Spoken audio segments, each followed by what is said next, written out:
Our main character is the utterly useless eldest son of a prestigious duke. After his family and beloved younger sister are slaughtered in a brutal goblin invasion, he loses his sanity, descending into madness and rising again as a feared mercenary, eventually earning the title King of Mercenaries. But just when his bloody journey seems endless, he's defeated by a powerful noble who rules over the continent.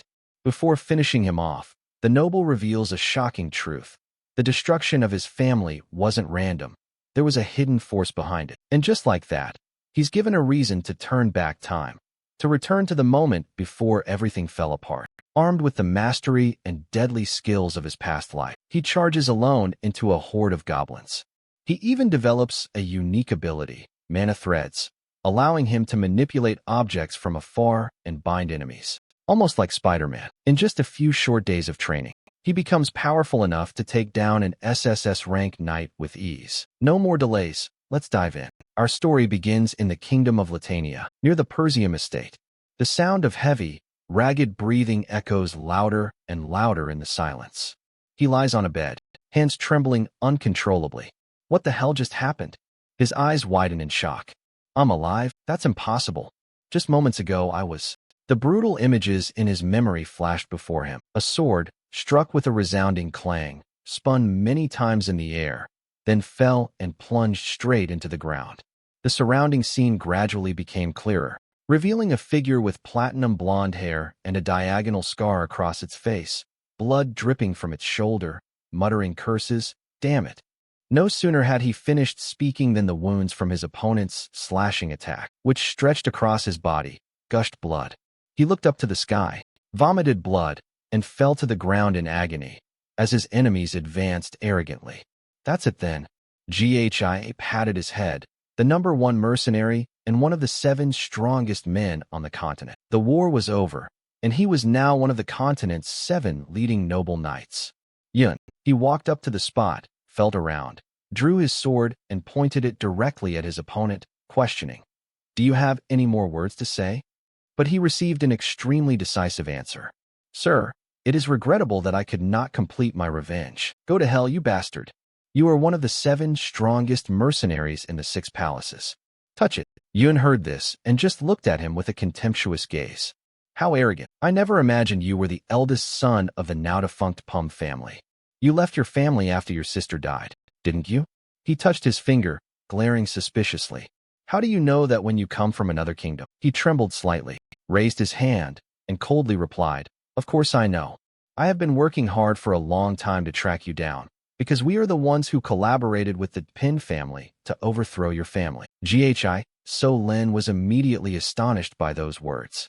He wondered to himself, do we have other people behind us besides the ducal family wearing the film? While GHI So Lin was still thinking, the trembling man circled around behind him.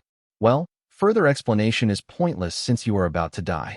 Accept your fate." He touched it and angrily shouted, "You wretched scoundrel, I will never forgive you." Run's eyes immediately turned into one of utter madness and glee. "Okay, I've said it." He immediately swung his hand down with a swift, clean cut, severing the head of the man who was touching him from his neck. Returning to the present moment, he touched his reflection in the basin of water and looked at himself. "He beheaded me then. But now I am still alive, my head still resting on your shoulder. Could it all just be an illusion? I've become younger again, and even though it's an illusion, it's not a ghost. I must have eaten some strange mushroom by mistake. Am I going to be captured and used as a test subject by the sorcerers? Those arrogant bastards. I'll make them regret letting me live." Suddenly, a voice called from outside. "Young master, please come out." "Young master, I know you're awake. This guy is a Piram family bodyguard." Before Richie-Do could finish speaking, Richie-Do, before he could react, had a sword held to his neck, accompanied by a threatening whisper. "I will spare you if you answer my question, or perhaps not in this kind of infuriating threat." Richie-Do looked back fearfully, stammered out the name, "Young master," then breathed a sigh of relief and closed the deal. Being a bodyguard is as stressful as taking a graduation exam. Don't you think that's too much? No, absolutely not. He wondered to himself why the man was reacting like that. He was being threatened, after all. Thinking this, GHI So Len blurted out, "What are you talking about?" Richie-Do pushed him back with his hand and reprimanded. "You were tired after your anger, and fell asleep just now. Hearing this, So Lin was extremely confused and asked again, "How did I fall asleep?" He replied, gently placing his hand on his neck, the spot where the sword was just pressed against it. Did he forget everything after dozing off? My God. He was furious and said he would lead the attack on the goblins. Zhang Jia looked puzzled. Xiaoxing, what? Did I really get angry? That's nonsense. Rich Do, at this moment, calmly bent down to pack his luggage, not forgetting to remind them. Please pack up your things, sir. Everyone is waiting there. Even after touching it, I still couldn't help but wonder. Where are we going? Where are we going? Of course, to the pyramid state. He looked after him with a skeptical expression, wondering what he was thinking. He reached out, turned around, grabbed his shoulder, and repeated it again, surprising the other boy. Stars. Please confirm again. Faces filled with skepticism.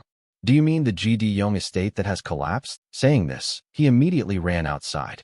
From the cliffside, a magnificent scene unfolded before their eyes. A vast, peaceful estate, and in the distance, a huge castle, a sight that was truly astonishing. It really is Pyramid State. Why is it still like this?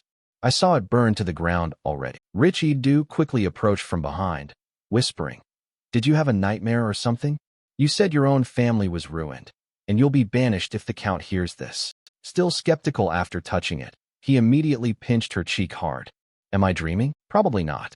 Witnessing his master's recent actions, Richard Du was somewhat bewildered and frightened, stepping aside.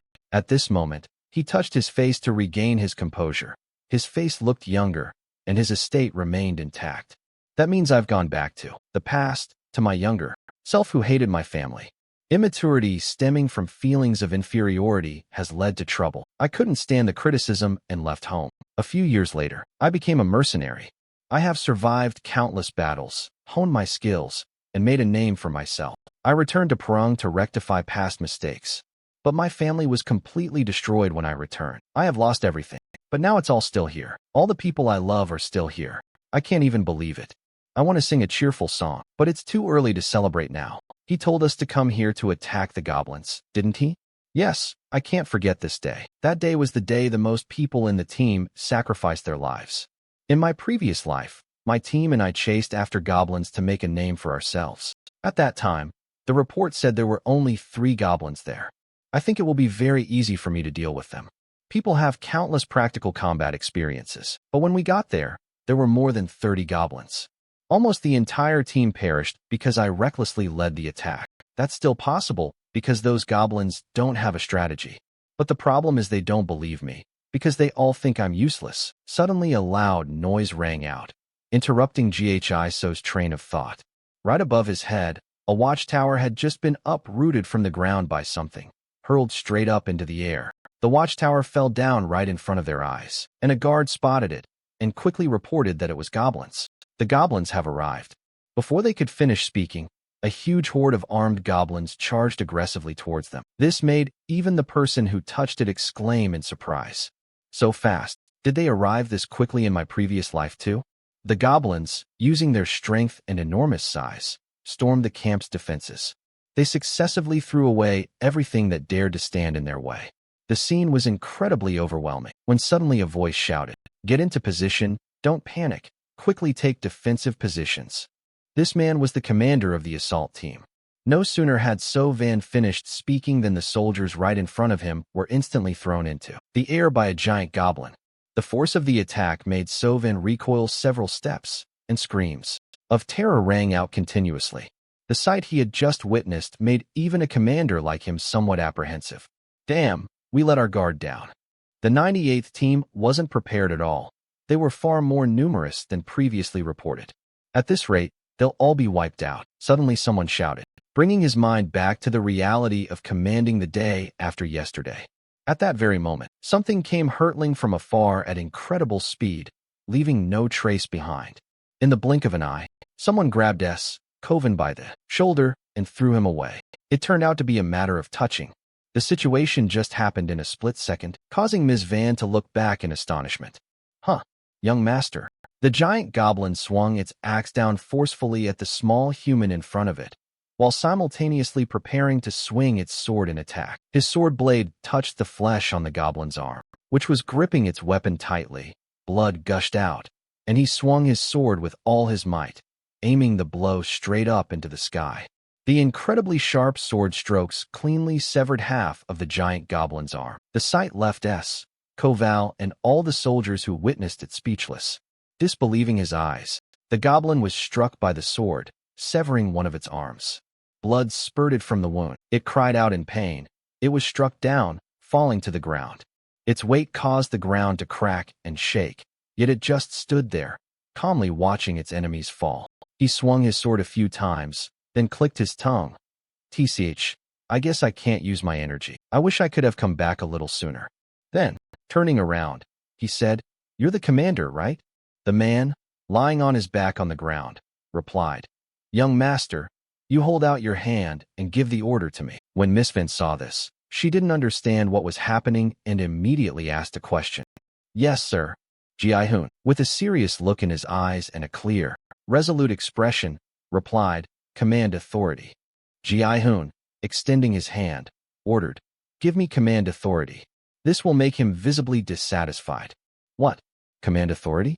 I know he's stupid, but demanding command authority when the lives of soldiers are in danger. Having thought it over, Sister Van suddenly stood up and turned her face away. Reluctantly replied, "I can't." This answer surprised the clerk. "What?" he said, then turned his back and walked away, muttering, "Do you think this is a joke? Even if you are the eldest son, I cannot easily hand over the authority that my master has granted me." Ghi was speechless, only able to watch him go, feeling extremely annoyed and frustrated. Although I would react the same way if an idiot came to claim command. The very next second, another gigantic goblin, roaring and charging at them, caught them both by surprise. So Kovin immediately rushed out and blocked the way in front of So, shouting loudly, "Retreat! I'll handle things here. You are too young to lead our soldiers." Feeling somewhat displeased at being looked down upon, he lost his patience, swung his sword behind him. "It seems I have no other choice." Saying this, he decisively thrust the sword in his hand forward. When Van was unexpectedly touched, she quickly dodged to the side, luckily avoiding the touch. He immediately became furious, wanting him to return to his mother's womb. "What the hell do you think you're doing?" Suddenly, a noise came from the front, causing him to freeze. As he turned towards the goblin, his eyes widened and his face showed utter astonishment. Right before his eyes, the goblin that had been so arrogant just moments ago now had a sword impaled straight on the top of its head. It was given a super fast, instantaneous death combo that wiped out the neck immediately. The goblins only managed to let out a single scream. Their eyes rolled back, and the people lost consciousness. He fell to the ground, the sword still embedded in his forehead. Witnessing the scene just now left him utterly astonished, and questions kept popping into his head. What? How could he hit its weak point? Ghi's voice interrupted his thoughts. "Is that you, Sister Van? Do you know what the most important thing in battle is? You cannot win a battle when your army is filled with fear. We need to gain momentum for victory." No sooner had he finished speaking than he lunged forward, simultaneously drawing the sword that was stuck in the head of the unfortunate goblin, charging straight at Company. Van in astonishment. In the blink of an eye, he sprang forward with his speed, leaping into the air above the goblins who were about to crash into the soldiers, much to everyone's astonishment. He reached up, lunged straight down, aimed precisely, and plunged his sword right through the head of a goblin in the distance. Witnessing this scene also caused the commander to touch the van, his eyes wide with fear. Ghi drew his bloodstained sword and challenged, "Charge in, you goblins! I will kill you all." With that, Ghi assumed a fighting stance, crouching low and preparing to charge at the goblins. In an instant, with his incredibly powerful swordsmanship, he successively defeated the goblins one after another. So Kovan stood there, wide-eyed, wondering if he was dreaming, like watching an action movie and forgetting to breathe. Even using his energy, it was difficult to do anything. How could that pampered young master do all that? I could tell he was tired. However, he was using the smallest movements to dodge attacks and employing swordsmanship to strike their weak points, like a swordsman without energy, or perhaps something even greater than that. On this side, the person who touched it was still very enthusiastic. "Is that all you have? I haven't even warmed up yet. You don't deserve the reputation of warriors." Rich do. Seeing this, was extremely worried. They are all rushing towards the young master. Another soldier wondered, is he running away? He immediately turned towards Coven and shouted, Commander, he's just standing there like a statue, his heart filled with fear. What the hell are you thinking? Charging into the goblins and attracting their attention is fine, but now you're running away and heading towards the underworld. A cliff. Wait, a cliff? He gaped in astonishment. No, don't say that. As if having understood the intention of the person being touched, so Coven immediately gave the order. 151 soldiers, raise your shields. We will follow the young master. At this moment, on that side, the demons were still relentlessly pursuing him. He suddenly turned around, holding the Zhuoqing sword, and pointed it towards the demons. Sister Van, I'm sure he would have realized my plan if you were a good commander. Although I would like to personally kill all of them, my poor physical condition will not allow it. Even so, this is more than enough for him. Behind the goblins, something was slowly approaching. The loud noise attracted their attention and piqued their curiosity. Commander San, Richie Du, and all the soldiers simultaneously turned their heads. They gripped their spears and shields tightly and charged forward simultaneously. Seeing this, he touched his hand and smiled slightly, saying, Huan Hao. After saying that, while the goblins were distracted, he leaped backward, throwing himself towards the cliff. Now, he said, leaping down the cliff, his face beaming with satisfaction. On this side, so Kovan loudly ordered the soldiers to push them down the cliff. Hearing the command, the entire army exerted all their strength to push the goblins back. To their surprise, they all shouted in unison, still giving their all for one final, decisive blow. All of them united at the same time and threw the entire horde of giant goblins down the cliff. One by one, the giant monsters fell and landed on the ground, creating incredibly loud noises. On the cliff, all the soldiers were exhausted, panting heavily, and then began to murmur. We did it. We killed all those goblins. At that moment, Sister Van rushed to the edge of the cliff, shouting down, Young master. Luckily, right below, the person who reached up managed to quickly stabilize their sword and hang themselves on the cliff waiting for rescue. He was now exhausted, breathing heavily, but still maintained a triumphant expression and a determined gaze. So Kojan was surprised to see his master below. He smiled slightly, then leaned forward and reached out his hand towards his client. Here, take my hand. Ghi's hand reached up after a period of enduring the pain, its strength gradually diminishing. He hesitated. I can't hold on any longer. Before he could finish speaking, Ghi felt his strength drain away. His hand completely dropped from the sword hilt, and he fell into the abyss before the astonishment of all the soldiers. They were so shocked they couldn't react. They could only stare in disbelief, and then all of them screamed in terror. Young master. In the boundless darkness, a gentle, familiar voice gradually echoed. Brother, you should write it down. Write it down with doubt.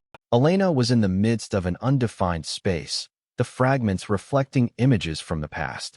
Has Mom passed away? Thank you, big brother. What's wrong with you lately? You're the worst. He stood there stunned for a long time. A piece of glass fell onto his hand as he touched it. This is my memory of Elena. Suddenly, from behind, someone reached out and yanked the paper up. My older brother, that's Elena. The little girl clutched the arm he was touching, her face filled with urgency. Come with me. At this point, he suddenly opened his eyes and woke up, extremely surprised. A warm towel was placed on his forehead. He gradually felt around and woke up, realizing he was in his bedroom. Immediately afterwards, he gently raised his hand and looked at it intently. I'm still alive. It seems they tried to save me. Is this a dream? Suddenly, a sharp pain shot through his body, causing him to cry out in pain. Touched himself, writhing in pain, groaning, and complaining of aches all over his body. He knew his body had reached its limit. Well, he thought, that makes it easier to realize I'm still alive. Suddenly, someone opened the door and entered the room, saying, Young master, you're awake. Seeing her, he froze for a few moments. Belinda, she placed the wooden basin on the table and reproached him. Do you know how worried I was? I didn't tell you. You should have let the soldiers deal with the goblins. Before 190 could finish speaking, he suddenly lunged forward and hugged Belinda tightly, giving her no time to react. Belinda was utterly astonished. What are you doing, sir? Have I done something wrong? The man replied. Sir, I am only happy to meet you. My personal nanny, Belinda, when I was little, was always there for me, despite all my silly antics. But after the family fell, she disappeared and I never saw her again. I never thought I'd see her like this again. Ghi Solen, still holding Belinda tightly, said softly, "We see each other every day, so why are you so happy?" His eyes suddenly became resolute, his brows furrowed, and he muttered to himself, "I need to tell Belinda the truth."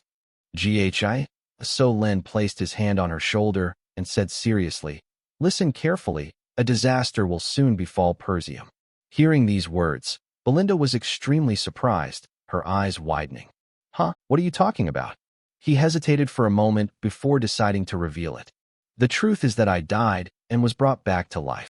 Without fully understanding the situation, she quickly agreed.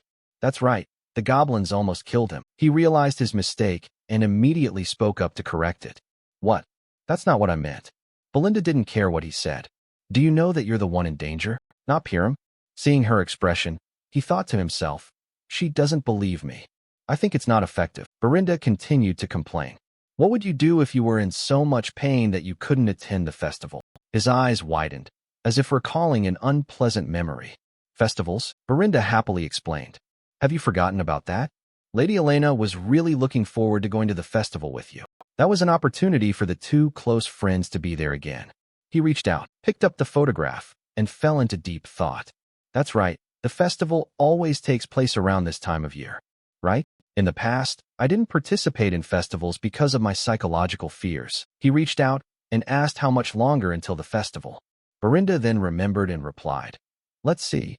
It seems like you have only 1 week left until next week." Hearing this, he just stood still without reacting, staring blankly and saying to himself, "Next week is the day my life will change." At that moment, someone entered through the door and called out, "Brother, are you in there?"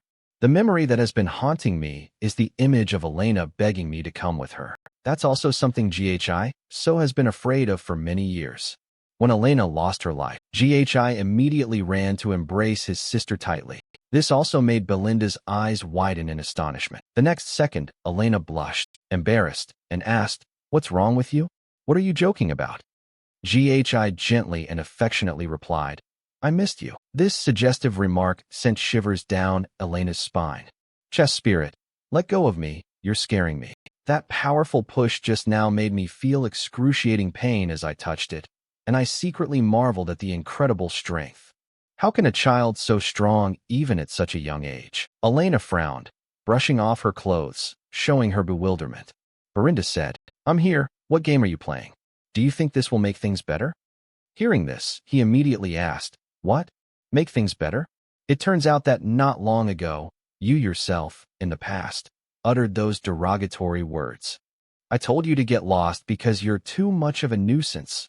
Just the smell of your breath disgusts me," Elena recounted, her eyes filled with intense suspicion. "Did you forget what you said? Touching it makes me feel a little guilty." "Did you really say that?" He turned away in embarrassment, scratching his neck and muttering to himself in reproach. "I wasn't the closest person to Elena in my previous life. I am a useless person." Thinking about this, I touched my finger and felt guilty. He said, "I'm sorry." This startled Belinda and Elena. "Did he apologize first? I heard a goblin try to kill you. Did you hit your head somewhere?" Their words made him feel a little uncomfortable. He confidently patted his chest and declared that he had indeed defeated them. "Why do you keep implying that I was hit?" Suddenly, the pain from earlier returned, causing Ghi to touch his body and wince. He recoiled, hunched over, trembling with pain. Elena just stood there staring, her voice sarcastic. "Yes, he actually took them down in that condition. He returned unconscious." "Come on." Belinda and Elena laughed, seeing their loved ones still happy before their eyes, their hearts filled with warmth. He looked down, his eyes utterly peaceful, and a faint, contented smile spread across his face. "Everyone remembers, as I do, why my past self wasted time on such useless things." During the festival the following week, I declined Elena's offer to go with her, citing the incident involving the raid team as the reason that it had upset me. That was the last time I saw her. Elena's body was later found torn to shreds by her bodyguard. I should have been with her. Suddenly, there was a knock on the door from outside, causing all three of them to turn their attention. A voice called out, "May we come in?" Two knights in blue armor opened her door the next second. "Here she is, Miss Elena." They were Elena's bodyguards. Bodyguards Yama and Philip. Elena then stepped forward. What's wrong? I told you to wait outside. Jima explained immediately, flustered. Excuse me, miss. The servants have asked you to supervise the festival preparations. Hearing this, So was immediately surprised and asked, why would they ask Elena? Belinda, standing beside him, immediately said reproachfully, you wouldn't know, sir, because you're always so lazy all day long. I wonder why there's such a shortage of workers at Perseum that even the young lady has to work. These words made him feel extremely uneasy. Speechless, he wondered to himself, are we really that short of manpower? Elena was preparing to leave with her 2 bodyguards, not forgetting to turn back and say goodbye. Now you have to go out and take good care of yourself. Ghi stood there, continuing his train of thought. I mean, I didn't care about these things before, so obviously I didn't know. After thinking it over, he immediately decided to offer. Let me help too. Elena was stunned when she heard this. She turned her head and looked at him with an expression of utter astonishment. The next second, Elena timidly leaned against Belinda, and both were surprised and began whispering amongst themselves. Did he volunteer to help? Was he really hit on the head? These words left the onlookers speechless. At this moment, outside the Perseum estate, a scene of bustling activity and peaceful tranquility unfolded. That peace was shattered by loud arguments that seemed to come from nowhere. All the people were startled and looked in that direction. He said he would help. Get out of here. People will be afraid to work with you around. It turns out the Piram brothers are arguing. The 2 were constantly at a disadvantage. Is this how you treat someone who wants to help? The only way I can help you guys is to stay away and not cause trouble. Meanwhile, guys, touching his hand, recalled a painful event from his previous life. Elena's body was found near the slum. Far from the festival area, someone must have called the girl there or forcibly taken her there. To prevent that, I need to know every nook and cranny of the castle first. Suddenly, there were hurried footsteps and loud shouts. Touching him, I felt pity for him. Seeing this person made him widen his eyes in astonishment. Old Mr. Fergus, sir, wiping the sweat from his face, replied, You're well, thank heavens. This humble servant of yours, Mr. Fergus, sir, rushed here to be with you as soon as I heard about the goblins. Seeing this, the servant, showing a hint of displeasure, interrupted him. We can stop talking about that now. On this side, Elena quickly chimed in. That's perfect timing, sir. He's been acting very strangely since he woke up. Please take him back to his room. Fergus, sir, happily replied. Yes, miss. At this moment, he felt extremely uncomfortable, only able to blame himself for this cursed thug image causing him trouble. There's no other way. I'll get a clearer picture of what's going on around the castle next week. Thinking this, he turned to Fergus, sir. Old man, there's an abandoned training ground in the castle, right? Take me there. The old man asked. Excuse me, what's the training ground for? Ghi, with utmost confidence and a calm expression, replied, It's for training. Seeing this, Fergus' eyes widened, showing a hint of surprise. The old man simply obeyed the order to lead the guide up to the training room. This is the error. Upon arrival, Guys was immediately astonished by what he saw. He and Ferguson stood in the middle of the large, well-maintained training room, marveling at the result. What is this? This place is in better condition than we expected. He paced around the room, silently marveling. It's a perfect place to practice. I've never seen anything like this when I was a mercenary. The old man suddenly spoke up to explain. We maintained it in case you wanted to use these facilities. I am certain that what you are going through is only a phase. Hearing this, Guys began to recall memories of Ferguson from his previous life. In his previous life, so it happened. He walked up to FGR, patted him on the shoulder. I need to live a long life. Old man, death is truly a terrible feeling. FGUS, not thinking much, replied humorously. Excuse me, sir, you're acting as if you've experienced life and death, as if you've found someone who understands you. He reached out and looked at the old man with a smug expression, his eyes gleaming with a glimmer of hope as if he had been waiting for something. You're quite perceptive. I really did die and get resurrected. Fergus merely bowed his head, not at all bothered by what he had just said. I think that joke went a bit too far. Poor you. Hearing that, Ghi was a little disappointed. Anyway, he can go home now. We'll start training. FGUS gave the order. I'll be right outside. He didn't turn away immediately, but continued to watch as Ferguson's figure gradually walked outside. I always treated everyone around me like an enemy, but that was only because of my narrow-minded meditation. Recorded immediately and focus on the main task. A week? It was previously revealed that the person behind Elena's death was a lord from a neighboring territory. Therefore, VUM was drawn into the conflict that led to its collapse. Elena's death was essentially the starting point for the downfall of our family. That means I need to use everything from here. First, I need to be in better physical condition. It's a shame I don't have much time. Suddenly, he reached up and plopped down onto the floor, his eyes fixed on a meditative posture. But at least I need to be able to control my energy. Energy is a supernatural resource that allows humans to transcend their limitations. Most people say that recognizing and harnessing energy is the hardest part, but I was able to do it. Even in the chaotic battlefield, I had to connect the energy particles suspended in the air and gather them together as if I were spinning a spool of thread. For some people like me, who have experienced thousands, no, tens of thousands of battles, creating a power core is a minor matter. But if that were all, I wouldn't have been able to become one of the 7 strongest people in the country. With the method from the Half-Burn Magic book I picked up and the natural energy core of a human being, I can create a second core and even a third core. Created a multi-core interconnected network to generate explosive power. The body, upon touching it, had reached its limit, and he immediately vomited blood. He bent over, coughing hoarsely, muttering to himself, 3 is the limit. Although I was able to reach 5 cores in my previous life, this method allows for the creation of a burst of power in a short time, but in return, it also requires an extremely large amount of internal energy. This is the main reason I lost to Yun in my previous life. Bringing an entire troop of knights to fight me when I was exhausted, I would have definitely won if it had been a fair fight. That was originally an unstable technique, but now it's sufficient. Now that I have a young body and plenty of time, this time I will take your head. Yun, even those who stand behind the houses wearing sphinxes to help destroy our territory, I will destroy all of you. A week later, the festival day arrived. At this moment, So had fully armed himself, ready to face whatever was about to happen.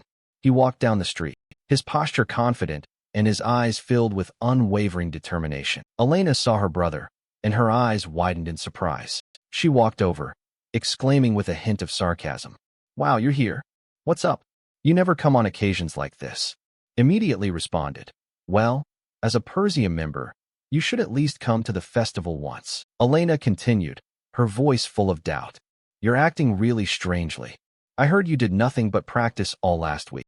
Hearing these words from his sister, he touched his chin, turned his face away, and tried to defend himself. What's so strange about the next heir to a knightly family training?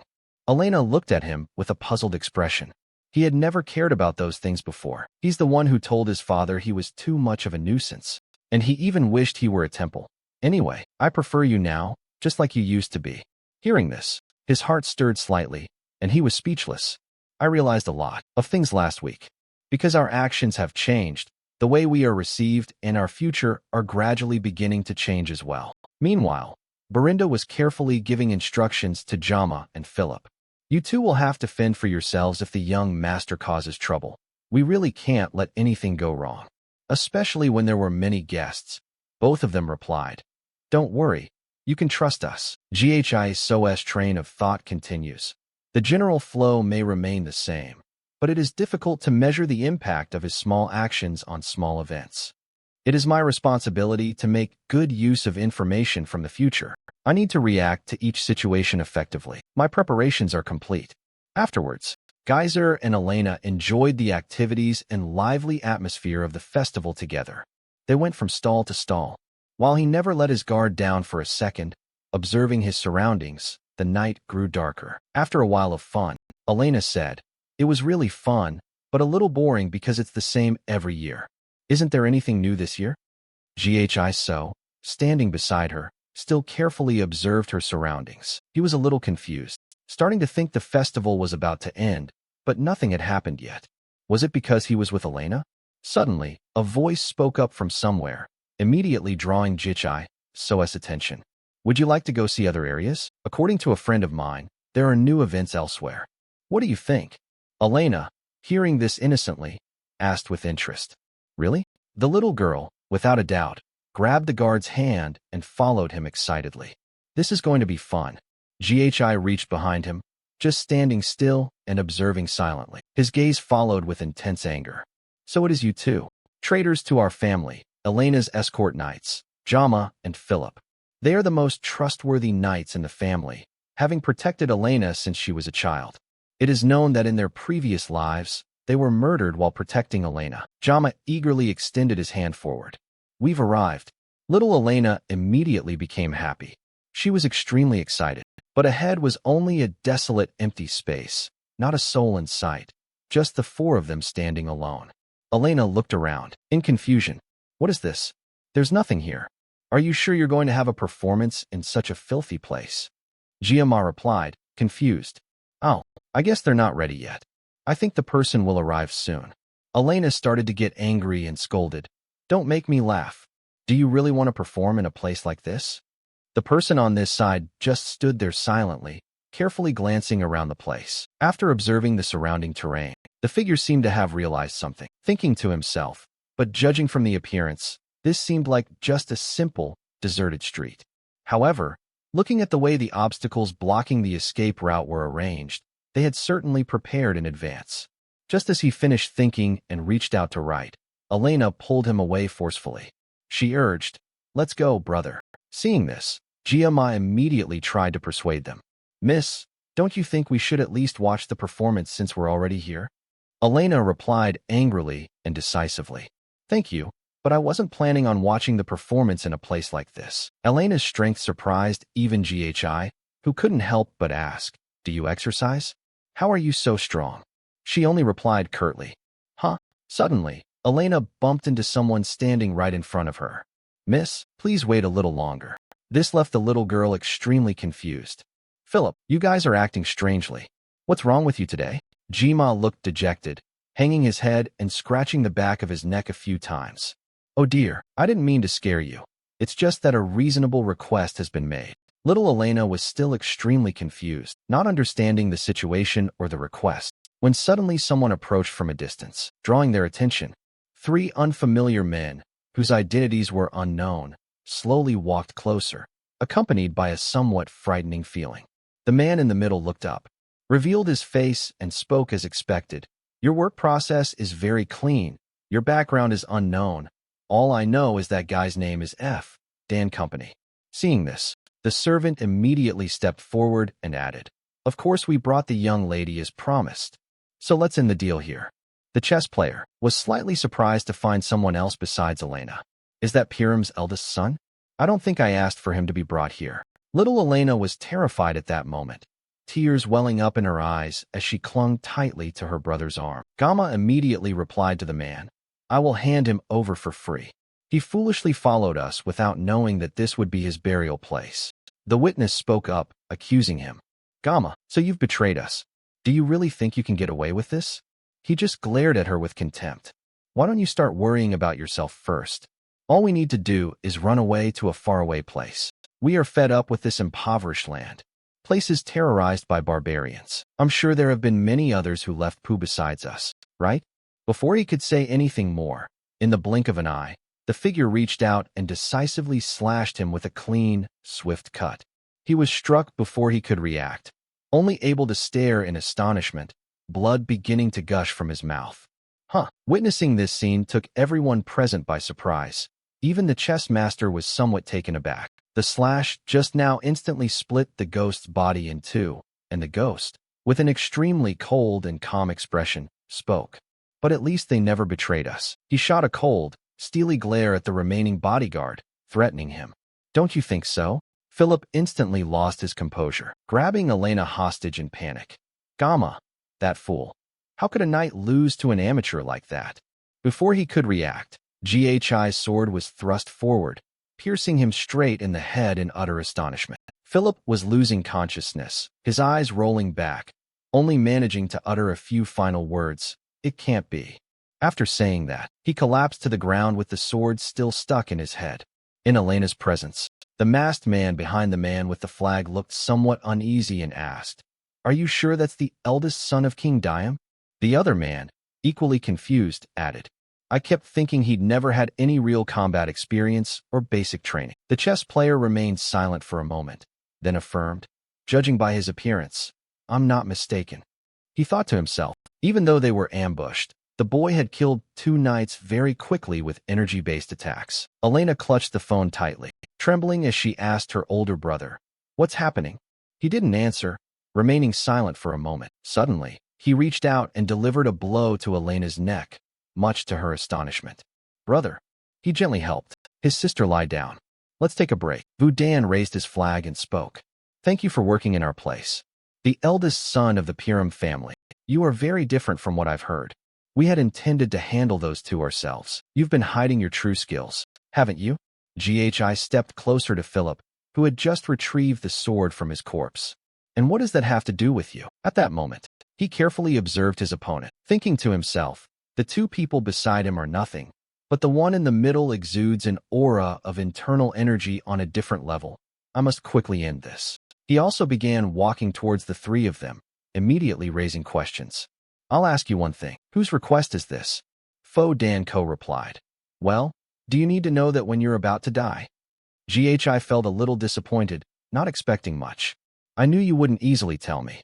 "That's all right. You'll want to reveal it soon enough anyway." The henchman, seeing this, asked if we should behead him. Instead, he responded with a savage act, capturing him alive and breaking each of his limbs, so that he would inevitably go mad. He had to writhe in agony for his form to appear beautiful. Immediately, the 2 subordinates received the order and charged straight towards the sign. "Yes, sir." GHI coldly pulled an object from the pouch at his side and immediately threw it towards his 2 subordinates. One of them was utterly astonished by the object before him and wondered to himself, "A shell," and a second later, he was instantly struck down. He decisively delivered a blow, thrusting his sword straight into the middle of his forehead, piercing through the shell and breaking it in 2. One man was taken down. He quickly pulled his sword out of the man's forehead, and the other quickly advanced, preparing to strike. He scorned it, a shallow trick, and delivered a decisive blow straight to the back as he felt around. With his extraordinary agility, he deflected the enemy's attack in the blink of an eye. He immediately cast a threatening glance at him, then directly slipped his hand around, clamping down on his opponent's weapon in the latter's astonishment. The very next second, he reached out, spun around, and simultaneously disarmed the enemy. He immediately delivered a decisive blow, severing the man's head from his neck. Suddenly, he reached up and felt the killing intent from an attack that had just been launched behind him. So it turns out it's a fake chess player. The man inadvertently seized the opportunity and lunged straight at him. But unexpectedly, the man used the remaining sword he had just stolen from the unfortunate henchman of the famous chess master to block the attack. Seeing this, the man felt a little uneasy but secretly marveled that the boy had blocked his attack in that situation. That was a perfect surprise attack. GHI touched him without saying a word, then immediately turned around and prepared to attack, causing Fo Dan-ko to lose his footing. In a flash, he swung his sword, unleashing a wind-splitting blow aimed at the enemy's carotid artery, giving him no time to react. The chess master's agility was also extraordinary. He managed to dodge his head to the side in time, causing the slash to graze his neck, successfully escaping death. The pipe the man was holding in his mouth was also broken in half by that move and fell to the ground. Vu Dan immediately retaliated, aiming straight for GHI So's head. He instantly raised both swords to block the powerful attack from his opponent. As Dan gasped for breath, he managed to wrap energy around the wound on his neck. I was truly surprised. If I had lacked energy, I would have been beheaded by now. GHI trembled under the pressure from his touch. How did he survive a blow to the neck? Did he concentrate energy around his neck to mitigate the damage? The man's words interrupted his thoughts. I don't know how you learned this strange swordsmanship at that age, but you can't defeat me with that little energy. You will die here. Surprisingly, the person who touched him at this moment showed no sign of fear. He gave a mysterious smile. This surprised Fo Dan-ko, who immediately wondered about it. Is he laughing? The next second, he reached out, spun around, and successfully made the enemy's sword slip out of his grasp. Reached up, took a running start, spun around, and delivered a powerful kick straight to the face of the flag bearer, shattering one of his glasses. He quickly regained his balance, but was still pushed back a considerable distance by the force of the kick. The chess master, still extremely arrogant, adjusted the hat on his head and let out a contemptuous snort. Didn't I tell you? That little bit of energy is useless. While feeling smug, the man suddenly vomited blood. The next second, he clutched his chest and collapsed, blood continuously flowing from his mouth and dripping onto the road. He looked at his trembling hands with a puzzled expression. What just happened? The power of his attack was so different. There's no way he could have pierced through my enhancement. With that level of skill, he cautiously took a step forward and spoke. I never imagined that there was a real mastermind behind Elena's death. So it's you, get ready. The third core is free. Witnessing the immense energy emanating from his opponent filled him with terror. What is that? How could you increase your energy to this level? As soon as he finished speaking, he gripped his two swords tightly and, without hesitation, leaped forward, causing the man with the tattered clothes to snatch the sword. He could only stare in amazement, silently marveling that he had been too quick and put on the defensive. At this point, he could only defend himself, struggling to fend off the relentless attacks coming from the opponent's hand. His gaze was extremely cold and sharp, and he continued to unleash his full power, striking without mercy. He gripped his sword tightly, then unleashed a powerful blow towards his enemy. After blocking that blow, his hand was trembling uncontrollably. This is impossible. My hand started going numb just from blocking his attacks. Regardless of how much energy a person draws from, the effect will always be limited. I've never heard of a method that can boost energy so powerfully. It felt as if he had become a different person, his hand gripping the sword, coldly swinging it, unleashing a blow that shattered the sword in his hand, reflecting the man's utterly astonished gaze. The move just now not only shattered the flag-bearer's weapon, sending shards flying everywhere, but also directly struck him with a blow. Blood immediately spurted from the slash wound, and it wasn't over yet. He reached out and swung the remaining part of his sword towards him. His gaze was terrifying. The sword thrust straight into the flag-bearer, causing him to vomit blood. The move was so powerful that it created aftershocks that warped the surrounding space 7 times. The man cried out in extreme pain, reached up, and immediately swung his arm up to his neck, striking him hard in the back. He pinned him tightly against the back wall of the house, threatening him. Can we end our previous conversation? Who was the one who requested this? Pretending to be a chess player thought to himself, I won't fall so easily. At least I'll bring Pum's young lady with me. Go to hell, you son of a bitch. Suddenly, he was stopped by glowing threads of energy that appeared out of nowhere, binding his arms tightly. It turned out that those energy threads were shot out from the hand that was touching it. He still kept his hand close to the neck of the famous chess player. He asked, what if we come to an agreement? Don't try to do something pointless. Answer my question, and I will withdraw my sword and be restrained. At this moment, the renowned chess player could only grit his teeth and endure the constant questioning, wondering if these threads were created by internal energy. He couldn't move. When did he create them? Receiving no answer from his opponent, he reached up, gripped the hilt of his sword tightly, and continued. I'm sure someone like you would know how to heal yourself. However, that will no longer matter if we destroy your energy core. Hearing this, the man immediately reacted, jerking his body. What? The sword in his hand trembled, emitting a bright reddish-pink energy, which greatly astonished Fo Dan Ko. The man's energy field began to crack and shatter. Seeing this, the pretending to be a flag-bearer panicked and shouted, Oh, my energy is dissipating. Chessmaster shouted, clearly showing his fear. Are you crazy? Just one mistake, and the reverse flow of energy could cause a massive explosion and blow up the entire area. Are you planning to commit suicide or something? He received a light-hearted reply. For those lacking skill, I can handle it. Vu Dan Ko was extremely frightened by this situation. This guy wasn't just threatening to die. The man immediately confessed in a panic. That is Count Da. He is the one who requested this. He said he needed a reason to start a war against the PJ Daeung and Jeget families. GHI touched it, still feeling a little doubtful, so his father asked him again, Is that really true? He thought to himself, So it's Deadman. In my previous life, such clandestine operations were often carried out by families allied with the Duke. The police officer wore the film. How dare you arrange this without their consent? GHI touched the flag, still gripping it tightly with one hand. He continued to ask, So that's why you wanted to kill Elena? The man hastily replied, That's right. As soon as he finished speaking, he decisively thrust his sword straight into the flag bearer's body. The man cried out in pain. "What the hell are you doing? This is different from what you said before." GHI looked up at him with a contemptuous gaze and replied, "So what? You've killed so many people, but now you're afraid when it's your turn?" Suddenly, the chess master burst into laughter, surprising him a little. The arrogant man pressed his head against the gas cylinder and said, "Nothing has changed. Even if you kill me, I've already finished my work with the gas. Do you think everyone will listen to a brat like you? P. Dayang will be destroyed by this war," he declared loudly. "Let me tell you something. I've been reborn after death, so this time will be different." Saying this, he immediately channeled energy into the sword, causing cracks to appear all over his body.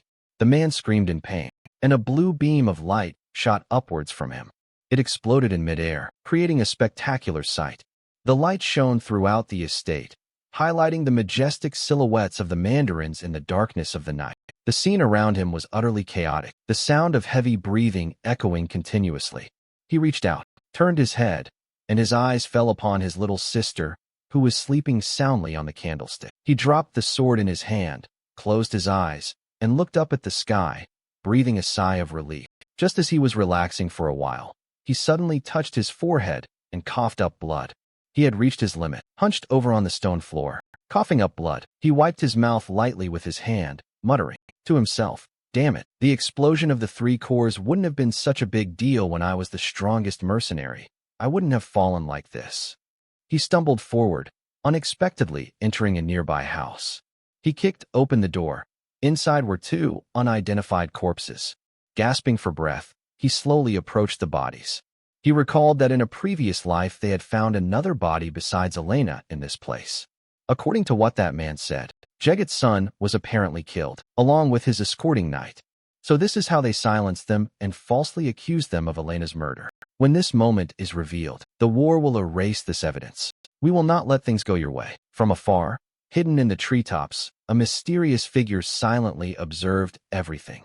In the blink of an eye, that person's figure vanished into thin air, the scene shifting to a certain room. A voice spoke up.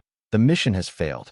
526, we have sent knights to guard the place, as well as the best flag bearers we have." No sooner had he finished speaking than those seated around the round table became enraged, shouting at the man in the middle. "You can't handle a little girl? You let your guard down thinking this job would be easy?" At this moment, the cloaked figure knelt down, speaking somewhat awkwardly. "That's all due to touch-based recording." Hearing the name just spoken, the others looked at each other in surprise and said, "Write it down. That useless guy from the north?" Another man, seemingly losing patience, questioned the cloaked figure in a raised voice. "I'm sure you already know that the person you're touching is useless.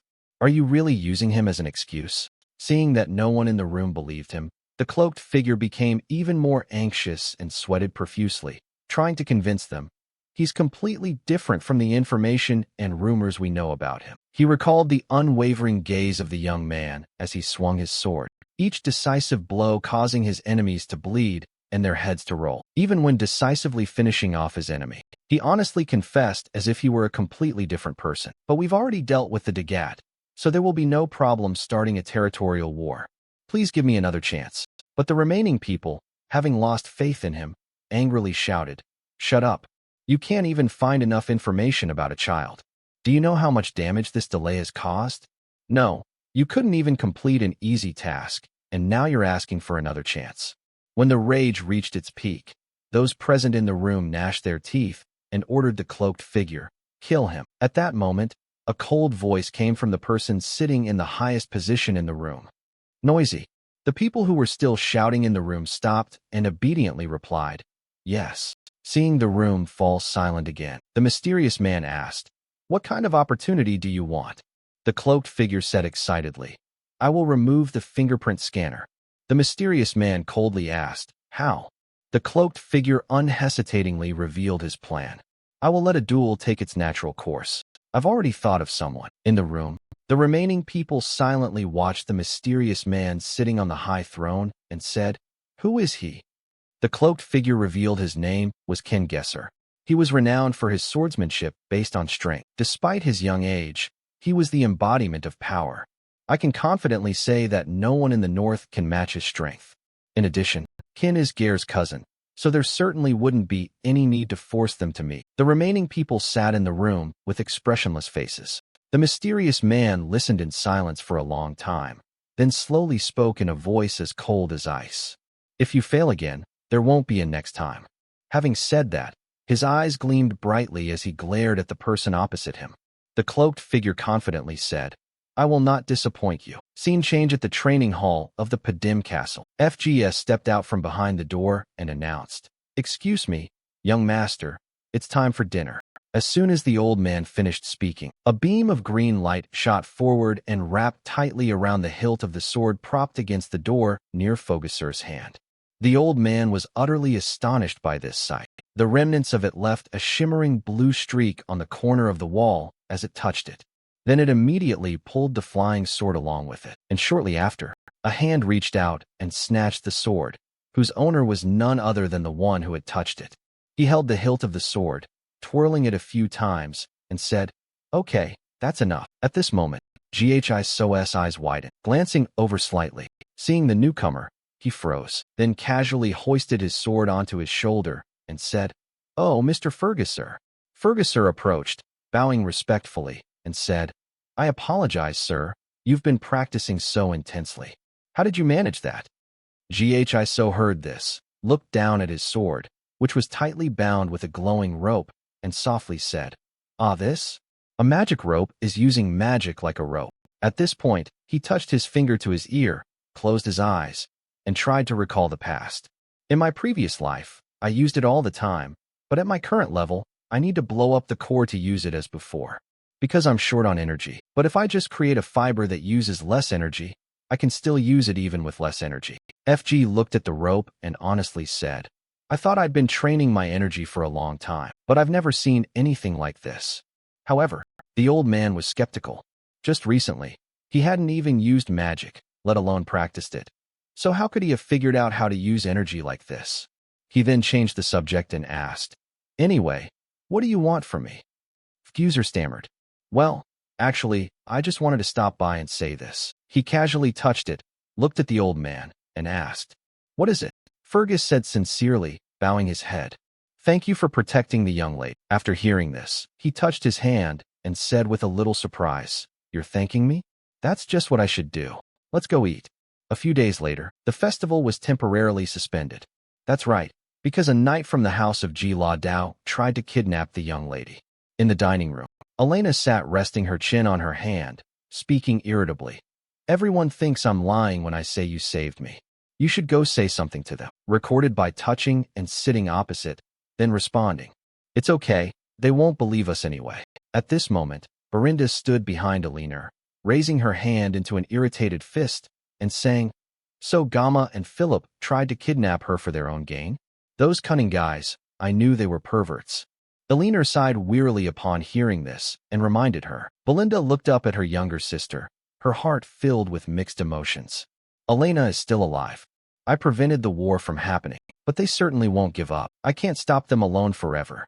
I need to develop a military force. While he was still lost in thought, the servant pushed the food cart into the room and politely said, Excuse me. Then the servant came forward, picked up the plate of food, placed it on the table, touched it, reached out to take the spoon, and thought to himself that he needed to get more involved in politics to do that. When the plate of food was opened, a small slice of bread was neatly placed in the center. He touched the slice of bread, staring at it for a few seconds. He asked Belinda in surprise, Berinda, why are we eating dessert first? Belinda smiled somewhat awkwardly and said, Dessert. You know our situation. No sooner had she finished speaking than shouts and curses echoed into the room from outside, catching him off guard. Outside, a fat man was shouting loudly to compensate for the damage people had caused by the cancellation of the festival. The remaining crowd, full of enthusiasm, shouted gold in unison. Compensation. Another man, seeing the guards inside, angrily shouted, Come out here quickly. You're all drowning in money, aren't you? The guard was frightened and could only lower his voice to reassure them. Please calm down. Hearing the noise getting louder, he poked his head out the window and asked, What's going on? Berinda ran out, looking frightened, and said to him, I knew they would do this. He knows that our land is full of merchants who make a living from the profits of the festival. 589 last year it was enough for them. But since the festival was cancelled after only one day, it's understandable why they're angry. He frowned after hearing this. Is the situation in the territory really that bad? At this point, he turned around, his eyes half closed, glancing towards the crowd outside. This isn't good. They'll become even more aggressive if we don't do anything about them. A moment later, So looked towards Ferguson, who was approaching, and said, Mr. Ferguson, where are the soldiers? Send them down to calm the crowd. Ferguson said with a confident smile, We didn't record anything that would make you feel terrified. You don't want to believe it? Why are you asking again? FG calmly explained. Most of them had been deployed to the monster forest to rebuild after the goblin raid. He touched it, listened, and then cursed under his breath. Damn it. All of them are there. Tadim is essentially in a state of perpetual war because of the barbarians to the north and, on the other side, the monster forest where monsters can appear at any time. No money, no soldiers, chaos. That's true. After thinking for a while, he walked over and put his arm around Berinda's shoulder, whispering, Berinda, we need to talk. Leaned closer to her ear and whispered, You're my money manager, right? Use it to appease those merchants. Berlin, upon hearing his proposal, appeared embarrassed. I don't have any money left. However, upon closer inspection, they still didn't understand the problem and asked why. Belinda smiled and repeated it to him. Have you forgotten that the Count cut your allowance because you were spending money like water? Only now do I realize the problem. He thought to himself, wait a minute, so we don't have any money left? Are we bankrupt? Feeling helpless, he held out his hand and said to Belinda, Lend me some money.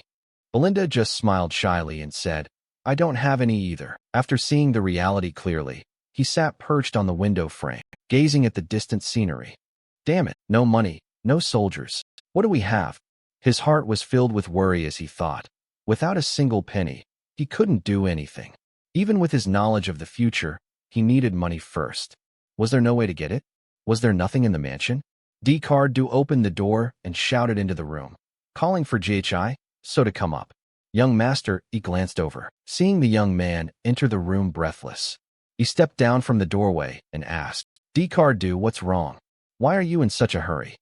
Decardu seemed to lose his composure and shouted, There's a big problem. The young master wants to see you. The sound of the name suddenly stopped, and a name came out of his mouth, the same name he had just heard on this side. Company. Van was beaten until his face was bruised, and he was gasping for breath. But before seconds another punch landed on Company. Van's face, disfiguring him. The punch left his face, his hands covered in blood, so much so that it was impossible to tell whose blood it was. Then the other man landed another punch to Company. Van's chest. The punch had just retracted, leaving a deep dent in his chest. Company. Van coughed up blood, and as soon as appeared, he found him lying on his back on the ground in a very pathetic state. When she saw him approaching, Sister Van painfully closed her eyes and uttered a few words. The young master witnessed this scene, stood there stunned, his eyes wide with shock. People were so astonished they were speechless. Just then, a voice rang out. Finally found it. In front of him was a tall, burly figure, his face radiating murderous anger. Then he bent down to look at Solen, a haughty smile playing on his lips as he said, Hey Solen. Solen looked up at him, his expression serious. I vaguely remember seeing that face. The heir of Lesser, with whom we have an alliance. The Lesser Kennel, he was both my only friend and my enemy at that time. Seeing Ken Logesser slowly walking towards him, So didn't turn around to ask Jardu, who was standing behind him. Decardu, how are things? Decardu cautiously replied. Well, we responded to a report of a disturbance at the tavern, and we saw you there with your night escort. Upon recognizing us, he asked if the rumors about the young master being touched were true. So Commander Koval explained the rumors to him in detail. Ken Lasso, without saying a word, reached out and grabbed San's neck. He looked at Kovan with a murderous gaze. How dare you lie in front of the heir of Logesser? And that's how it all happened. Ken Log G, with one hand on his hip, listened to the story Du had just told, and then raised his voice to remind him. Hey, don't do that. If you're going to tell him, then tell him the truth. He said that the untrained young man had defeated a goblin with his bare hands and single-handedly dealt with the treacherous escort knights. That is why we gave him a gentle warning to help him come to his senses. This wouldn't have happened if I hadn't lied in the first place. I touched the object without saying anything, silently staring at Ken Lozier with a sharp gaze. Deep down, he understood. That's right. He's always been that kind of person. He always sees himself as his subordinate. Every time he comes to Pomp, he always causes trouble. Even after causing all that trouble, no one could say anything because I was basically his subordinate. No one dared to disrespect him. Unlike myself, who always carried an inferiority complex, his confidence and bold demeanor were praised as qualities worthy of an heir. That's why I get more criticism. Thinking this, Guy's touching closed his eyes and sighed. Meanwhile, Ken stood silently observing So's expression. He raised his eyebrows and smiled, secretly mocking. Look at this guy. Usually he would have lunged at me the moment he was provoked to this extent. Not long ago, in the territory of Regressed, the imposing figure of Ken sat on a chair, looking at the person standing before him and asking, "What?" The cloaked figure before him frankly stated, "If you succeed in this mission, the respected person will support the Regressed family." Ken inquired, "It's not difficult to deal with a thug like him, but he's also the heir to that land. How can I eliminate him?" The cloaked figure then stated his plan. "We can trick the witness into touching a handshake, making it look like an unfortunate accident. It will simply be a minor dispute between the heirs. 644 We will accompany you, disguised as knights escorting you, and stage the situation, so there's no need to worry. This is a rare opportunity, even for you." After a moment of contemplation, Ken finally made a decision, thinking about having to kill his cousin, and wrote, "Let's go now." Back to the present. Ken glanced at the mysterious cloaked figure behind him, suspicion rising in his heart. They want to get rid of him because something has changed? In that case, then the channel asked, sounding up, "Hey, what are you doing? Why are you standing still? Since you know I'm here, shouldn't you bring what you prepared for me?" He touched it, still not understanding, and asked again, "What preparations have been made?" Ken said with good intentions, "I heard the festival was interrupted, right? Let's liven up the atmosphere and have a great time. We always agree when it comes to things like this, right? Is there anything wrong with what I said?" My friend, after hearing what the other person said, he stood up, put his hands in his pockets, and his eyes showed little interest. After a moment of silence, he raised one eyebrow and asked, You're talking about that?" Looking at the big man sitting in front of him, a look of disgust crossed his face, and he thought, "That's right. He always makes me prepare alcohol and women whenever he comes here." At that time, I complied with his request because I didn't want to be beaten, but that's no longer the case. Because of him, I had to waste my precious money. Touched the paper, trying to recall what Belinda had said. "Have you forgotten that the Lord cut off your allowance because you spent too much money?" Then, glancing at the man sitting before him, a thought flashed through his mind. It's been here all this time. His eyes lit up as if he had found a glimmer of hope. Our sources of funding. As he thought of this, the image of Ken appeared in his eyes. Seeing this, he touched it and stood there like a man possessed. Ken shouted loudly, "Hey, check the records.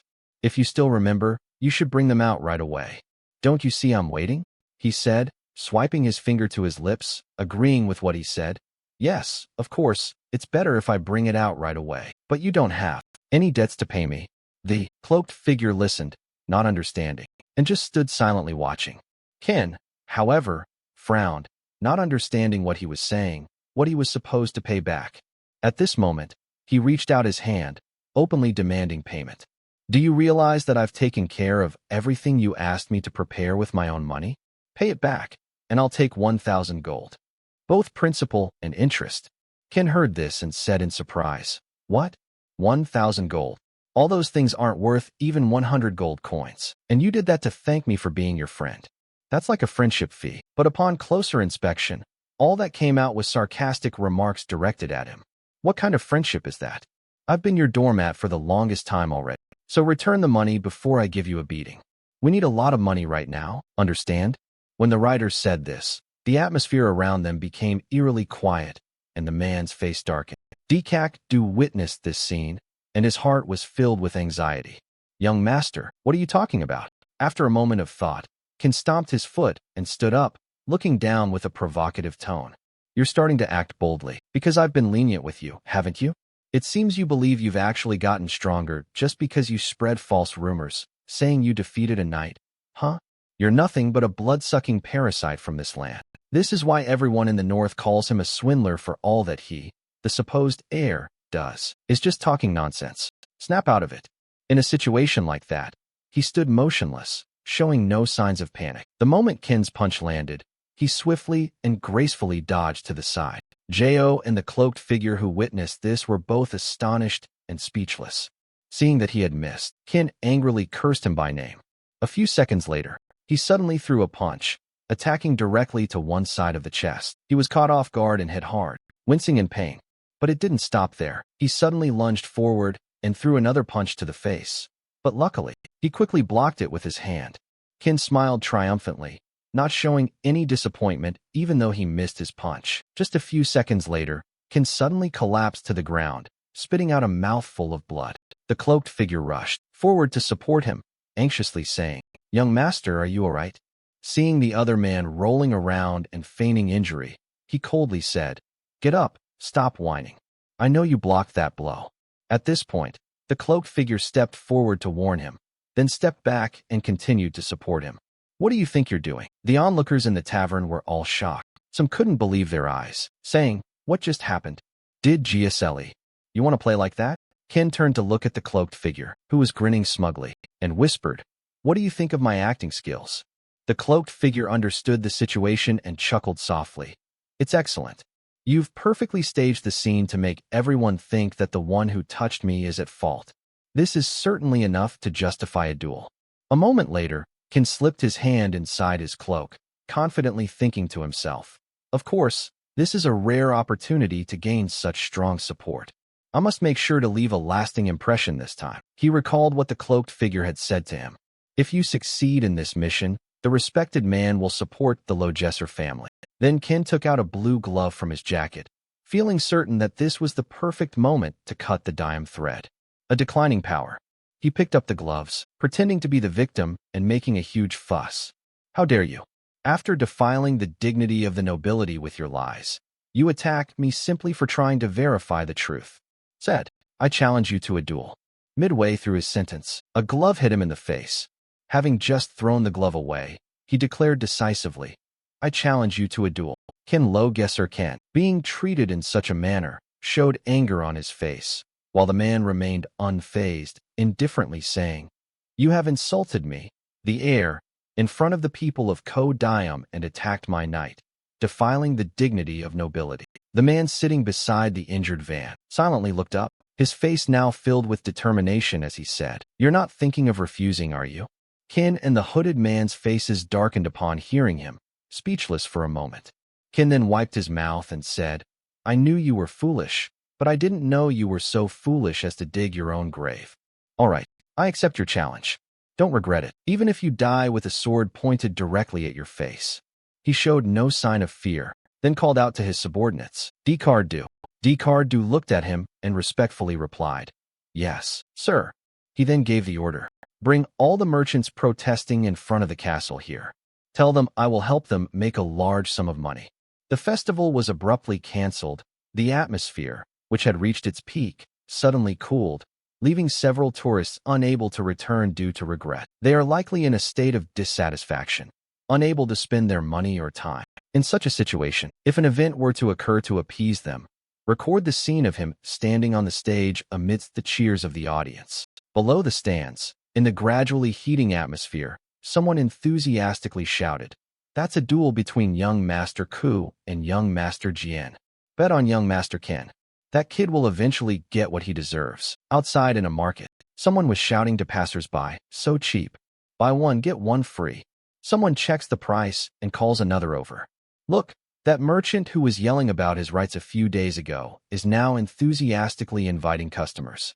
Come on, place your bets here, line up here." The others, hearing this, rushed forward to place their bets. "I'll bet on the young master of the channel." "Me too. This is the safest bet." Then, standing on the stage, he thrust his sword down onto the arena floor and, in a reproachful tone, said, "How dare you turn a sacred duel into a mere hammer blow like this? Let me make it clear before we begin. My sword will not stop even if you surrender. He touched it and stood there without showing any emotion, realizing it in his heart. That's right, and that's probably what you're aiming for. Thinking this, Ghi so calmly said to the person opposite him, well, now that it seems everyone is gathered, let's begin. At this moment, the cloaked figure in the audience spoke up. Wait, I don't think we can proceed with a proper bet under these circumstances.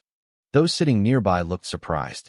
Huh? The chubby merchant also looked at the betting slip and said somewhat awkwardly, well, nobody placed a bet on the written record, so I just glanced at what these people were saying. At this point, someone in the audience didn't hesitate to speak frankly, saying, to be fair, the result is already too obvious. Others thought that Kid had no chance of defeating young Master Ken. Someone else chimed in, who would be foolish enough to bet on the other side. Ken found their words amusing and sarcastically remarked, oh, even the commoners wouldn't pay attention to you. At that moment, someone approached the ring and loudly declared, why not change the bet? Let's change it to how long he can last against young Master Ken. Then, the person placed a bag of money in front of the fat merchant's table. That person was none other than S. Kovan. D-Card Do helped him over. So Kovan said, I will bet on the formula of So Len, a type of writing. Hearing that So Len was heartwarming, he smiled slightly, and a little while later someone came and placed a bag of money twice the size of Svan's. Just now, Elena was standing with Belinda, arms crossed, and said, I also want to order one for my brother. At this moment, Sister Kovan and Jadu were both astonished. They all looked over at once. Ghi so was also surprised to see the two girls, and even the men sitting below couldn't believe their eyes, saying, Miss Elena. On this side, Elena looked at the big, fat merchant and asked, is that enough? Belinda complained to Elena again. I remember I advised you not to do that. The portly merchant quickly replied to Elena. Oh yes, that's enough. The cloaked figure, upon seeing the two of them, quickly turned away, clearly displeased. Ken, standing in the ring, seemed to be losing patience, muttering, making me wait for no reason. Then he shouted, then get ready. Ghi so, standing a distance away, also assumed a challenging stance. You know what? I'm older than you. It would be strange if I struck first, wouldn't it? Saying this, he drew the sword from his side, raised it to the air, spun it perfectly in a circle, then brought the sword into an attack stance. Ghi so then looked at his opponent with cold eyes and said, come on. The man remained silent, his gaze fixed on the person opposite him. Then he crouched down, brandishing his sword in front of him, and said in a challenging tone, do you think it's not too late to play the grown-up role? At this moment, a loud voice shouted, and upon hearing the declaration of the battle, the man immediately lifted his legs and leaped high into the air, making a high jump towards the target. He swung his sword down with a powerful blow, but the guard reacted quickly and blocked it with his own sword. The two swords clashed, emitting flashing sparks. Ken's sword pressed closer and closer to the other's face, and Ken became increasingly frenzied. You have humbled yourself too much to save face. As soon as he finished speaking, he withdrew his sword, but Ken quickly grabbed the blade and brought it down, the hilt thrusting straight towards the man who had just touched him. May was able to quickly dodge one of the blows. By the time he lifted his sword in an arc, the earth on the arena floor had already scattered in all directions. Spectators in the stands watched as the fighter's punch created a hole in the ring, and they continuously applauded. As expected, young Master Ken, he won't be able to withstand a single blow. After successfully making the creature struggle under the blade of his sword, the vulture flashed a smug smile. Witnessing his current attitude, he touched his lip and thought to himself, just look at this guy. Below, So Kovan and Jadu stood watching, terrified. Elena was furious but speechless, while Belinda, panicked, grabbed Elena's shoulder and said, Miss, we must stop them now. The cloaked figure standing nearby, having overheard their conversation, felt extremely pleased with himself. It was too late. Whoever the opponent was, the moment they decided to engage the vulture, they were trapped. Opponents overwhelmed by that tremendous power will be consumed by the thought that there is no chance of counterattack, and they will use all their energy just to dodge. Eventually, the opponent, exhausted after merely dodging for a short time, will reveal a weakness. And then, in the end, the vulture always won that way. Then the vulture gloated, you're still as skillful as ever. It seems your skills have really improved compared to before. As soon as he finished speaking, he spun his sword around in front of him, then calmly grabbed the blade with both hands, and continued. That's only natural. You've always been good at running away. Then Ken sheathed his sword, and then unexpectedly used the hilt to slash horizontally at the hip of the man who had touched him. When the vulture caught its brother, it mustered all its strength and tossed him high into the air. DC Do, while gently supporting the young lady, shouted, "Young master," and the others present in the audience are all stunned, unable to believe what they have just seen.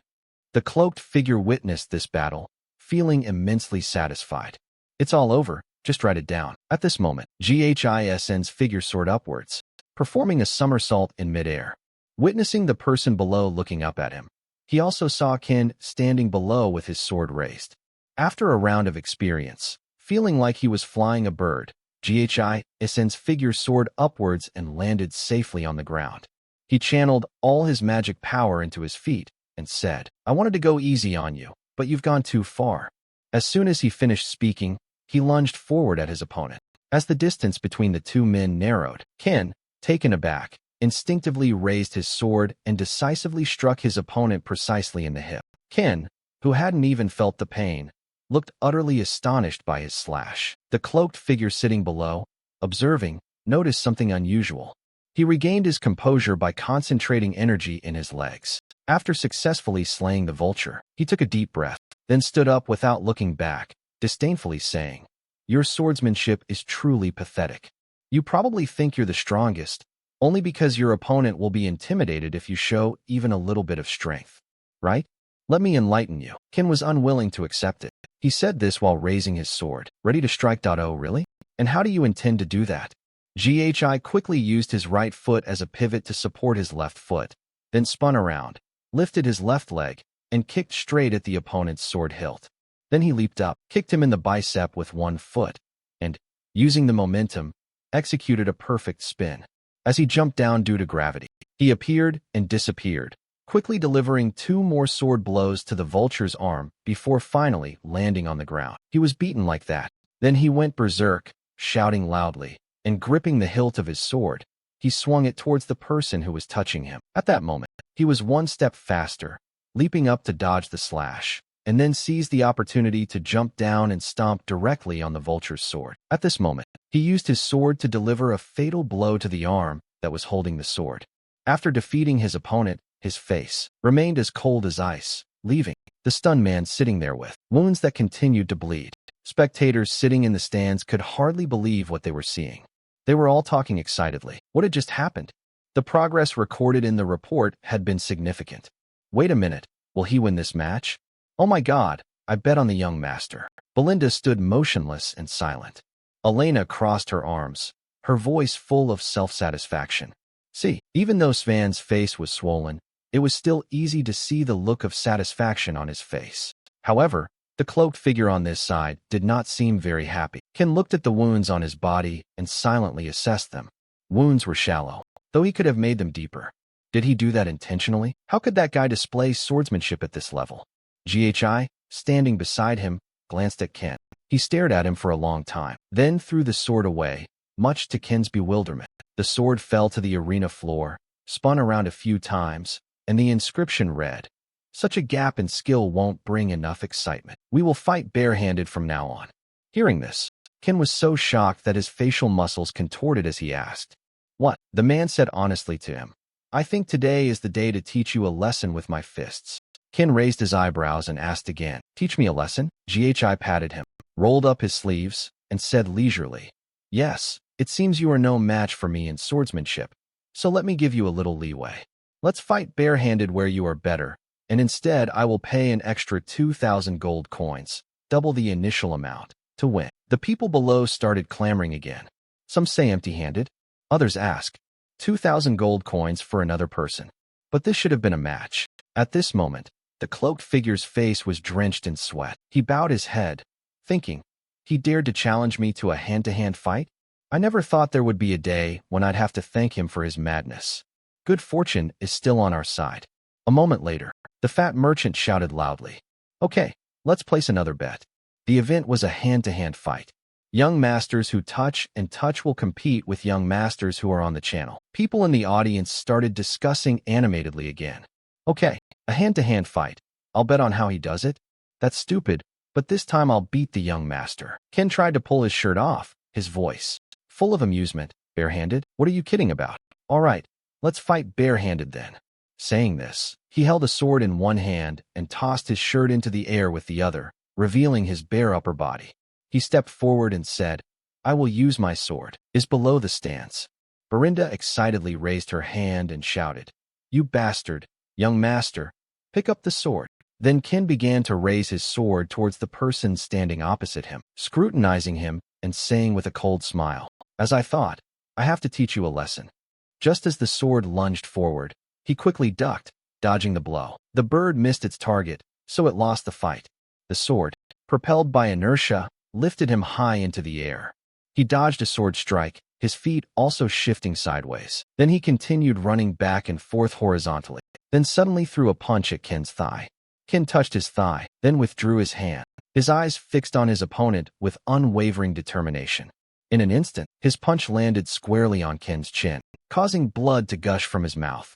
Not only that, the punch was so strong that his chin was flung back, almost as if it were about to be severed from his neck. Ken collapsed, spitting out a mouthful of blood. He felt something was wrong. How could he have moved like that? Witnessing the scene of the two, one standing and one kneeling, the entire audience erupted in chaos once again. That's crazy. The young master who touched the paper and actually won. He reached up and looked down at the writhing figure at his feet, coldly uttering only words. Get up. I haven't even started yet. Having been humiliated by such a punch, 800 Ken glared angrily, gritting his teeth, and then once again charged forward with his sword. Despite his imposing demeanor, every sword strike he made was marked, yet he still dodged them with effortless grace. Then, clutching his biceps tightly with both hands, he muttered to himself, You didn't even dare look me in the eye until now. You always bowed your head whenever I appeared. I must kill you to ensure the future of the Luo Gesser family. That's what he thought. But at the moment, Ken was being beaten senseless. Then SOS barrage of punches came flying, precisely aimed at the uninjured parts of his body.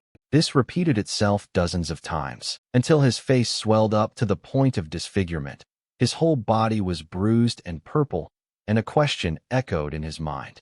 Why is that? But even after touching him, he still wouldn't let go, grabbing him by the head and forcing him to look up.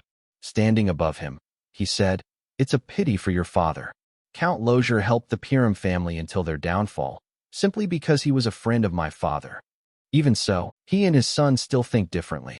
When he heard Ghi mention his father, Ken suddenly remembered something. A few years ago, in an old house, a voice spoke up, Send aid to Piram again?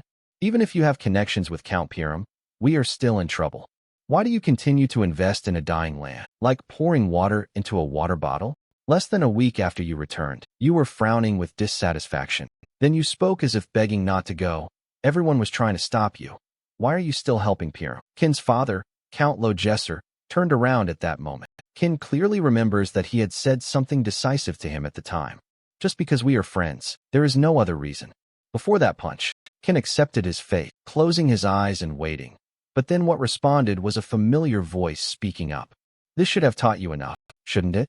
Hearing this, Ken opened his eyes in surprise.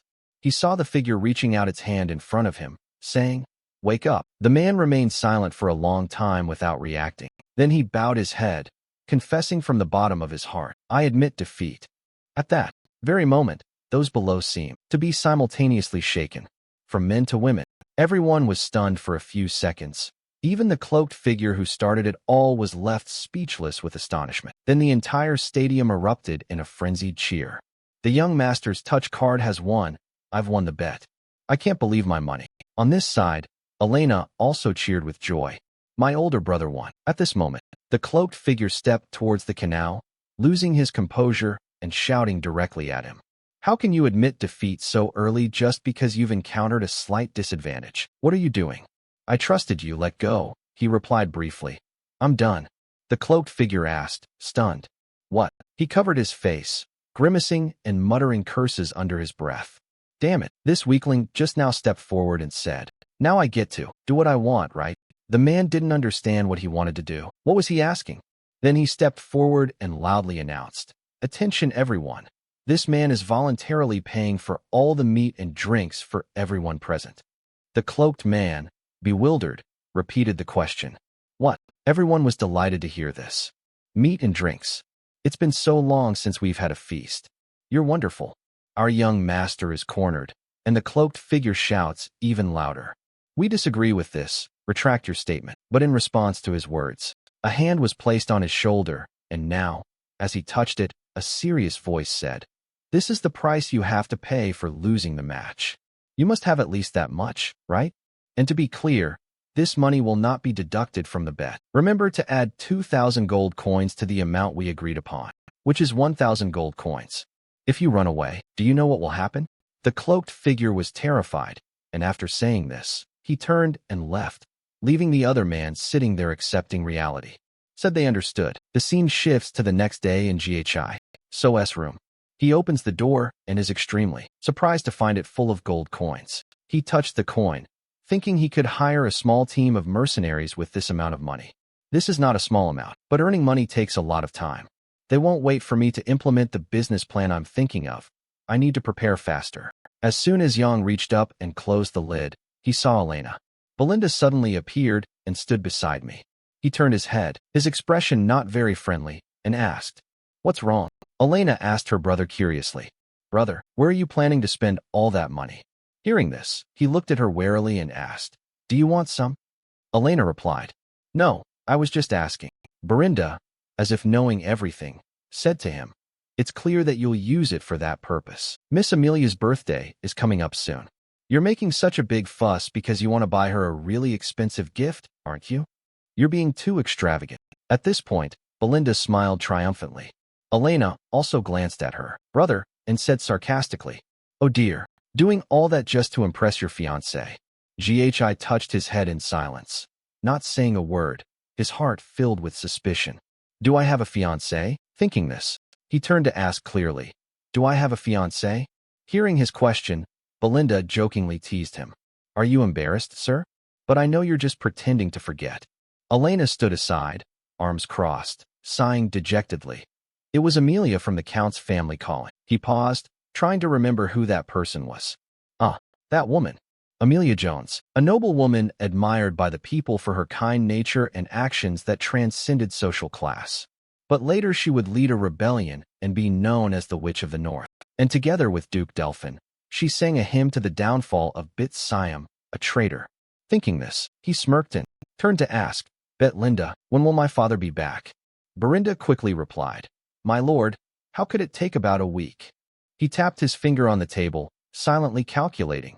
A week would be enough. After thinking it over, he stood up, walked to the door, and without turning around, said, "I'll be at the manor soon." Belinda tried to stop him. "Wait, it's not the young lady's birthday yet. Why suddenly?" Before she could finish her sentence, she reached for the money, quickly interrupted him, and turned back to briefly collect the payment. Scene change. Now a girl is sitting down, holding a pair of shoes. The girl was Amelia. Then she raised her head and respectfully said to the person standing opposite her, "Sir." An unusual silence enveloped the space between the two of them. The little beggar girl exclaimed in surprise, "Oh, Miss Amelia." So Amelia explained that if anyone had to walk barefoot in our city, it would only be me. As soon as she finished speaking, she turned and told the soldiers behind her to provide them with food and shelter immediately. They immediately replied, "Yes." Then the soldiers brought in crates of food. The people around them were all in a commotion when they saw them. "Thank you, thank you, thank you." Amelia J's estate phone. Count's phone. Amelia is sitting in a chair while a man massages her feet. The man holding her small feet looked up and said, "You've worked hard, miss. This is BNF, Amelia's bodyguard." Amelia stroked the cat sitting beside her and said, "Father, he always demands absolute obedience from the people, but the foolish masses follow those who keep them warm and feed them well." Ben Knapp bowed slightly and said in a decisive voice, "With this army, the hearts of the people will all belong to you, which will certainly benefit you in the upcoming struggle for inheritance." Amelia listened silently to everything he said, then without a word, kicked him straight in the face without retracting her foot and continued to ask, What happened to your duel with the northern swordsman? Despite the painful kick, Ben bowed his head and spoke, his voice still respectful. I'm sorry. I tried to avoid attracting unnecessary attention. If I win, it might draw attention to people's actions. It is not yet time for us to reveal our claws. My sword belongs to you, she asked in surprise when he kissed her feet like that. How could I have raised you to be like this? Then she gently lifted Ben Knapp's face, and Amelia bowed her head, her face almost touching his, coldly giving the order. You must not be weak, Amelia asked further. And what about the Merchants Association? He immediately replied, if it's the Atom Association, you don't need to worry. They bought all the materials used to rebuild the monster forest outpost that had been half destroyed by the flood attack near Bum. In other words, we are withdrawing all the support that Count Phone sent to Bidham annually. We are also recruiting all the soldiers and knights leaving Bum. There are many soldiers trained from fighting against barbarians, so their quality is very good. Amelia watched him wash her feet and praised him. Well, once again, let's maintain the appearance of an ordinary merchant guild. Until we are fully ready, our identities must not be revealed. Just then, Amelia's subordinate stepped forward, bowed, and said, Please forgive me. Ben approached the man, saying in a reproachful tone, The young lady is resting. Who gave you the right to barge in like that? The subordinate replied, There's a message from the gate. The prince tapped his finger on it. Bidiam has arrived. Upon hearing the other person's name, Amelia frowned, showing her displeasure. Why is that troublemaker here? When asked this, the henchman, sweating profusely, replied, Oh, he said, he has something he wants to discuss with the Merchants Association. A little later, in the living room, Amelia sat hugging the cat, looking unhappy as she stroked it. He politely greeted the owner of the place. Hello, Amelia. However, Amelia and her cat didn't seem very friendly, giving the other person a cold stare. Then she reprimanded them. You're so rude to barge in without notice. Have you sold out of manners and politeness already? He didn't seem to care much, saying, Your birthday is coming up, isn't it? I thought I'd give you a present early. We found something at the meeting place out there. It has a very pleasant scent. I think from now on I'll buy all my flowers from there. What was the name of that group? That's right, the Tum Group. She remained silent, frowning, showing no sign of happiness. A few seconds later, Amelia stood up and said, I don't understand what you're trying to say. 905 I've received the gift, so you can leave now. That's all. At that moment, GHI so softly called her name and gave the order. Amelia Phone, sit down. Amelia's eyes widened suddenly as she listened to him speak. She looked at the coffee cup on the table and wondered to herself, what kind of pressure is this? This is the same man who used to be so flustered and anxious whenever he was in her presence. GHI, still in a relaxed mood, shook his teacup and said, I'll keep it short. I need money. Just give me 10,000 gold. 909. Amelia frowned, looking at him and asking, What?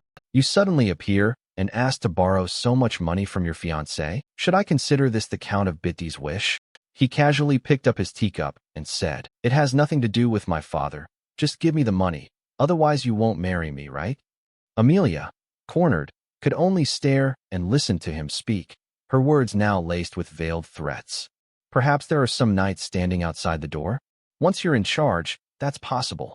But before that, if news of you secretly building power in the succession struggle of Phone were to leak out, the cat, as if understanding what he had just said, would ferociously jump down and hiss at the master's guest. Amelia looked up, coldly staring at the cat before speaking. The prince tapped his finger on the paper, saying, Even if it was a joke, that's not something you should have said so loudly. GHI looked back at her with a meaningful gaze and said, Don't worry, I'll keep your secret, unless I leave here empty-handed. Hearing this, Amelia laughed mockingly and replied, That won't happen. Then she called out the name of an affiliate friend. The door then opened, and Ben Knapp solemnly entered the room from outside, then proceeded to the place where the inscription was written, sat down respectfully, and performed the ritual. Long time no see. The prince touched his finger, glancing at him briefly, his mind filled with countless thoughts. BNF, the man who was always there for Amelia. Even then, he already possessed skills on par with the swordsman of the north. Then, still sitting in the same spot, he slowly said, If I die here, it might cause a territorial war. 922, can you handle that? Amelia quickly replied, Of course, if a reckless troublemaker broke in and was killed by the bodyguards, the world would know that way. Then Amelia touched the spider, her eyes radiating a murderous aura as she ordered him to die. Ben Knapp then drew his sword and replied seriously, "By order of the Lord." Knowing that she intends to kill me, I thought to myself, if you're going to go that far, I think I'll have to be serious too. He sat on his chair, sword in hand, ready to fight, while Ben Knapp's bodyguard stood before Amelia, glaring menacingly at him. He smiled smugly and provocatively, touching it, his eyes flashing as he sensed something. He sensed something suspicious coming from behind the 3 suits of armor. Startled, a stranger emerged from behind, brandishing a sword pointed directly at him. He instinctively raised his hand, instantly becoming highly alert. The man thrust his sword downwards, piercing through the seat and tearing the fabric behind it. Thanks to his quick reflexes, he somersaulted to the ground, narrowly avoiding the fatal blow. The sword missed its target, and he delivered a powerful kick to the man's chest. The assassin, before he could even sheath his sword, was struck, his eyes widening in pain. The aftershock of the kick sent him flying backward, crashing into a pane of glass that shattered into pieces, yet he landed perfectly on the ground. Amelia and her bodyguard Ben, who had witnessed the whole thing, stared in astonishment, unable to believe that he had fought back so easily. He turned his head, a hint of mockery in his eyes. A killer, huh? Attacking under the guise of politeness. What terrible hospitality. He swung his sword, attacking in a straight line. Ben Knapp raised his sword to block, the blades clashing and sparks flying, his eyes cold and sharp. He asked him, "Do you people in the brothel have no manners?" Despite struggling to maintain his composure, he calmly replied, "Excuse me, but the first person to behave rudely was you, sir. You barged in without notice and offended the young lady. Such a person doesn't deserve to be treated kindly, does he?" Unable to control his sword, Ben Knapp immediately launched a straight thrust downwards, but Sat looked up, quickly flipping to the side to dodge. He mustered his strength, leaping into the air, aiming straight at the target, his right leg swinging in a powerful arc. As his body gradually pressed against the ground, he swung his leg and kicked straight into the man's chest, causing Ben Knapp to stagger and be unable to defend himself.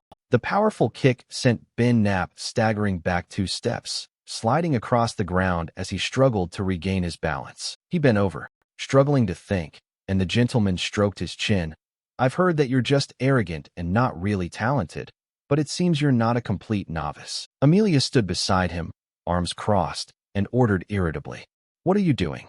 BNF seriously confronted that thug. He turned his head helplessly and replied, "Ah, Mississippi." She frowned and ordered, "Bring me the head of that bastard quickly. If you truly are my sword." Ben remained silent, his eyes darkening with determination, his hand gripping the hilt of his sword tightly. He said, "I won't let you down." Ben pointed his sword upwards, his eyes filled with murderous intent, declaring war. "So, shall we begin?" Unfazed, he looked straight back with an equally arrogant gaze. "How dare a night guard give me orders?" Ben Knapp's expression remained unchanged. "The challenge is to defend, but if you wish, both are ready to plunge into battle once again. I will do as you wish." The feeling on the other side is no less intense. Grasped the hilt of the sword firmly, ready to confront like lightning. He lunged forward with a ferocious expression, the sharp tip of his sword pointing directly at him, ready to strike. He raised his hand, his eyes wide, intently observing his opponent. He leaned to one side, dodging the incoming sword strike. The sword strike left a wound on his face. His eyes flashed with murderous intent, and he coldly glanced at Ben Knapp, thinking to himself, "This guy is really fast." Seeing that the wound was only minor, he made up his mind. As they touched each other, both launched a series of fierce attacks. He showed no mercy, responding to every move. They swung their swords with incredible precision, each strike carrying a clear killing intent. Amelia stood there watching resentfully, wondering how someone labeled a thug could possibly be on equal footing with someone like BNF. But she frowned menacingly, watching the battle with furious anger. Back in battle, he braced himself to fend off the sword strike that came hurtling straight towards him like a whirlwind. His blade slid along the other man's sword, concentrating all his strength into a sweeping counterattack, forcing his blade to retreat. The situation had shifted. His sword was now beneath Ben Knapp's shoulder, ready to deliver the decisive blow. Still the same old trick. Ben used his left hand to wrap around and firmly grip the blade of the sword, then attacked again. Behaving like a wild beast, charged forward with his sword, his hand gripping it, frowning disdainfully as he asked, "Again? Don't lose your advantage." He swung his leg hook over Ben's head. Ben still held on to his sword, and Ben realized something was wrong. Ben stood motionless, his entire body radiating a fierce, murderous aura like a soldier preparing for battle. He confidently declared, "It won't work a second time." Then Ben Knapp mustered his strength, swung himself up and slammed him down hard onto the ground, stumbling and falling, his back hitting the ground with a heavy thud. Touched it, gritted his teeth, and groaned in pain. At that moment, a flash of silver blue light appeared, and Ben Knapp lunged forward, thrusting another sword strike. Fortunately, he managed to raise his leg to block the sword, pulling it to the ground, then quickly turned around, escaping the dangerous situation. GHI reached up, trying to stretch and spin in midair before landing, but the sword remained in Ben Knapp's hand. He wiped the sweat from his brow, thinking to himself, "So you're using internal energy to defend yourself, huh?" Ben Knapp approached, taunting him. He wrote, "He is not quite like the rumors say. I guess you probably never really understand a person until you fight them. Your swordsmanship seems to have been learned through combat rather than formal training. You acquired it yourself through frequent battles with the barbarian tribes, didn't you? Techniques like that might work on a chaotic battlefield, but they won't work on me." Let's end this story here. Recording this, touching it at this moment is difficult to think about. As expected, it was a bit excessive. The precise stabs into the narrow gaps and the relentless jabs aimed at the head thwarted the thief in both distance and timing. At close range, the difference in physique makes it difficult to overpower him solely through technique. Perhaps he wasn't the person I should have picked a fight with in the first place. I'd like to speak up, but the problem is we don't have time for that either. He immediately manipulated the rope to launch it towards Ben Knapp. The string slipped around his neck, leaving Ben Knapp confused about the thread.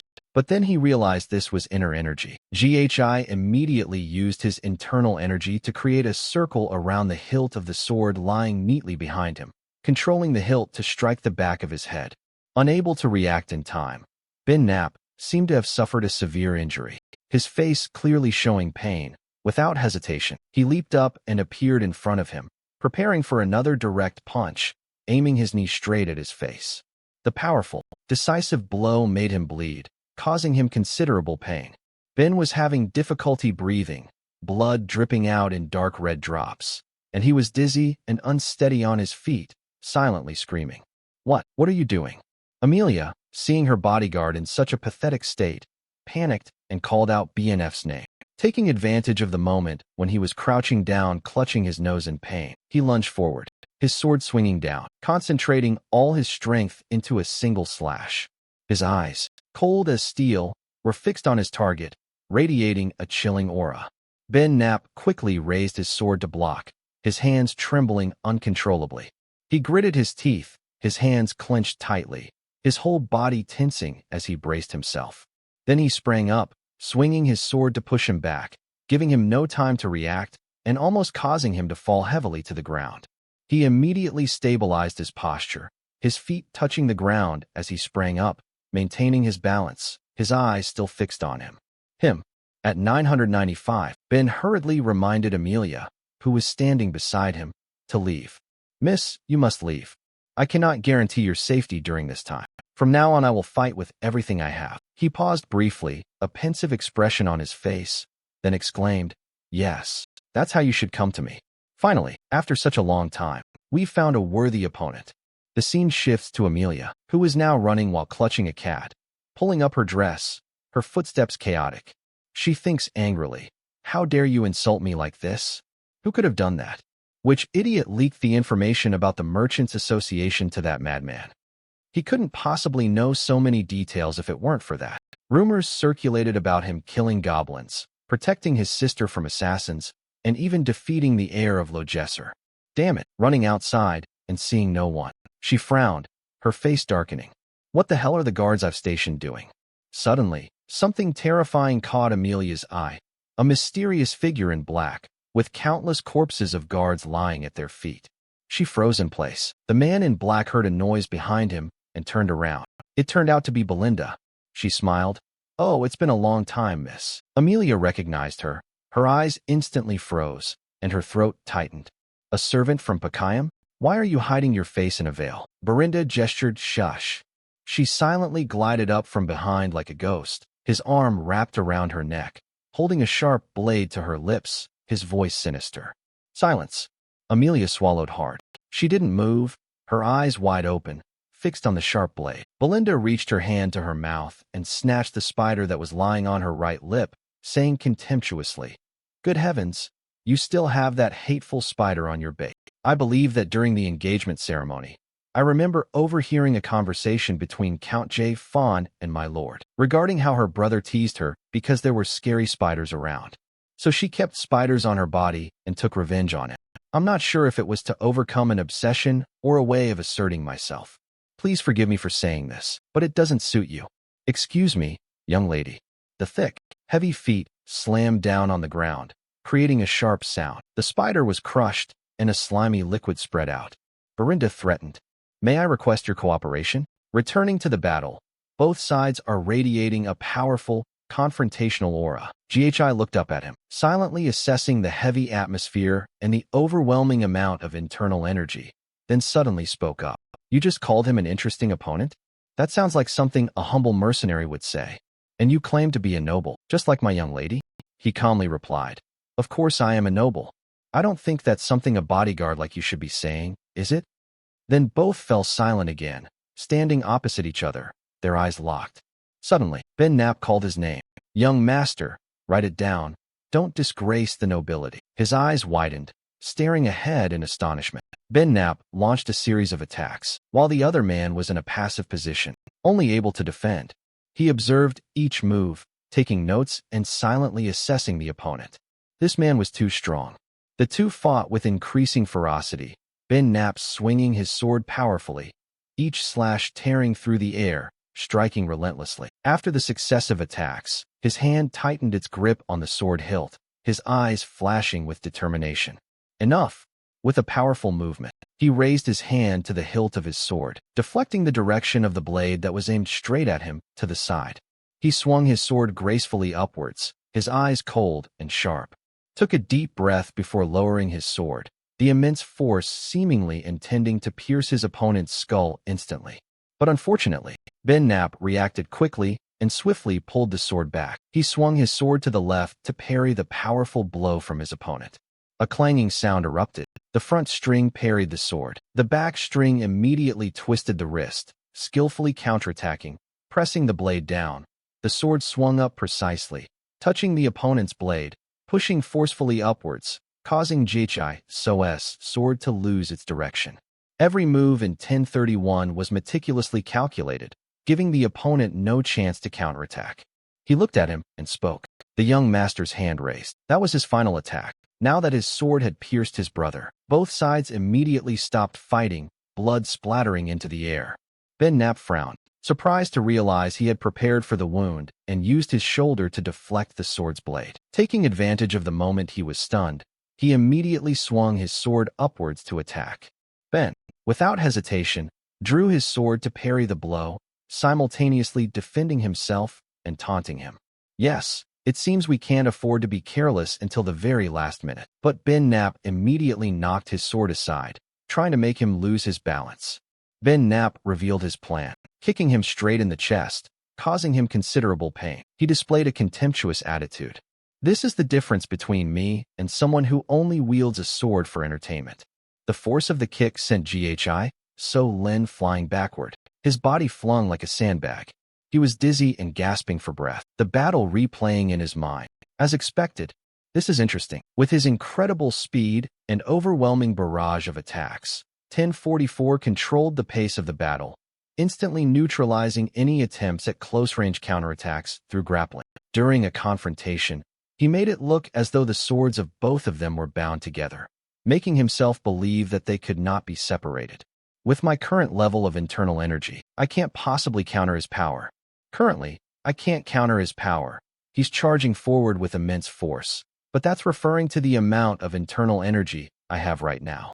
It's a pity we have to end here, but there's one thing you've overlooked. And that's my unique internal energy cultivation technique. The third-level Liberation Army advanced, and Ben Knapp also prepared himself for battle. He gripped the sword hilt firmly with both hands, channeling his inner energy to continue fighting against the force concentrated in the sword. Each swirling stream of air around the steel blade emitted a soft hissing sound. A violent collision resounded. The force was so strong that the driver's arm went numb. The sword sprang from his hand, spinning through the air several yards away. He was astonished and panicked, thinking to himself, the young master is so skilled. How could he possibly use such explosive internal energy in battle? Just then, a sudden scream rang out. Stopping abruptly, Belinda appeared, screaming, along with Amelia, who had a knife held to her throat, entering the battle at the most crucial moment. She angrily gritted her teeth and said, "Take it, 10,000 gold coins. Take it and get out of my sight." He glanced at her and said, "How troublesome.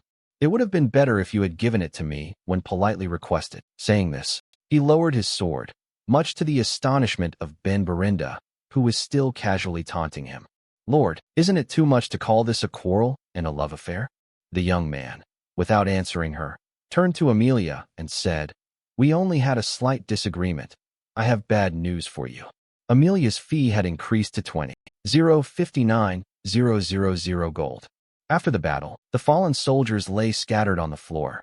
Amidst the chaos, in Amelia's room, a loud crash echoed as a vase was suddenly shattered into pieces. The air in the room was thick with tension, a suffocating silence, and Ben Knapp bowed his head in confession. "I apologize, miss, but he is a much stronger opponent than the rumors suggest. It was my mistake not to investigate him first." In an instant, he unleashed his magic, surpassing even a high-ranking knight. Her eyes were bloodshot, her face icy cold as she said, "He has changed a lot." Amelia raised her hand and slapped him hard. The sound of the slap echoed. His face was knocked to one side. She grabbed his collar, pulled him away, and threatened him in a low voice, carefully choosing her words. "Do you know how terrifying the Duke is wearing that film? If what happened today is revealed, our heads will roll. The reason we allied with the Duke of Film without telling my father was because we made a secret agreement. In exchange for our elimination of Pym, he promised to support our rebellion plan. When this is exposed, my own brothers will surely kill me. If they discover the secrets within the association, they may learn about this agreement. We must find a way to kill the traitor at all costs." Ben responded clearly to the order. She questioned him about the condition of the pen. Ben replied, "He had many cuts all over his body and a large wound on his shoulder. Also, because he just used a large amount of magic power, he won't be in his best condition for a while." After telling the story, his eyes darkened somewhat. Ben Knapp concluded, "We cannot use the Knights of the Territory if we want everything to go without a trace." Amelia replied, "I know. That's why we keep these people for times like this." He asked doubtfully, "Maybe they're stray cats." At this moment, she moved the flag's position on the map, smiling contentedly. "Orphans as mercenaries, people without lineage or status. Send them here to gather about a dozen people skilled in using internal energy." Hearing this, Ben understood the problem. Of course, that valley was the only direct route from Joan to PDM. That place was rarely visited, and its narrow terrain was ideal for handling things discreetly. After carefully considering all options, he declared, "I will ensure they are fully prepared." Amelia raised her head, her eyes blazing red like blood, hissing each word. "You will pay for the humiliation you have inflicted upon me." On the other side of the bustling street, a carriage sped along, causing a commotion. Inside, the man was bandaging his wounds, and a name, Amelia, flashed through his mind. Fuser sat opposite him and asked him with concern, "Young master, are you really all right?" Ghi touched his hand to his chest as he put on his coat and replied, "Don't worry about me, old man. It's not that serious." Touching the wound through his shirt, he thought the wound wasn't very deep. For such a reckless act, it wasn't too bad. 20. The 1,088,000 gold I received from Amelia was enough as initial capital to rebuild my estate. This would save many years of time. It would be great to kill Amelia as well. But I could not avoid territorial conflicts. I cannot allow my impulsive emotions to put the territory at risk. Tim has worked very hard to protect me from the barbarians, so retreating now is the best decision.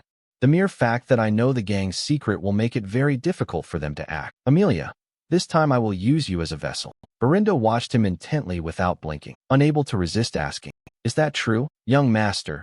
You told me to control the guards if I heard any fighting inside, and to take Amelia hostage after she left, but you just gave me a blank stare and avoided the question." "Oh, so that was the plan, wasn't it?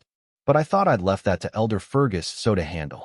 As soon as he finished speaking, his face turned pale, and he suddenly choked violently, covering his mouth with his hand and coughing continuously.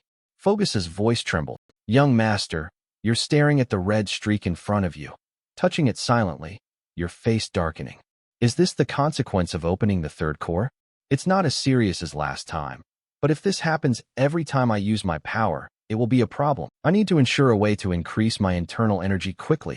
Seeing her take his pulse, he unconsciously called out Belinda's name. Belinda took out something, a long needle, and said, "Your energy flow is very chaotic."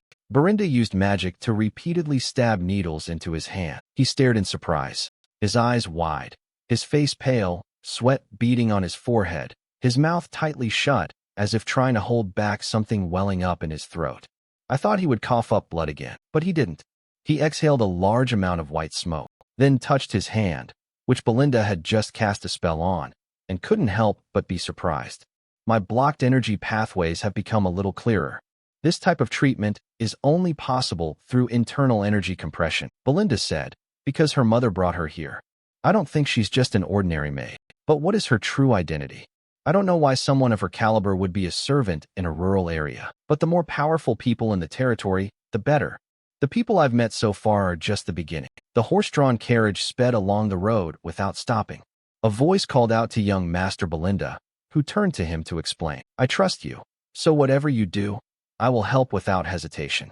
Please tell me why you took such a large sum of money from Miss Amelia." He was silent for a moment, then spoke, "I need money to spend." And Amelia was the only person close to him who possessed such a large fortune.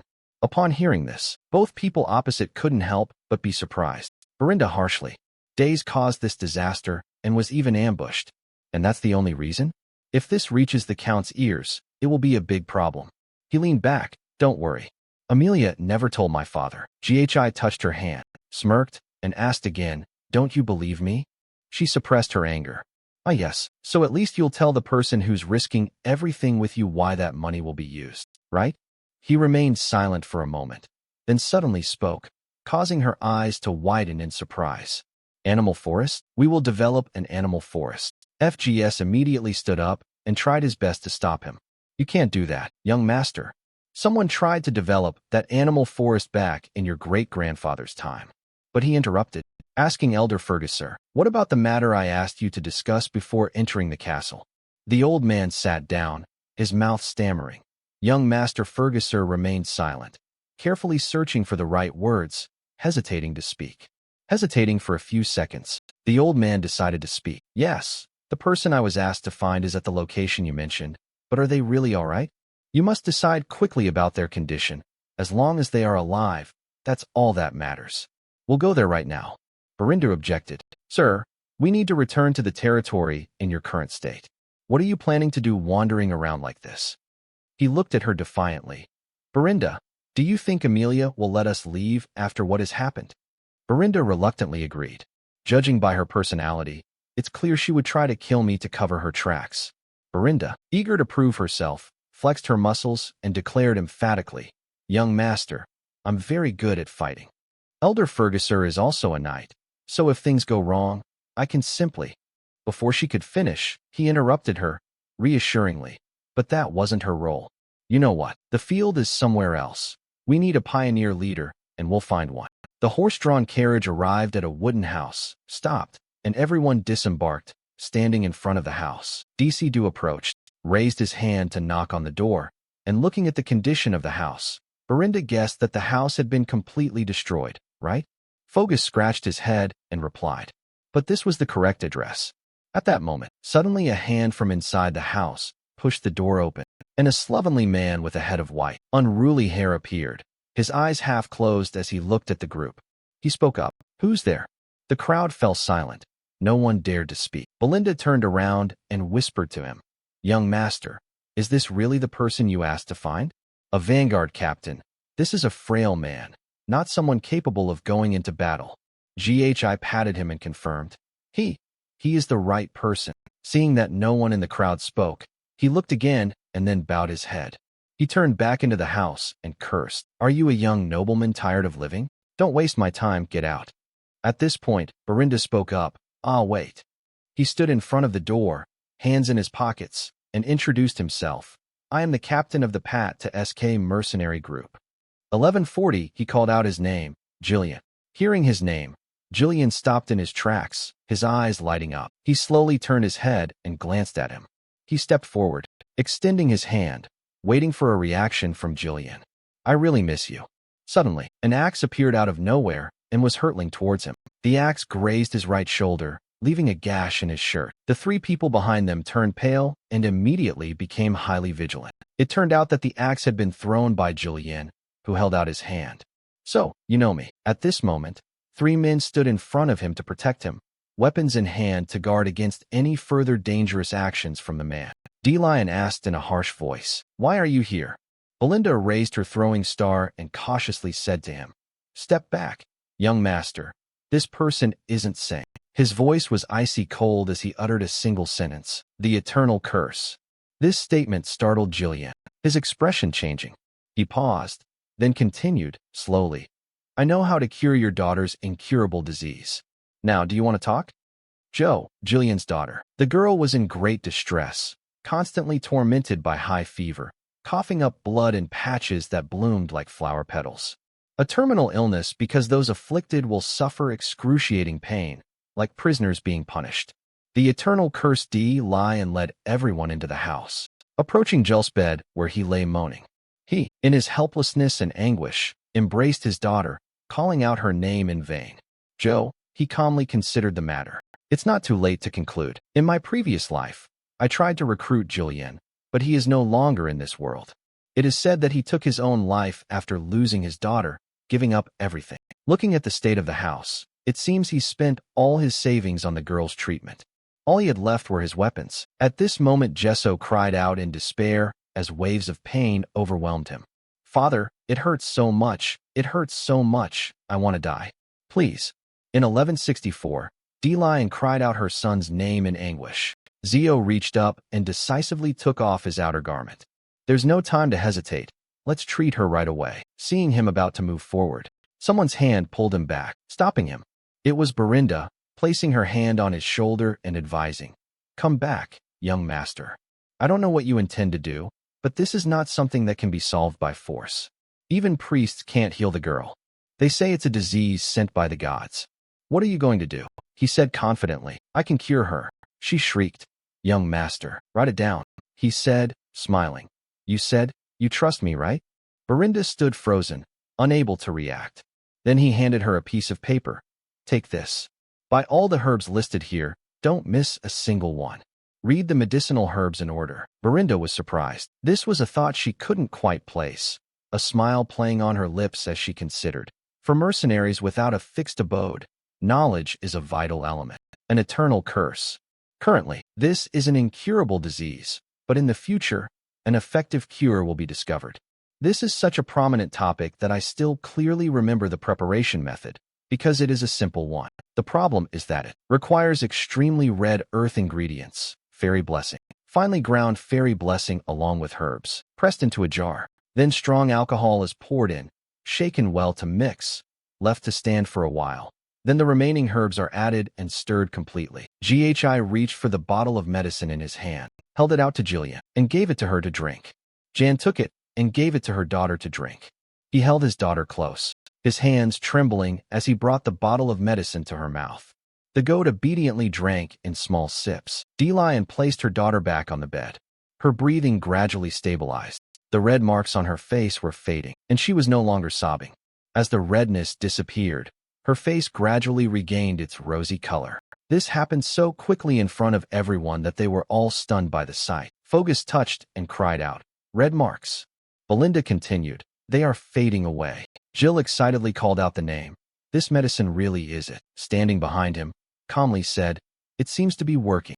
D-Lion turned around in disbelief, asking, How could this be? Even the divine power couldn't cure her. He calmly explained that the priest's divine power wasn't omnipotent. It relied on stimulating the body's life force and regenerative abilities to overcome illness. But that's not like a permanent cure. Tae Jillian trembled. Is that really true? Can my daughter really be cured? GHI patted the cloth reassuringly. 1 or 2 months, during which time, the girl will surely recover. The man with reddened eyes gradually realized. He slowly bowed low, placed his hand on his chest, and sincerely thanked his benefactor. Jaewon expressed, "What do you want from me? If you've come all the way here, you must have something you desire. However, all that remains of us is this useless body. If you want me to be a dog, I will. If you want me to be your slave, I will." His gaze softened, his steady hand gently extended. "Sir, I don't need a slave. I need Julian, the true leader of the GTA Mercenary squad to SK." Hearing GHI So's words, he looked up in surprise. What did those eyes, desire? Jan resolutely grabbed his long braided hair, and without hesitation, used the awl to toss it away. A rather loud noise rang out. Jan threw her hair, covering to the ground. Everyone around was confused and speechless. That's impossible. He's a completely different person than he was before.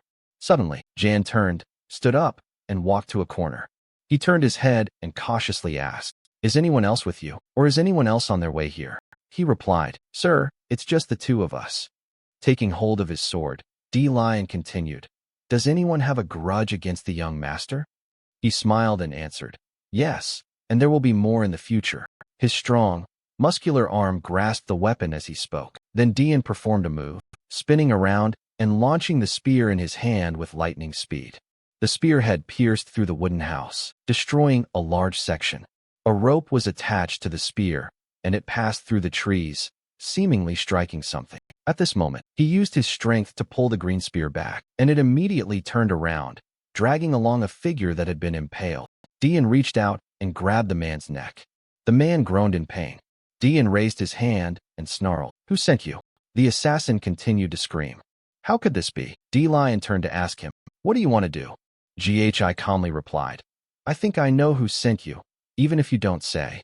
Today I don't want to have to take matters into my own hands." Jian immediately held out her hand, preventing him from drawing his sword. He snarled, "I'll handle it myself." Jan clenched his fist, and the other man trembled even more, struggling to breathe. The cries echoed throughout the heavens and the earth. Having finished his task, he bowed respectfully before him. Verinda stood beside him, deep in thought, her every movement showing no hesitation. Why would the young master allow such dangerous people to surround him? DL knelt down and sincerely said, "Your Highness, Grand Duke GHI So Lin, from this moment on, my life belongs to you." GHI So Lin thought to himself. With this, he had obtained an important piece for his future territorial reconstruction plan. A smile spread across his lips. "You've mastered the craft. From now on we'll be relying on you, Julian." In the dead of night, a voice spoke up. "A group of scouts has been killed." Inside the crowd, upon receiving the shocking news, people exclaimed in astonishment. "What? That's so stupid." The masked man with a scar near his mouth spoke up. "Quiet down. That's the Vigo smuggling gang." The subordinates bowed their heads and admitted their fault.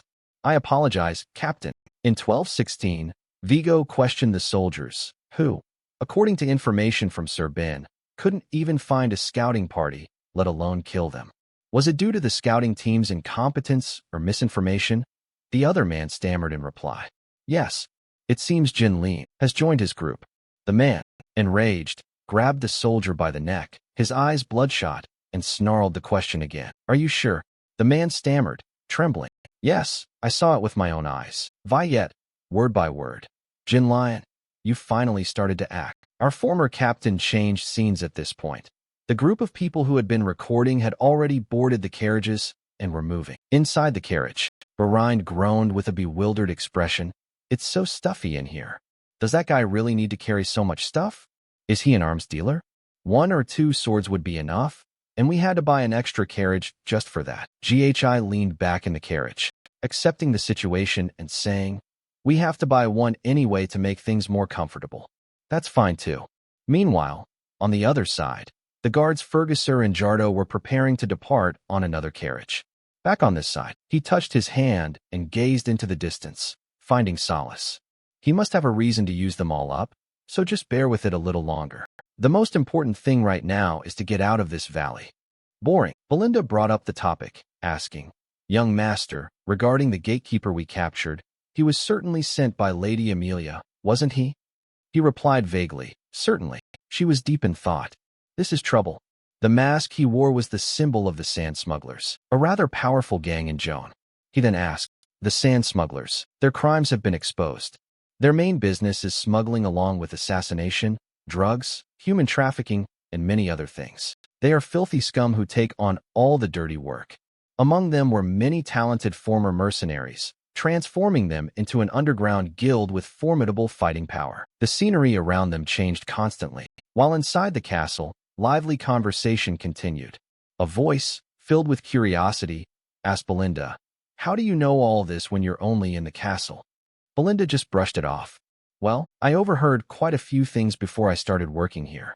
Anyway, Trung is very persistent, so be careful when you touch him and smile." He spoke up to reassure them that everything would be all right. "Because we have Jin Lion hidden." The horse-drawn carriage continued to roll through the night. As the carriage passed by, two mounds of earth suddenly emerged from nowhere. From both sides of the carriage, a strange phenomenon appeared. A mysterious force was surrounding the carriage. In 1243, Jan noticed something unusual. He didn't know when the assassins had appeared and attacked from the front, leaping up and charging straight at him. He drew his sword and exclaimed, "Ambush them from underground." He smiled and replied, "I understand." Jaewyan's family intervened, using a knife in one hand and a support in the other. Extremely sharp reflexes. He quickly blocked the attacks. In 1248, he skillfully used two types of weapons to break through the enemy's attacks. Approaching at a suitable distance, Jan directly slashed off the arm of a nearby assassin. Another man stubbornly continued his assault, his hand twirling his battle axe. He swung his axe and decisively struck the assassin. Having dealt with that group, Jan returned to his carriage, continued driving, and resumed his journey. Immediately afterwards, countless dark figures emerged from the trees, cutting the ropes that held the heavy objects. From above, enormous tree trunks were dropped down. Below are the people writing on the paper. In 1255, Jan immediately recognized the danger. He looked up and opened his mouth to ask, "Is it a trap?" Belinda exclaimed in panic, "At this rate, we'll be crushed." In 1259, Jan decisively pulled the reins and braked sharply. Fortunately, large logs fell right in front of him. The way the crowd was touching was very close. He looked like he was definitely being provocative. As expected, figures wielding swords gradually appeared around the carriage from all directions, surrounding it tightly and ready to attack. The gang leader, the clawed bandit leader, shouted, "Former mercenary Captain Ga to SK Jin Lion." Hearing his name, Jan turned to look. Leading the group, coldly brandishing a knife in his hand, the cowardly man who had dispersed the entire mercenary group just for his daughter. Jaewyan stepped out of the car, inevitably avoiding eye contact with the villagers. "I don't know what you're talking about." Vaiyao approached, his voice harsh. "I have lived a life I never wanted because of you. Are you so old that you can't even remember your old comrades?" D. Lion remained silent, not answering, which angered the man, who snarled, pretending not to know. "Huh? Then I'll make you remember." Vaiyao shouted, giving the order to kill them. Sitting in the carriage, he reached up and asked, "Do you need help?" He refused. "That's all right. He seems to want to see me, so please rest." "Young master, I can manage on my own." In a flash, he slashed at each man one by one, the cuts clean and precise, blood gushing out like a fountain. Seeing this, the assassins continued to charge forward, shouting insults. "Damn it, that old man." D-Lion took up his weapons and prepared for battle. The first man charged forward, swinging his axe to strike down one man. The second, he swung his axe again, causing the assassin's neck to bleed profusely. A third man rushed forward. D-Lion parried with his sword. Then the axe came down and severed his neck, ending another man's life. Vaiyao thought to himself, as predicted, he was still as strong as before. However, Jan alone completely routed this team of assassins. Seeing that the situation was unfavorable, he ordered the entire gang to split into two groups, attacking him from two sides. Delon, making a quick judgment, immediately jumped onto the horse at the back. The warhorse neighed loudly, its hooves pulling Kwong, preparing to gallop away. The assassins surrounding the area realized the situation and recognized the horse. In 1284, Jan drew a familiar weapon from the side of his horse.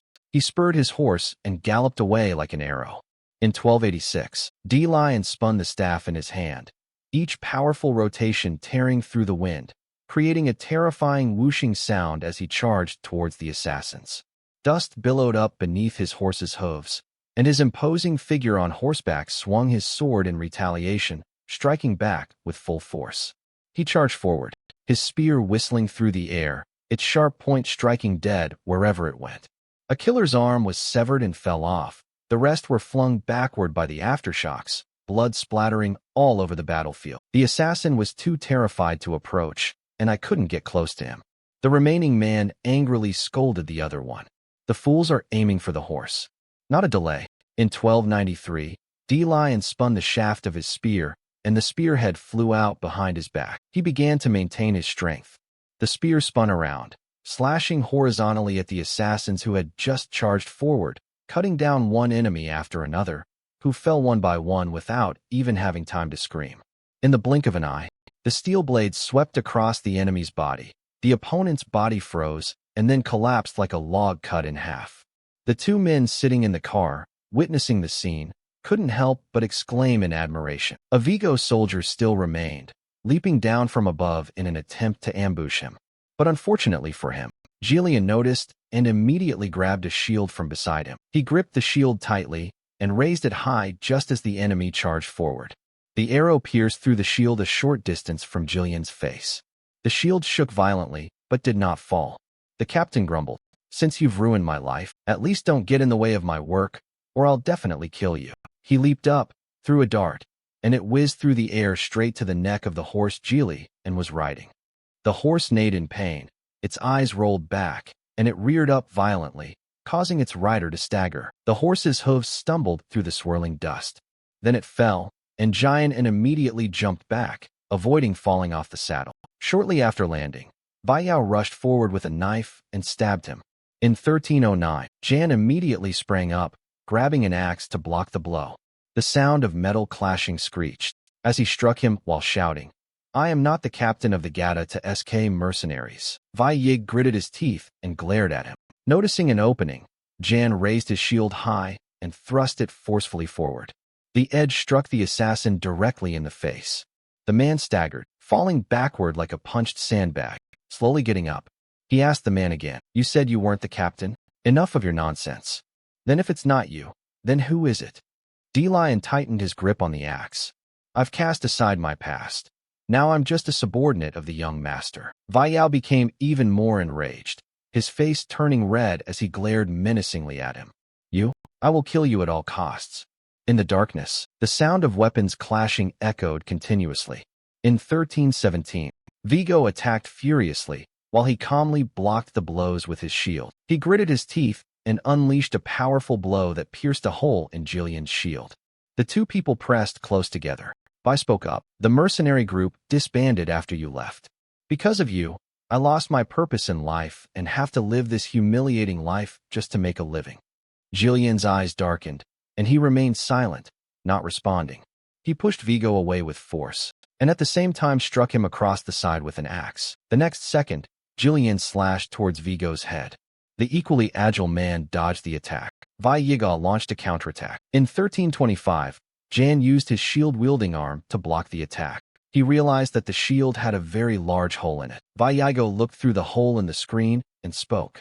In 1328, I, Nin, was ready to sacrifice my entire life to transform my mercenary army into the greatest army in history. So you threw everything away just to become a pawn of a depraved nobleman? I cannot forgive this. Go powerfully launched dark energy forward. Jia nimbly spun the axe in his hand, creating a shield and deflecting 3 projectiles. 3 arrows, deflected by the projectiles, immediately plunged forcefully into the ground. Vigo, wielding a sharp knife, leaped up and attacked him. Jilin nimbly dodged, and he and the other man continued to attack each other. In 1334, Vi became enraged, and one of her eyes became grotesque. Jin Lion, no matter how strong you are now, that was only when you were a captain a few years ago. While you wasted your time treating your daughter, I went through countless battles to become stronger. You are no longer my match. Vai Yao used his foot to sweep a line, gathering the 3 projectiles that Jillian had deflected earlier and which were now stuck in the ground nearby. The man continued to kick 3 more projectiles towards him. 3 projectiles swiftly flew forward and embedded themselves in the armor on Jillian's shoulder. But the opportunity arose when Vigo rushed towards him. Jillian swung an axe toward him. Unexpectedly, Vigo changed direction midway and escaped. From above, he suddenly appeared with a knife in his hand, lunging straight down, shouting, "It's over." Jillian. Time seemed to stand still. Vai Yin gripped the knife tightly in his hand, looking at him and saying, "Is that why you seek revenge?" Vai Yigal panicked, his mind in turmoil. Had he created an internal energy shield around his wrist to block his attack? Had he not used his full strength until now? Suddenly, a powerful axe blow struck his face. This attack by Jillian sent Vai Yigal flying, slamming him hard into a tree trunk behind him. He collapsed, one hand clutching the demonic face on the ground. In 1347, Jan approached Vai Yao and said, "I don't understand. If you truly wanted revenge, you had plenty of opportunities. Why didn't you come and kill me sooner?" The man laughed loudly and replied, "You know one thing, but you don't know another. I've come to speak to you before, but there's no longer any captain of the mercenaries who came to SK there. All that remained was a frail old man, not worth killing. Where has the hidden Guion that we once admired disappeared to?" Hearing this, Dian helplessly closed his eyes slightly and threw the knife down near the man. His voice rang out, "Take up your weapons. I too am a body bound by the will of another. But at least for this moment, I will show one last respect for my former comrade. As the captain of the Gata to SK mercenaries." Vi interrupted him. "Okay, you said it." Quickly grabbed the knife and rushed forward. Vai Yao charged at Jillian, shouting, "That's exactly what I wanted." The 2 men fought fiercely, their weapons clashing and sparks flying incessantly. Jilin swung his sword, but the man nimbly dodged it. In 1358, Vai Yao launched a counter kick, but he calmly dodged it. The man thrust a knife close to Jillian's face, but the axe in his hand swiftly deflected it. At the same time, Jillian's other sword stabbed Vai Yigo in the side, causing him to immediately vomit blood. Vai Yigo gritted his teeth in pain, swinging a blow to widen the distance between them. In 1361, Jan forcefully swung the axe in his hand and brought it down on the Vio. The man knew his fate was sealed when a voice echoed in his head. "We will remember you, commander of the 5th unit of mercenaries RA to SK Vigo vows." In that fateful moment, Vai Yao's lips seemed to be curving into a slight smile, and streaks of red blood splattered into the air. The battle was over. Jilin's hand picked up the knife from the ground. He stood motionless before Vigo's body. Suddenly, a voice rang out from behind. "Well done." Berinda looked around and spoke. "Oh dear, selling the loot we got from them could make us a decent amount of money, couldn't it?" Jan sheathed his sword and turned to look at Belinda and G, who were approaching. He bowed his head to G in sincere reverence. "We have caused unnecessary delays." "I'm very sorry, young master," he replied. "It's okay." He touched Jillian's face, silently assessing her. Jin Lion. He exceeded his own expectations when he first left home to begin his career as a mercenary. The stories of Jin Lai, passed down from his predecessors, helped lay the foundation for him to become the king of mercenaries. Getting there so quickly was the right choice. Thanks to that, I gained another reliable teammate. He asked if the man remembered who he was. The man produced a knife and replied, "Yes." He was an old comrade. GHI touched it, thinking to himself, "An old comrade. I wonder what my old comrades are doing now. I'm sure they're living their own lives, since this was before they met me. 1382 will have to recruit them someday." The voices of the 3 men echoed through the forest, offering their suggestions. "Now we should follow Belinda's suggestion and collect something valuable from them, shouldn't we?" Berinda replied, "All right, sir, please take the lead and help us gather them." Jillian's voice protested, "I am not your subordinate." 2 days later, at the Pazungam estate, the carriage stopped. Berinda sighed. "Phew, we've finally arrived." Jan looked into the distance and asked, "Is that Pum?" GHI touched it and replied, "Yes, it's good to have a place to return to. When I first ran away from home, I thought I could come back anytime." Jawayan silently watched him beside her before speaking. "Jan, what do you think of our land?" Is he confused? "Oh yes, it's very good." Suddenly, the rider reached up and asked, "It's terrible, isn't it?" All the houses are old and dilapidated, and there's absolutely no way to renovate them. Those fields? No, they are completely abandoned. All the farmers were conscripted into the army, leaving the land abandoned. Jay honestly replied, I had heard that PJ Zoom was always in a state of war because of the barbarians from the north, but after seeing it with my own eyes, the situation is even worse than I imagined. Berlin listened and thought to himself.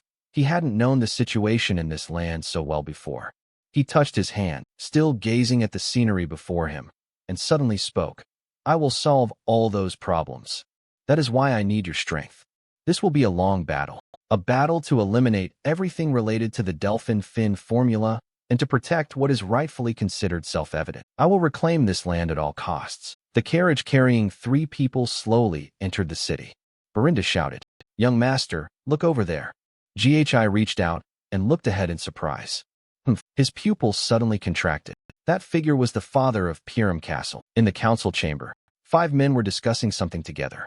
We need to reduce our forces. What? If we cut our forces even further, it will be very difficult to hold the defensive line.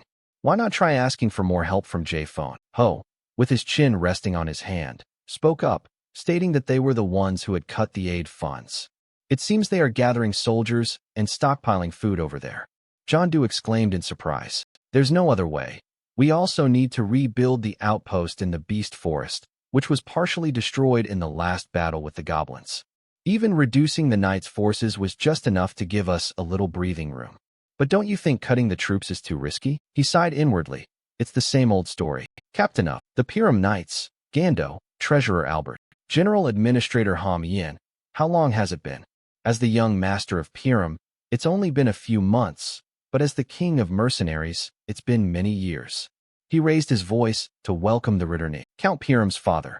John Peter Pyram looked at his son and softly replied. He looked at his father and silently recalled how, as a child, he had never liked his father because he was always strict and very serious. But now I can understand the countless burdens of fatigue and stress weighing on those shoulders. The responsibilities of the leader of this land. Ganter took a small sip of tea and then spoke. I hear you left the castle about a week ago. He replied that he had stopped by day phone. He reminded me, hoping that this time I wouldn't cause any trouble. The person who touched the teacup immediately replied, No, son, and looked at him, wanting to confirm. Young master, though it's hard to believe, I've heard that you won the duel with the vulture and earned some money. You certainly didn't go there to gamble, did you? He touched it, closed his eyes helplessly, and thought to himself, Nonsense gambling. If there is anything, it's investment. He replied, No, I just have some business with Amelia. Home June also chimed in. Young master, I've always said this, but you must know that you will inherit Persium, so you must think before you act. GHI nodded in response. I know, so don't worry. Seeing him respond so nonchalantly, the old man muttered to himself, This kid is ignoring my sincere advice. How can I not worry? Then Ganter spoke up. Enough. His voice rang out. From what I've heard, it seems you've caused some interesting trouble while I was away. I heard you executed Yama and Philip for trying to sell Elena. Is that true? He recalled their expressions. Ah, those people. In 1440, Jando was horrified. There was no way he would execute them himself. They probably just fought, and the story was exaggerated, with the young master delivering the final blow, recorded, touching it, and silently calculating. In 1443, Captain Giando, despite their treachery, was probably not pleased that his knights had died at his hands, so he preferred to avoid trouble. He responded, Yes, something like that. In 1446, Giant, helpless, gritted his teeth and exclaimed, I know. Suddenly a voice rang out, causing GHI so to startle slightly. Very good. Regardless of how things unfolded, the important thing was that Elena was still alive. He remained silent and unresponsive, but inwardly he was in turmoil. This is the first time I've received praise from my father. Still trembling, asked, Father, may I ask you something? His father looked at him curiously, his eyes wide with apprehension and wariness. Young master, if you intend to ask for a reward, I will interrupt you right here. John Duco Keem restrained himself and immediately agreed. That's right. Think about all the trouble you've caused, selling military supplies for gambling, burning down the main gate to roast war horses, and even melting down all the armor to forge a legendary sword. Touching the paper, I could only remain silent and sigh inwardly, thinking, it sounds like I've done so much already. He honestly said, I just wanted to ask permission. Now Ganner was surprised. May I ask permission? The recording voice rang out. I want to explore the forest of monsters. All four were stunned upon hearing this. Their eyes looked at him as if he were a complete lunatic, their faces expressionless and cold, showing no reaction. Suddenly he spoke up. Did father say no? He flew into a rage and started yelling at me. Belinda replied without surprise. Of course he would be like that. That place is full of monsters. Nothing can be gained by touching it. He looked at Jillian and then spoke. Jillian, you've heard about the plan from Belinda, haven't you? He replied. Yes, I guess you want to explore the forest of beasts with the money you received. The young lady of the wealthy family flaunted the deadly forest, a place where no one could ever return alive. For that reason, nobody knew anything about the place, and everyone avoided it. According to the story, the blood-red eyes of the forest monster were staring as if they were right before my eyes. Its fearsome reputation had spread to other regions as well. He touched it and felt surprised. He seems to know quite a bit. As he said, there is nothing to gain from going in there. But let's begin. In 1474, Belinda was terrified. Stop, stop. You said you didn't have permission, yet you still intend to proceed? GHI touched his head slightly and turned around, replying, I actually don't need his permission. It's just a matter of courtesy. This has to be done anyway. Belinda sighed helplessly. What is it about that place that is so haunting for you? He answered vaguely. I'll tell you later.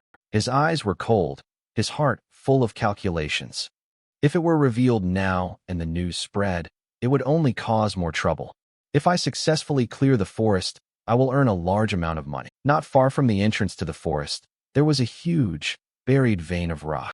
The ore stone was imbued with energy, the vibrating stone, an extremely rare mineral that drove mages crazy. It's used in all sorts of magical tools, shields, formations, spell scrolls, alchemy, magic research, just name it. Anything that uses energy has it. In his previous life, in 1486, Prince Delphi was the one who discovered it. But now only I know this information. Belinda felt anxious but couldn't express it. She closed her eyes helplessly and replied, Okay, I suppose you have some kind of plan. J. Lion honestly said, I will follow your orders. Seeing the expressions on their faces, he uttered a kind word. In 1490, the order was given, Belinda, go to the nearby assembly and hire some mercenaries. About 200 men should be enough. Belinda asked, bewildered. You don't hesitate to spend the money you risked your life to earn, do you? Jan anxiously reminded her. Are you sure, young master?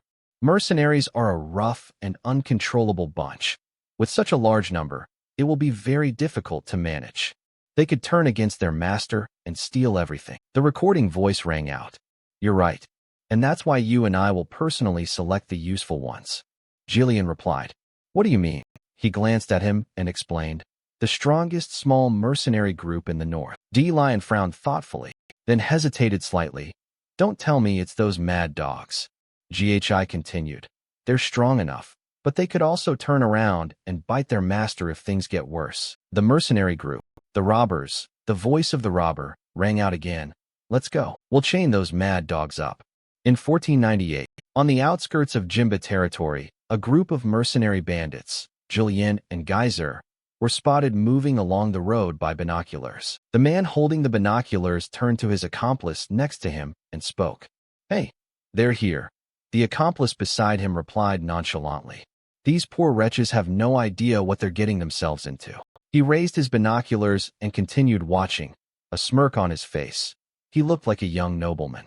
Oh, we could make a ton of money from this death. He hadn't even finished speaking when suddenly a hand, as if piercing through a lens, lunged forward. All the soldiers gathered their froze, simultaneously stopping all activity. Dean used one hand to grab the man by the head and lift him up, using binoculars to follow them up. He writhed in pain and screamed, You bastard, what are you doing? His hand tightened its grip and moved suddenly. Dean threw him forcefully toward the soldiers standing nearby, causing them to quickly dodge. The mercenaries, witnessing this scene, were enraged, their eyes wide with anger and their teeth gnashing. They're shouting and yelling, Who is he? Prepare for battle. Are you out of your mind? Suddenly, a voice rang out. You look like you're from a noble family, followed by a pair of confident strides. But don't think you can act recklessly just for your status. Don't expect to return home alive. Suddenly Ga Du fell silent, looking straight ahead, his hand stroking the back of the horse that was leisurely approaching. He calmly looked at the man and said, "Shut up and bring your leader here." Ga Du and the mercenaries didn't answer, but instead glared and asked, "Who is the leader here?" The old man's eyes darkened, and he chuckled, appearing very mysterious. A moment later, he twirled the iron crowbar in his hand and said, "It seems a young nobleman has lost his mind. It's time you learned your lesson. What does it mean to take responsibility?" The iron crowbar in his hand shot forward rapidly, and with a single swift motion, he pointed it directly at the person who had been touched. In 1514, Ghi remained calm on horseback as Quack Du charged straight towards him. In the blink of an eye, Quack Du was suddenly blocked. Jillian's sword pierced a link in Quack Du's chain, rendering it immobile. The group of soldiers didn't understand what was happening. The guy named Ga Du was so shocked he couldn't believe it, constantly wondering how he had pushed the sword blade into the chain. At that moment, the force was so strong that Quack Du lost his balance and fell to the ground with a thud. As we expected, words could not sway them. Jin Lai is hidden. He glanced subtly and gave the order. Knock them unconscious, but don't kill them. He stood in front of the person writing, touched the paper, and replied, "Understood." Very quickly, Jillian began to act. He yanked hard on the iron chain. In 1524, Go was immediately pulled away by a terrible force. Just one blow from Jillian sent the man flying into the air. The next second, he immediately threw the killing crow back. Having been struck forcefully by Quack Du, Ga Du screamed in pain. As soon as he fell to the ground, the soldiers roared and charged forward together. "You wretched scoundrels, don't think we'll go easy on you just because you're a nobleman." Jan nimbly manipulated the iron chain, pulling the gas truck lying on the ground up, then swiftly threw him into the charging soldiers. When there is prosperity, everyone shares in it. When there is misfortune, the whole group fears the blow, causing them all to huddle together and fall on top of each other. Don't mess with Jillian. He cast a cold, sharp glance at the remaining soldiers, who were so intimidated that they fell silent, trembling all over. Not a single one dared to charge forward again. At this point, he calmly dismounted from his horse after being touched. He stepped forward, his tone slightly impatient. "How long do you intend to make me wait?" The guard, stroking his arm, coldly replied, "Subordinate, take that useless fellow away and bring the captain here." At this moment, someone spoke up. "I was sleeping soundly. What's all the noise?" Suddenly, a whole group of soldiers hastily lined up neatly, and his voice rang out again. "I am the leader of the mercenary bandit gang." A pair of tall, leisurely steps forward, and a red-haired young man appeared before him, his eyes cold. "What do you want with me?" "This man is the captain of the mercenary bandit gang." Chow spoke up. "What else could it be besides matters related to the mercenaries' requests?" "I've come here to give you a mission." Chow pointed to the pile of people lying sprawled on the ground and asked, "A mission? What kind of client would treat my subordinate like that?" "You, a nobleman, surely know how to behave." Ghi replied frankly, "This is how I greet you. I think this is the best way to greet you." Cao sighed reluctantly in greeting. "What did you say?" "I can't imagine what would happen if you greeted me again." "Okay, I'm listening." Returning to Camp K, Ghi So and I sat down to discuss something. He asked, "What do you want to request?" Ghi So then revealed the name of a forest of monsters. Cao immediately fell silent and felt confused. He looked him straight in the eye and said, "I want to hire you to clear that forest." The soldiers beside him were thrown into disarray. The forest of monsters? That forest full of monsters? Could it be the forest right near Pum's territory? She began to feel intrigued. "Who are you to dare disturb such a dangerous forest?" Ghi So Len replied decisively, "I am the young master of Piram." Upon hearing his name, Ghi So Len's face suddenly went blank for several seconds. Having grasped the situation, he propped his head up with one hand, his mocking laughter echoing incessantly. "Wait, are you the young master from the rumors?" "I knew it. We know he is insane. You intend to explore the forest of beasts? What are you thinking? Young nobleman, you grew up in luxury. Surely you don't know how terrifying the forest of beasts is. That's not a place for a naive person like you. I don't need to hear any more from you. You all, the negotiations are over. The record is still silent. and Jian is standing beside you, ready for a fight if necessary. A voice, tinkling with emotion, rang out. Are you afraid? Hearing this, her pupils contracted and she trembled slightly. He looked straight at him provocatively.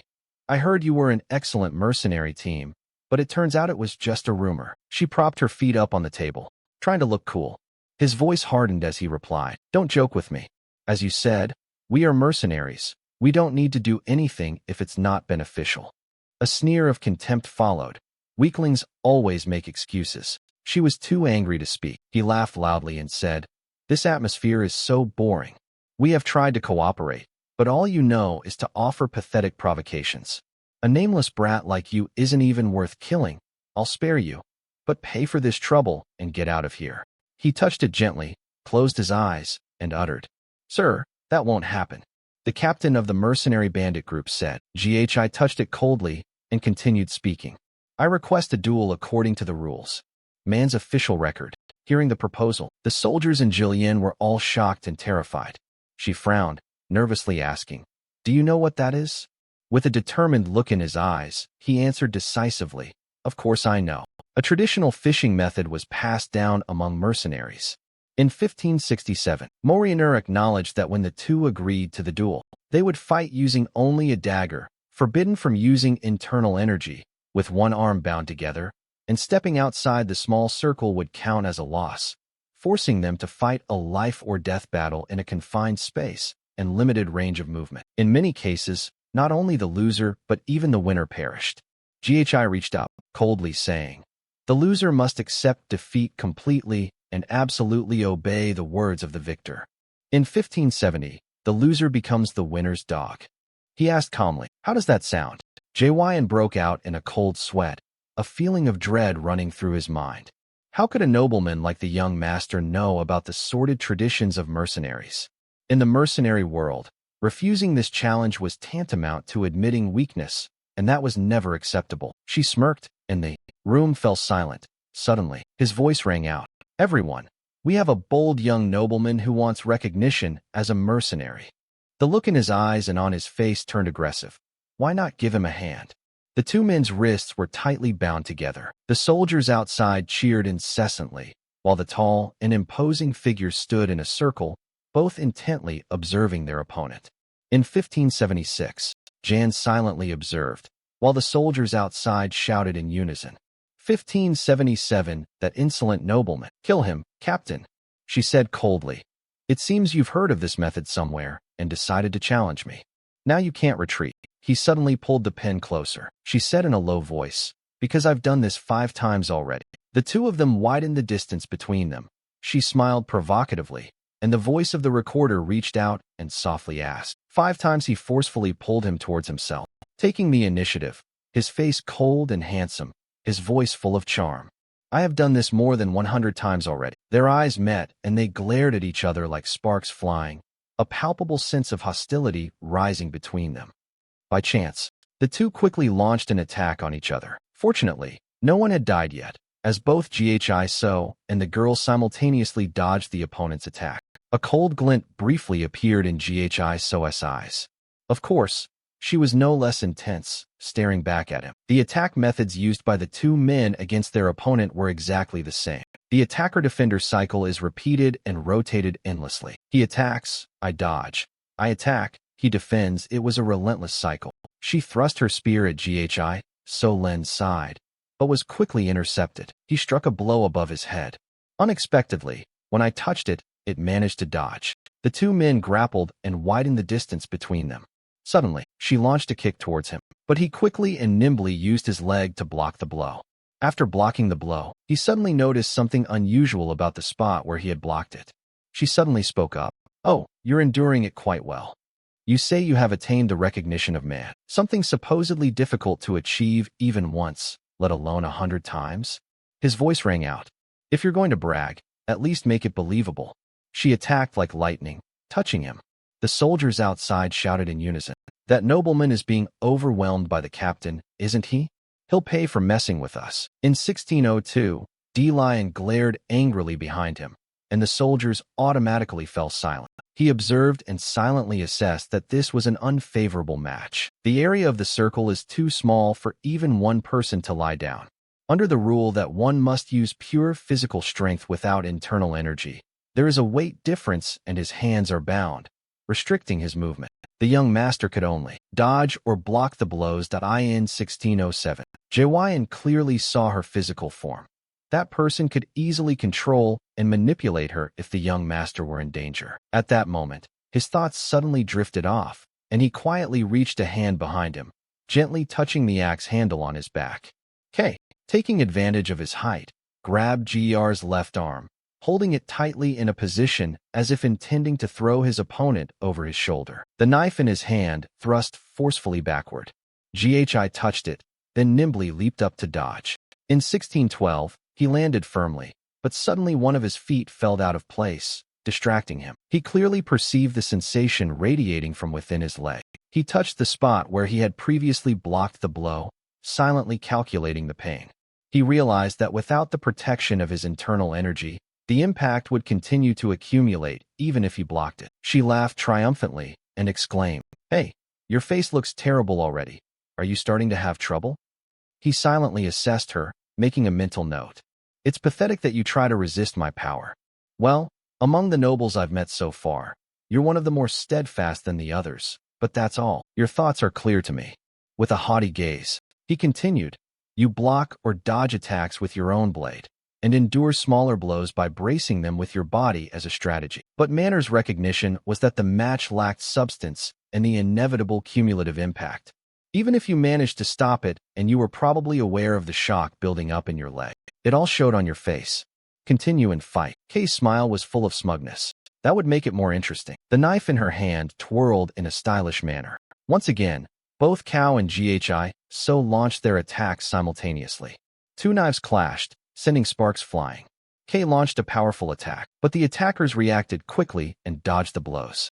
He launched a series of attacks, and even those who touched him were constantly blocked. Kay managed to restrain GHI So's knife-wielding hand. The two men pressed close together, and he threw another kick. GHI So's eyes turned cold, and he nimbly used the leg that had distracted him to block the blow. The surface of the wound felt cold to the touch, and the pain radiating from the spot where the blow had been taken intensified. Cao glanced over and said, "It's over now." He gripped the knife tightly in his hand, raised it high in a death pose, then decisively stabbed it down into the person who was touching him. The soldiers outside shouted in unison. In 1634, D. Lion hastily grabbed an axe, his heart pounding with panic as he silently called out to the young master. Meanwhile, the figure he was touching remained motionless, but a fleeting smile appeared on his face. Kay thrust his knife downwards, thinking he had secured victory, but unexpectedly, GHI lightly touched the knife and dodged it. In 1636, England also escaped from the control of Kay. He was taken aback and wondered to himself, had he dodged from that position? He quickly moved backward, and in a flash, he struck a blow to the high side. He glanced at his bleeding wound with an expression of disbelief. The soldiers and Jillian were so surprised that they all stopped dead in their tracks. She retaliated fiercely. He attacked relentlessly, and of course, everyone who touched him nimbly dodged his attacks. In 1642, it was recorded that he felt upwards and decisively made another incision high up on the chest. The soldiers surrounding them outside panicked. Their captain had been beheaded again. They shouted in outrage, "That nobleman! I thought he had been overpowered by the captain earlier. Captain, show him who the real boss is." Dian remained silent, watching intently, his heart pounding with anxiety. In 1645, Cao launched another missed attack. Shortly afterwards, he took a full shove from Geyser to the face. GHI touched the cold, clenched fist, and held the knife in his hand. He didn't make him wait long, but a series of powerful punches rained down on his face like a storm. He nimbly swung the knife in his hand, decisively plunging it into Ken's arm, causing him to cry out in pain. Kay roared, furiously attacking his head with vicious blows. When someone touched him, he calmly dodged it. He angrily gritted his teeth, glaring at the figure and wondering, "You were almost unaffected by my power before, so what trick did you use?" Dian, now less anxious, muttered to himself, "I understand now.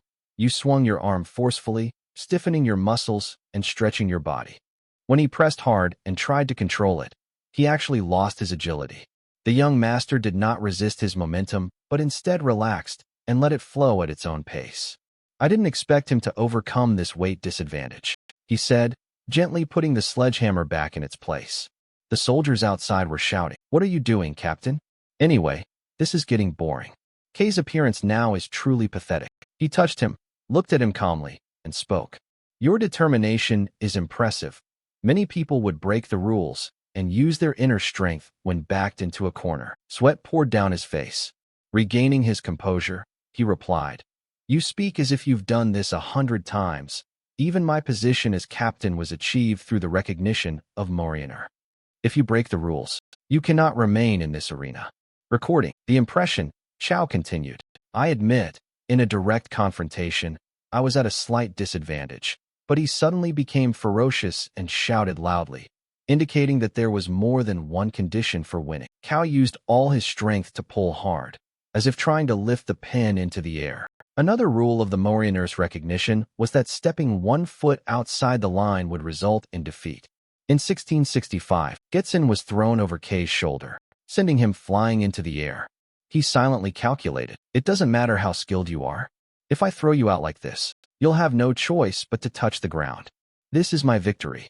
Getsin gripped the knife tightly in his hand, quickly hooking his arms together. In the blink of an eye, his posture changed with incredible agility. Ghi reached straight up to his leg, leaned back, and slammed his hand against Kei's thigh to gain balance. His bound arm gripped the other's arm tightly, clinging to him for leverage to keep from touching the ground. He nimbly climbed over Ko, simultaneously, subduing him. In 1669, Cao was restrained and unable to move, his helpless body collapsing to the ground, and the scene suddenly fell silent. The soldiers outside were all silent. Then a voice rang out, I've come out." Outside the circle, Cao gritted his teeth and thought to himself, "It's over."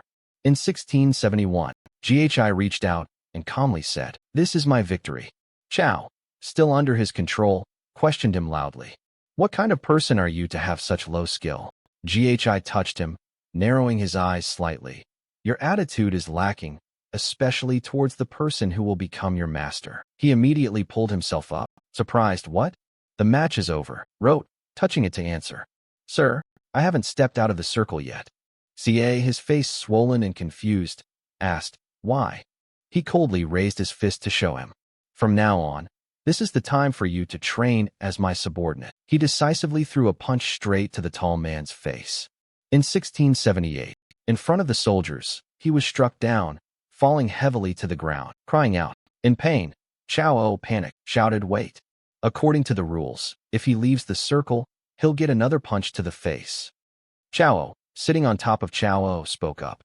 1680, you will care about the rules, even on the battlefield? He was furious. You, a man of such high status, still consider yourself a noble. He was cold, his gaze at Kei filled with murderous intent. "Do not question what your master does," Chao shouted. "Madman." Immediately afterwards, he took another powerful punch to the face, and then, with a frenzied barrage of punches, he was relentlessly pounded in the face. The soldiers outside hesitated, worried. Would it be all right to leave him like that? The bet was over. Chao screamed in pain. "Stop." Ghi reached out and forcefully pulled him to his feet. He still hadn't lowered his fist and calmly spoke up. He still hadn't left the circle. In 1691, Ca's face was swollen and covered in blood, a terrifying sight. He turned around, and the guard shouted, "Are you just going to stand there and watch? Kill him." The soldiers responded, "Yes, sir." Then, wielding his weapons, he charged forward, an axe appearing in his hand, causing the entire group of soldiers to freeze. He glanced at them and issued a warning.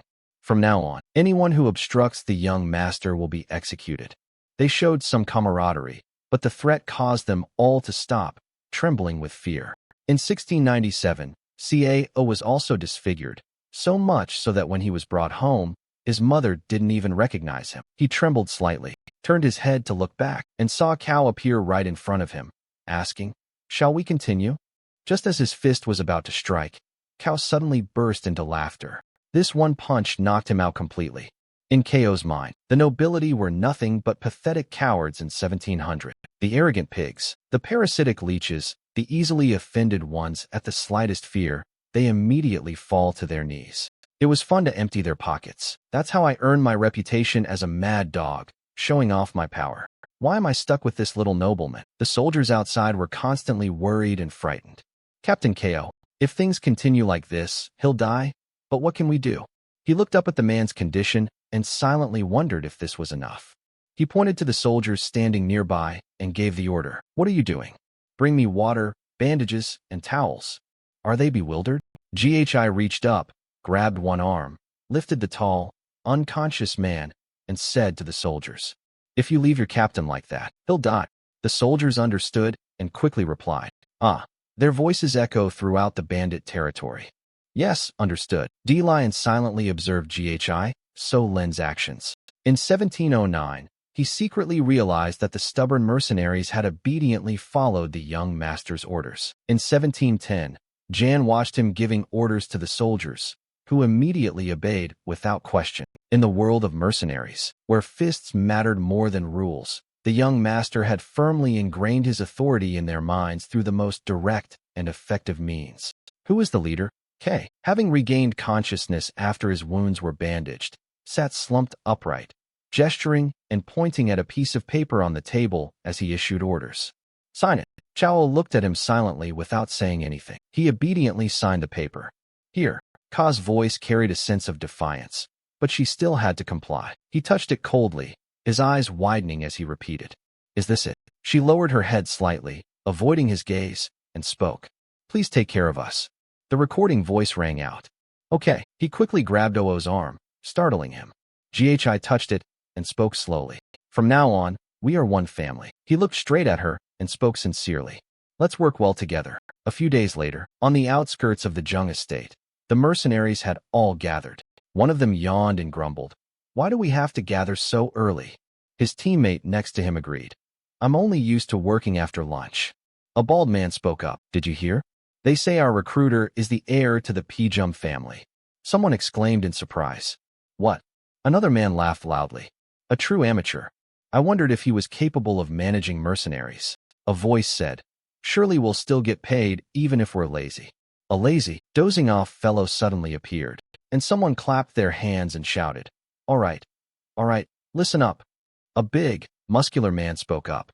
"Aren't we supposed to have a representative to deal with this inexperienced recruiter?" A few of them recognized him, and he asked, "Mr. Gordon the Muscle?" He pointed to his body proudly. "Yes, I am Gordon the Thief. I have seen your admirable attitude in discussing how to make things easier, but unless we speak with one voice, we will not achieve what we desire." A nearby mercenary said that last time, some idiot made an unreasonable demand, and everything fell apart. The bald-headed man looked at him and asked, "Are you planning to do that?" Gordon replied, "One needs to know how to maintain moderation in matters like this." The man held out a bag of money and laughed. "I'll act as your representative and put pressure on the recruiters, so you all agree, right?" The mercenaries all agreed. If God were in charge, he would surely win. God's enormous body is certainly useful in times like these. They competed with each other to throw coins inside. "That guy's bag, you're very trustworthy." In 1747, Gordon spent all day training, but was extremely astute when it came to money. Suddenly, a loud shout made them all stop. "Look, someone's coming." Ahead appeared a person on horseback approaching. As they got closer, it turned out to be a scribe. Three soldiers squinted to get a better look, then began discussing animatedly. "Huh, he came alone? Judging by his attire, he seems to be a recruiter. That's truly pitiful. He might have run away the moment he saw God's muscles." In 1755, Gordon waved his hand, giving orders to the mercenaries. "Okay, everyone go ahead and set the atmosphere." He rubbed his hands together, grinning triumphantly. "We will teach this naive nobleman a lesson he will never forget." Suddenly, Gordon's pupils contracted. Behind the seemingly innocent young nobleman was a procession of horsemen that in 1760. G's group appeared right before their eyes. On the right was Jillian. On the left was Cao and his accomplice, Goemo. The soldier beside him, panicked, asked, "That's the mercenary group that robbed the Do-So." Gung, equally panicked, exclaimed, "Huh." The voices of God's mercenaries rang out, causing Cao and Go to turn pale. How could those notorious troublemakers be so obedient to their recruit? Hitche, approaching the soldiers, glanced coldly at them but didn't speak immediately. The intimidating gaze made Gordon quickly bow his head in avoidance, stammering, "Are you the leader here?" He replied, "Yes, that's right." He continued to ask, "What's your name? If you're scared, just say it, darling." Under his pressure, this fat, ugly fellow finally confessed. Gord was not captured. He reached up and repeated the man's nickname. In 1766, Gordon's muscles were supple and elastic. He punched the man in the chest, making him tremble, then praised, "Impressive." A voice echoed from the recording studio, "I am the eldest son of Pizung." When Gyo Pizung heard his name, all of Gordon's mercenaries froze, secretly sweating, and Gyo Pizung ordered, "Gather all the mercenaries together. Gordon, from now on we will conquer the forest of beasts." The sky was a deep blue, the treetops still in the gentle breeze, as if foreshadowing an approaching storm. In front of the tents, Berinda silently helped to measure and put on her armor. In 1770, he pondered thoughtfully as Berinda helped him adjust his breastplate. All preparations for clearing the forest were complete. The expedition's temporary base had been established, supplies secured, and soldiers ready. Thinking this, Gaiso raised his eyes and looked towards the mercenary troops he had assembled. In front of him were neat rows of soldiers, and behind him Berinda, Julian, and Cao glanced back. "Berinda, check the troop count one more time," she replied respectfully. "Yes." In 1776, Berinda turned toward Gordon, her voice soft and measured. "In 1777, we hired 148 mercenaries through the company." In 1778, she continued to turn towards the mercenary bandits and the 41 men from the mercenary group that he had brought back. In 1779, including us, there were a total of 192 people. His sharp, scrutinizing gaze swept across. "Okay, you've certainly spoken clearly with Chief Inspector Chiban, haven't you?" Berinda calmly replied, "Yes." I thought he would object, but instead he volunteered to ensure no one would find out we entered the beast forest. He was already the commander of the garrison in the beast forest, so we don't need to worry. Neither of the two musicians dared to utter a word, only agreeing with her opinion. Ghi touched it, a slight smirk playing on his lips, and said with great satisfaction, "Very good." Then he looked straight ahead and shouted, "Everyone gather," he announced coldly. "Ahead is the forest of monsters, where we will be exploring. You must have heard the rumors. It was a place fraught with unforeseen dangers." He continued nonchalantly, as if this were some unseen creature, a beast, an unknown threat, or perhaps something beyond imagination lurking there. "However, we must definitely explore this place." The mercenaries turned pale with fear and exclaimed in panic, "What? Forest of beasts? I didn't know the forest we were going to clear was a forest of beasts. Are we going to go in there and never come back?" Berinda exclaimed angrily, "How dare you interrupt while the young master is speaking?" The commotion subsided, and a cold voice spoke up. "Anyone who wishes to withdraw may leave, but if this mission is successful, I promise to pay everyone 3 times their salary." The look of fear suddenly vanished from the faces of the mercenaries. Now their faces were filled with excitement. "Really? A high school diploma with that kind of salary is definitely worth a try." In 1799, Berinda, startled, quickly approached and whispered to the person who was touching it, "Young master, you're talking nonsense." "What are you talking about? We've almost used up all our budget just to prepare for this." He replied indifferently, this being his way of boosting morale. However, in his mind he thought, if we succeed, we will earn even more. Ghi reached up, turned his face, smiled slightly, and looked directly at Berinda. "You believe me, don't you?" Belinda sighed reluctantly. "I have no choice but to believe you." Cao sneered, turning to Julien, the third-ranked salary officer. "He must be crazy to make such a promise. How do you intend to handle this, sir?" "Our young master never has a contingency plan," D-Lion calmly replied. He always had a plan. In 1807, the mercenaries' morale was boosted. Dong Tan shouted, and the expedition team, led by their leader, headed into the monster forest. He waved his hand. "Let's go." The trees in the dense forest, their enormous canopies blocking out the sky, seemed to prevent any sunlight from penetrating. Thump! With each heavy axe blow, the mercenaries, some using axes, began felling the massive trees in the forest. In 1811, someone was transporting timber on large carts, scraping and stomping on the tree trunks until they were worn down by the felling. The tree was struck by a heavy force, and fell to the ground with a crash. He gazed towards where the tree's canopy had just obscured the sky. Good. Finally, the light has penetrated. He touched the ground, raised his hand to give the order, and continued clearing the path in this direction. In 1814, trees were felled into sections and loaded onto carts, while those with free hands dug around the base of the trees to make them easier to uproot. He pondered, reflecting on the diary of the beastly forest exploration of the Duke of Defile, which he had obtained from a previous life. The forest of beasts was truly vast. One day, we will drive away all the beasts and exploit the resources of the forest. But right now, what we need is money. Forget everything else. Find the quickest route to the coral reef. The wealth from this expedition would be key to thwarting the conspiracies surrounding the prison. Xiao glanced at him, unable to hide the judgment in her heart. Oh, even the hired hand does the work himself? The mercenary standing nearby sneered, asking a sarcastic question. Was that leading by example or a display of nobility? Another soldier glanced sideways. No nobility at all. It's all just pretense. He'll fall in a moment. Seeing this, Belinda glared and shouted, "Hey, stop talking nonsense and get back to work." The two soldiers turned around and continued their work, while Zhangdu remained. Okay, she's annoyed at seeing the backs of those guys. These guys are really something. Belinda stood with her hands on her hips, watching as someone was chopping down a tree. "Young master, why are you doing the work yourself after hiring these people with money? They are belittling you, because you are doing the same work as them." Recording the notes, he remained indifferent in his reply. "It's all right.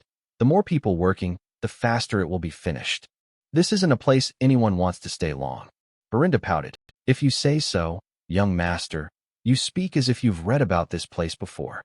This caused the attendant to roll his eyes and remain silent. In 1833, C.A. scoffed, picked up his axe and firewood, and walked past. "The landlord has a woman who cares for him. How enviable. Meanwhile, someone here is like a mad dog charging straight into hell."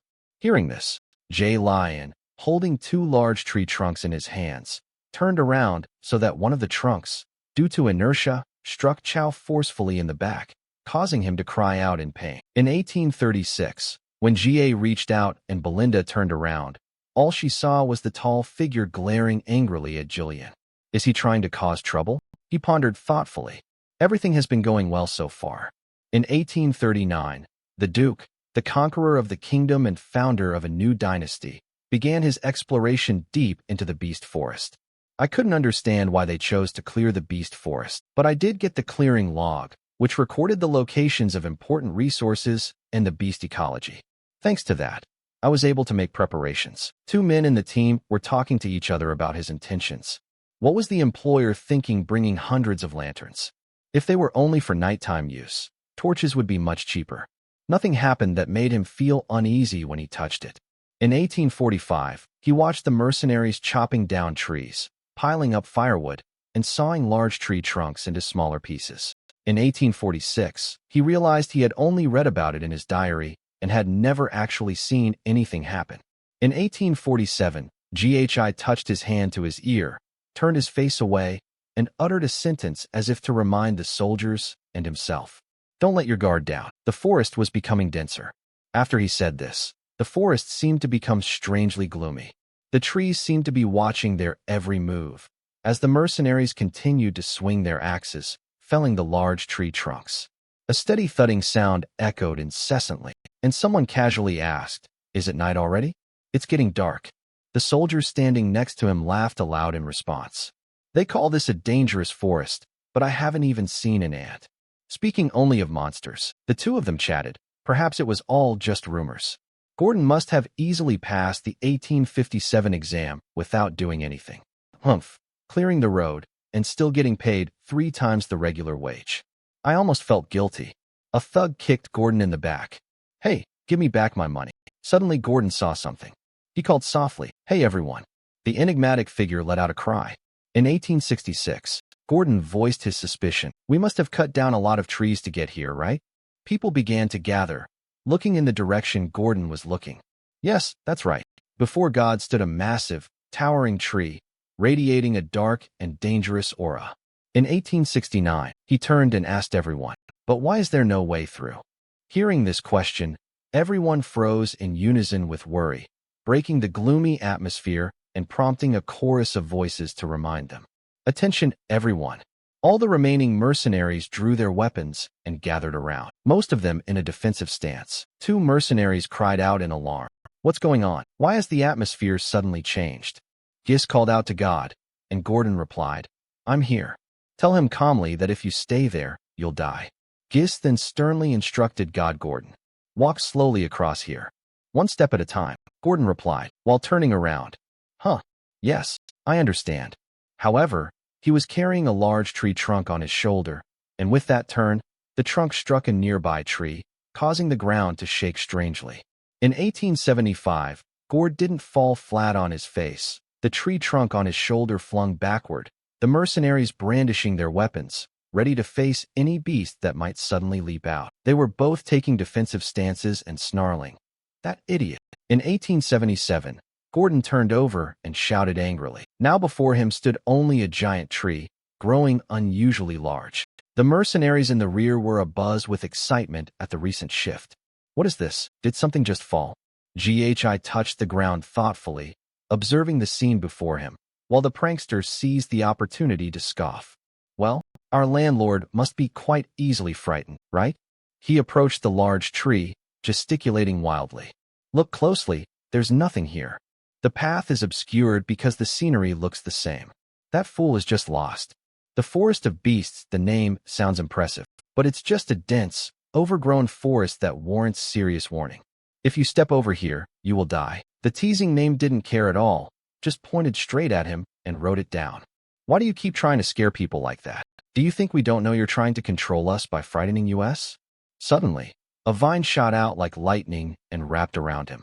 If you're unlucky, then so be it. Before the troublemaker could even react, a vine pulled him backward. The entire forest was filled with his pathetic screams as he was lifted high without being able to resist. They made no attempt to reveal their presence. In 1891, a vine poked its way into the gaping maw of sharp fangs at the top of a giant tree, and no one could have predicted how it would move. The sounds of chewing and swallowing echoed through the forest. It was a presence that would make you pray if you were unaware of it.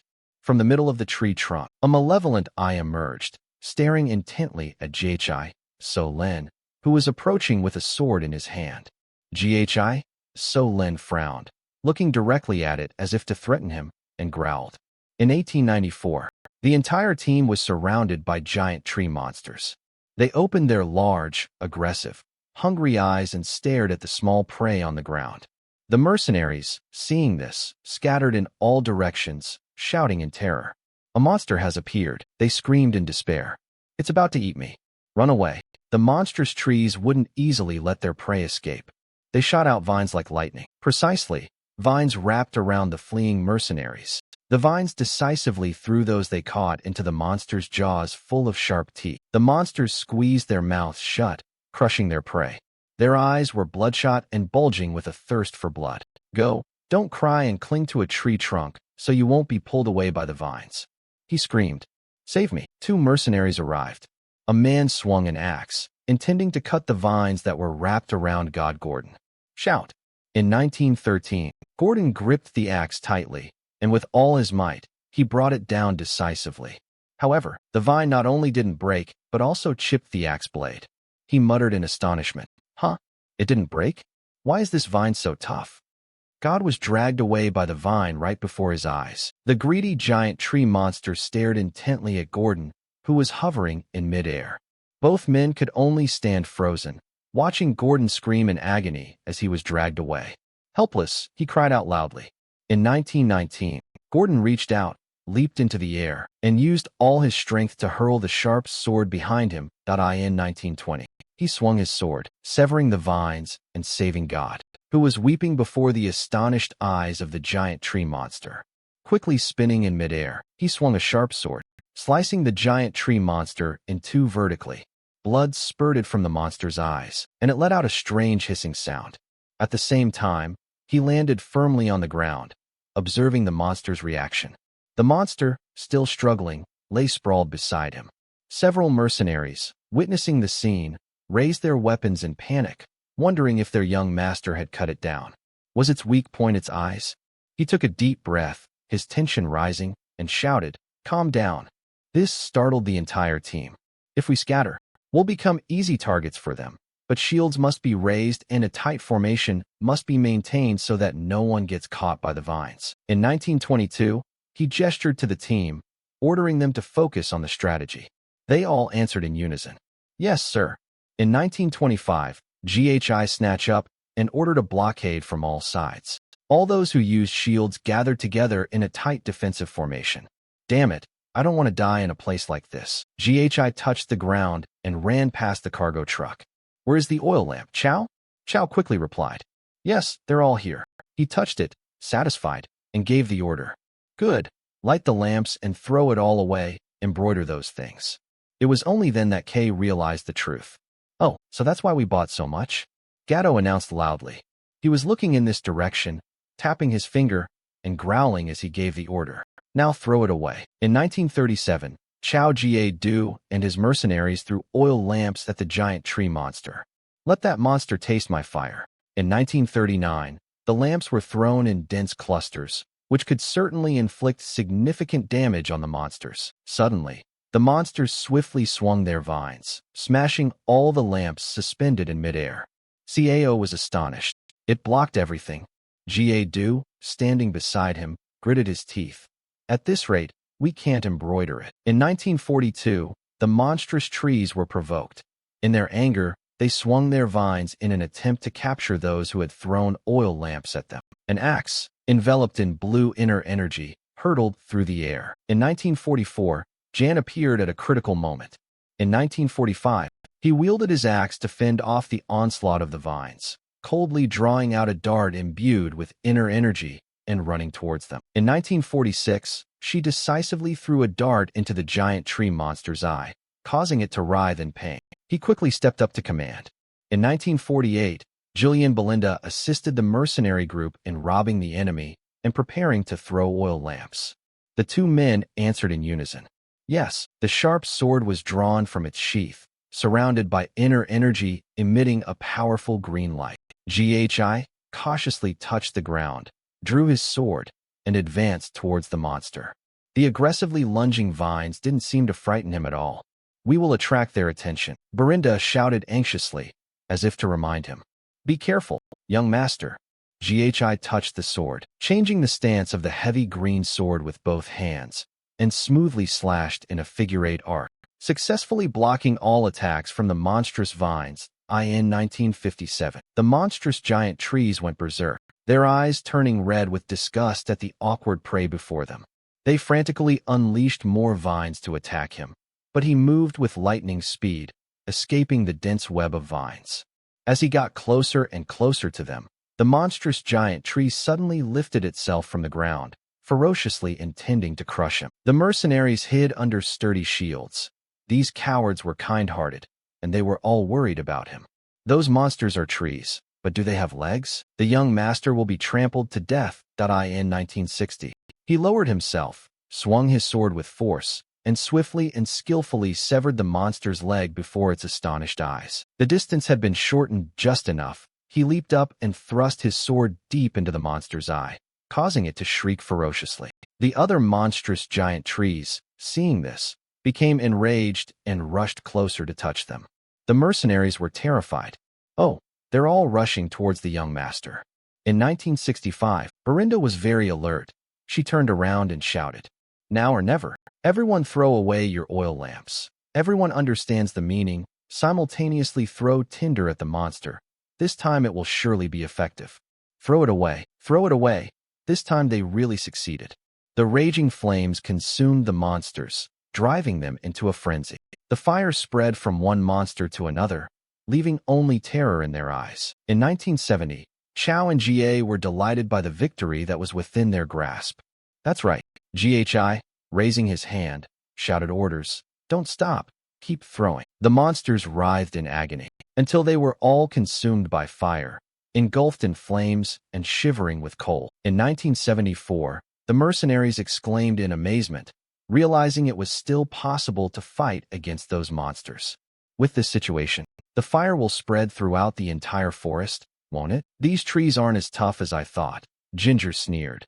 These wretched trees are powerless against the fire too. In 1977, GHI stepped forward, stood before everyone, and cautiously reminded them, "Don't be complacent. It's not over yet." Everyone panicked and asked in return, "What?" He calmly revealed the shocking news. Now that it was about to take its true form, a swirling cloud of steam billowed out, threatening to sweep away the entire team. In 1979, they were asking questions for which no one knew the answers. What's this smoke? The steam? The water? The fire? Have they all gone out? Berinda and Galleon approached and touched the smoke. "Young master, sir." Berinda was terrified. What was happening to those things? She cautiously looked towards the monsters. Their outer shells are afraid of fire, but the inside is not. In 1984, he calmly explained that the fire had burned away their outer shells, but encountered the water inside, creating all this steam, and after the thick steam, the faint shapes appeared. In 1985, they tore through the bones and lunged out, looking like grotesque carnivorous flowers with terrifyingly bright eyes, staring directly at the mercenary group. The monsters roared, opening their large, round, red mouths full of sharp teeth and lunging towards them. The mercenaries cried out in panic. "What is that? They're not dead."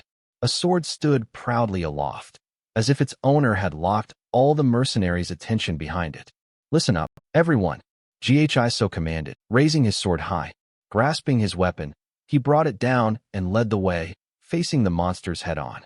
From now on it will be close combat. Not many words written, just grabbing onto the flying men, straight towards them, eyes full of determination, charging forward. The entire army was stunned by the sight. The mercenaries were terrified. "What? You want us to confront those giants at close range? Easier said than done.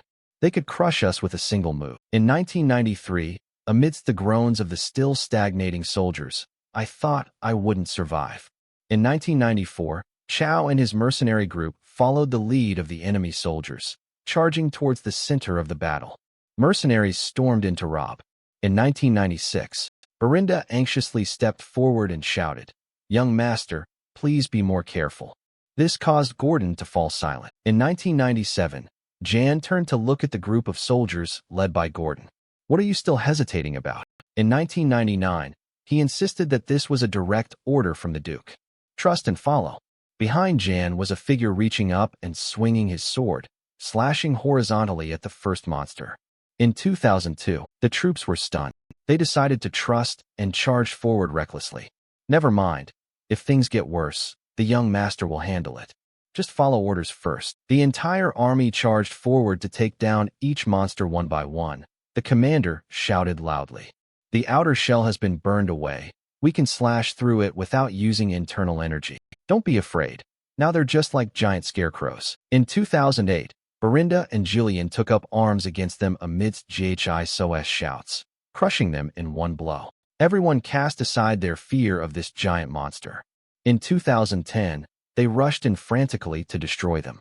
In 2011, the victory clearly leaned towards the human side. In 2012, GHI SOS sharp eyes lit up. Hesitation on the battlefield means death.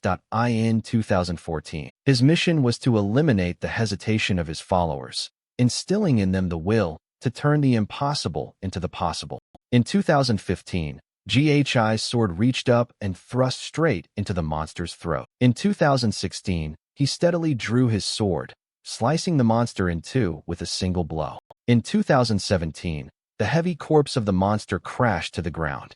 In 2018, it had to meet a disastrous defeat at the hands of GHI SO. Silence reigned all around, with the corpses of monsters scattered all around the team. The mercenaries were still breathless and recovering from the fierce battle. "Have we all defeated these monsters?" GHI asked softly. Everyone gather. The entire team stood neatly and orderly behind him. Monster corpses lay scattered on the ground, but alongside them were also many bodies of soldiers who had fought bravely. A voice echoed, "This is the forest of beasts. We've only reached the entrance." There were already so many monsters like that. The entire army had now fully grasped the danger of this forest. He gently patted the soldier's head, reassuring him, "But don't worry, if you just turn your head slightly to the back, I will always be in the lead." "I'm writing this with sincerity, looking straight ahead to the team. please trust and follow me. The mercenaries now completely trust the young master they had suspected and despised throughout their journey. In 2028, the entire army, in unison, shook a corner of the forest as they obeyed the young master's command. Along the way, the team encountered countless monsters they had never seen before. In 2030, they constantly chopped down trees, cleared paths, fought monsters, rested to recover from injuries, and then set off again to fight. A gigantic monster with a pearl-like head and a pouch-like body lunged forward, its mouth wide open, ready to devour the approaching soldiers. Gordon and the mercenaries raised their shields and stepped back, widening the distance between themselves and the monster. Damn it, what now? Why do these monsters keep appearing? Cao and Jillian rushed out to shield them. In 2034, Cao swiftly leaped up and severed the monster's leg. The soldiers behind shouted, "His leg, he's falling this way." D-Lion used her shield to block the monster's mouth. A sword descended from the sky, striking directly into the monster's jaw, finishing it off. He stepped down. "Is anyone injured?" The mercenaries quickly responded, "Sir, we all live." They kept shouting, "If you want to live, don't leave the young master's side. Come here." 2039. The monsters of D-Lion praised, "You have made great progress." CA smirked, "Nothing beats real combat," and nodded in agreement. "That's right, write it down. Shout the command loudly. There's still a long stretch ahead. Let's continue clearing the way." The mercenaries spread out to chop down trees. "Yes, sir." A mercenary, exhausted and panting, reached up behind him. He thought in horror, "Everyone here is crazy. A crazy forest full of madmen." The forest was dark and gloomy, devoid of light, and the dangerous breath of monsters seemed to lurk in the air. In 2049, the team encountered a crystal-clear lake in the darkness of night. The mercenaries ran quickly to the lake, bent down, and scooped up water, gulping it down. "Look how clear the water is. Drink it, drink it." In 2052, Belinda didn't let her guard down. Who knows what might be inside? He touched his finger thoughtfully, reflecting, "So far, we're still on the right track. This lake is the most important route to the rock vein." The commander gave the order, "Set up camp by the lake. We'll rest here." The team quickly set up tents and built a campfire to cook a meal for the night on the sandy beach near the lake. The mercenaries sat around the fire waiting for the food to cook. They exclaimed, "Oh my God, what are we doing here? We've only reached the entrance to the forest. What else will we find if we go deeper? At least nothing has happened at night for the past 2 nights." Fortunately, amidst the crackling fire, a voice spoke up. "What? Gee, don't doubt Manhwa's offer. Are you suggesting we quietly withdraw from here?" Another person asked in disbelief. "What nonsense are you talking about?" Manhwa tried to present arguments to convince these people. "I mean, there's no need to take any more risks. Obviously, life is more important than money, right?" Gordon calmly put a fish in his mouth and chewed. "We've cleared the way quite a bit, haven't we?" The young master said the destination isn't far from the forest entrance. "So, we're almost there." Man pointed his finger directly at the man and questioned him. "Do you really believe that? That's why you're always being deceived." He widened his eyes. Where did he think the young master's nickname, "the most cunning man in Persium," came from? Clearly, he was recklessly searching for glory by venturing through this forest. One person refused. "We've received the upfront payment. As mercenaries, we just need to do what we're paid to do, right?" Gordon indifferently sucked his thumb. "This isn't the first time the young master has saved us." Manhwa hadn't given up yet. "I admit the young master is a skilled fighter, but so far it's just luck that he's been able to swing his arm. One mistake, and we'll all be dead, whether human or not." He smirked sinisterly, delivering a psychological blow. "Mercenaries are always treated the same. When things get dangerous, we're just human shields. All nobles are the same." These words made Godon and those around him hesitate, and that was true. But Mouse, with a deep, contemptuous smirk, thought to himself, "Yeah, keep hesitating like that. Going back alone through that horde of monsters is insane. If things get worse, I'll use light as bait." The mercenary was not charmed by Manhwa's cunning words. He meant that if it weren't for the young master, we would all be dead. He pointed in one direction. "Look, over there. Soldiers are lining up waiting to be treated for their injuries." He touched them himself and applied the medicine to them. Berinda stood by, ready to support him whenever needed. Ghi carefully applied medicine to the hand of a mercenary soldier. He instructed, Be careful not to let water get into the wound, otherwise it will become infected. The soldier timidly replied, "Thank you, sir." Belinda, confused, bent down and whispered to the person who was touching her, "Ah, you didn't keep that precious medicine for yourself?" "Young master," he replied calmly as he took out the medicine. "It's for times like this. Saving it for later would be pointless." His voice was steady as he called out, "You next." This scene silenced the demon who was touching his rice. The mercenary continued his unfinished sentence. "The young master's medicines and pharmaceuticals are worth more than our lives." Would he really treat mercenaries as mere human shields like this? Those around him agreed. Yes, he's really different from the other young masters we've met. At least he doesn't seem like the kind of person who would abandon us. Manu could not convince these people. He turned around, gritting his teeth in frustration, thinking to himself, "Damn it, that old man is so troublesome. If I want to escape from here, I need to convince a few people, but it's not easy now." He walked towards Gordon and his men, stopping to rest while they could still walk. They respectfully replied, "Yes, sir." He turned to look at Jillian and Ku. "Jillian Ka, let's talk for a bit." The two replied clearly, "Yes, sir." Cao coldly glanced behind him. "Is everything all right? If it were me, I would have cut his tongue out." He touched him without bothering to pay attention. Just leave him alone. He can't do anything right now with 7 monsters surrounding him. He led them to the place where the lanterns were kept. More importantly, there was something we needed to check immediately. Belinda was puzzled. "Why did you suddenly tell us to count the lanterns I hung?" Cao replied, "There are about 24, just touch them and think of it." "As I thought, the number has decreased," he explained calmly. "Since we entered the forest, monsters have been attacking day and night. But there have been no nighttime attacks in the last 2 nights." Belinda suddenly realized something. Cao frowned. "That means Jan is serious. We have entered the territory of nocturnal monsters. A territory with great influence," wrote, touching the paper and speaking up in agreement.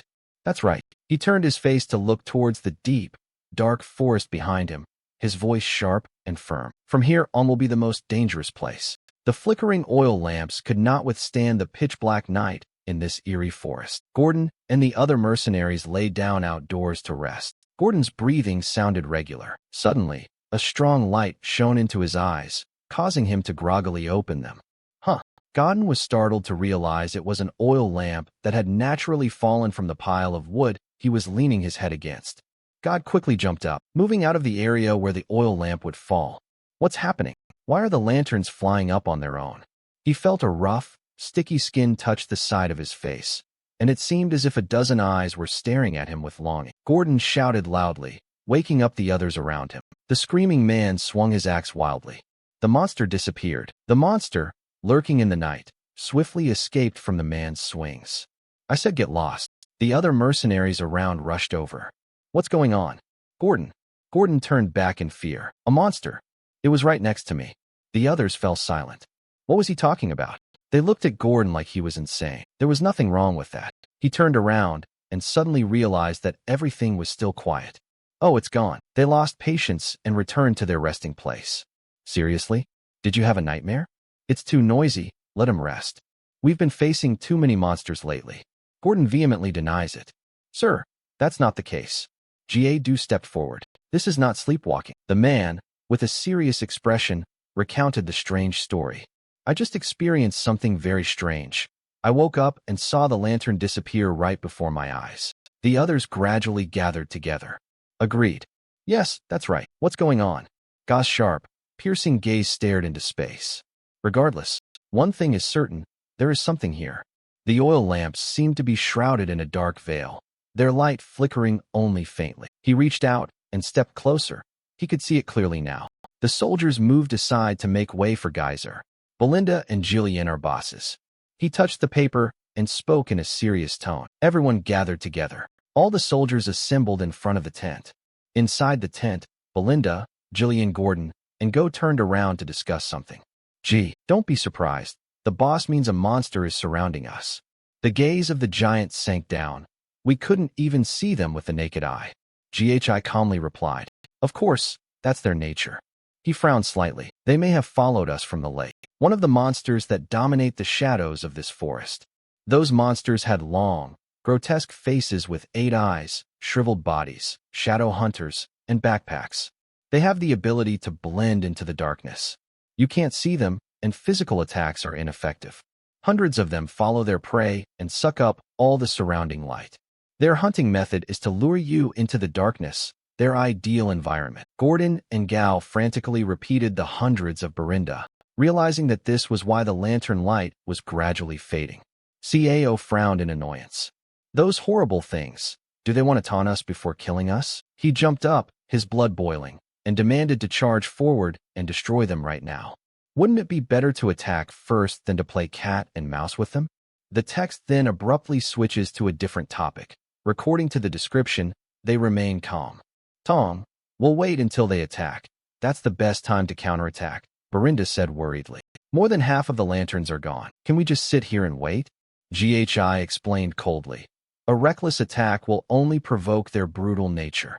They will retreat temporarily, change their hunting tactics, and harass us even more persistently. We will lose the opportunity to wipe them all out in one blow. Everyone asked in astonishment. Wipe them all out in one blow. Jan narrowed his eyes, focusing on the core issue. Did he mean there was a way to capture hundreds of invisible and invulnerable monsters at once? He simply replied, just touch it. Yes, he carefully asked Berinda. Belinda, what about the magic scrolls I asked you to prepare? Belinda replied reliably. I've already distributed them to each mercenary. The mercenaries outside were holding scrolls, curiously opening and reading them. Everything is ready. Just touch it calmly. Okay, I'll explain how we fight. He used his sword to draw on the ground. The people around gazed intently at the simple drawings on the ground, touching them and carefully analyzing the situation.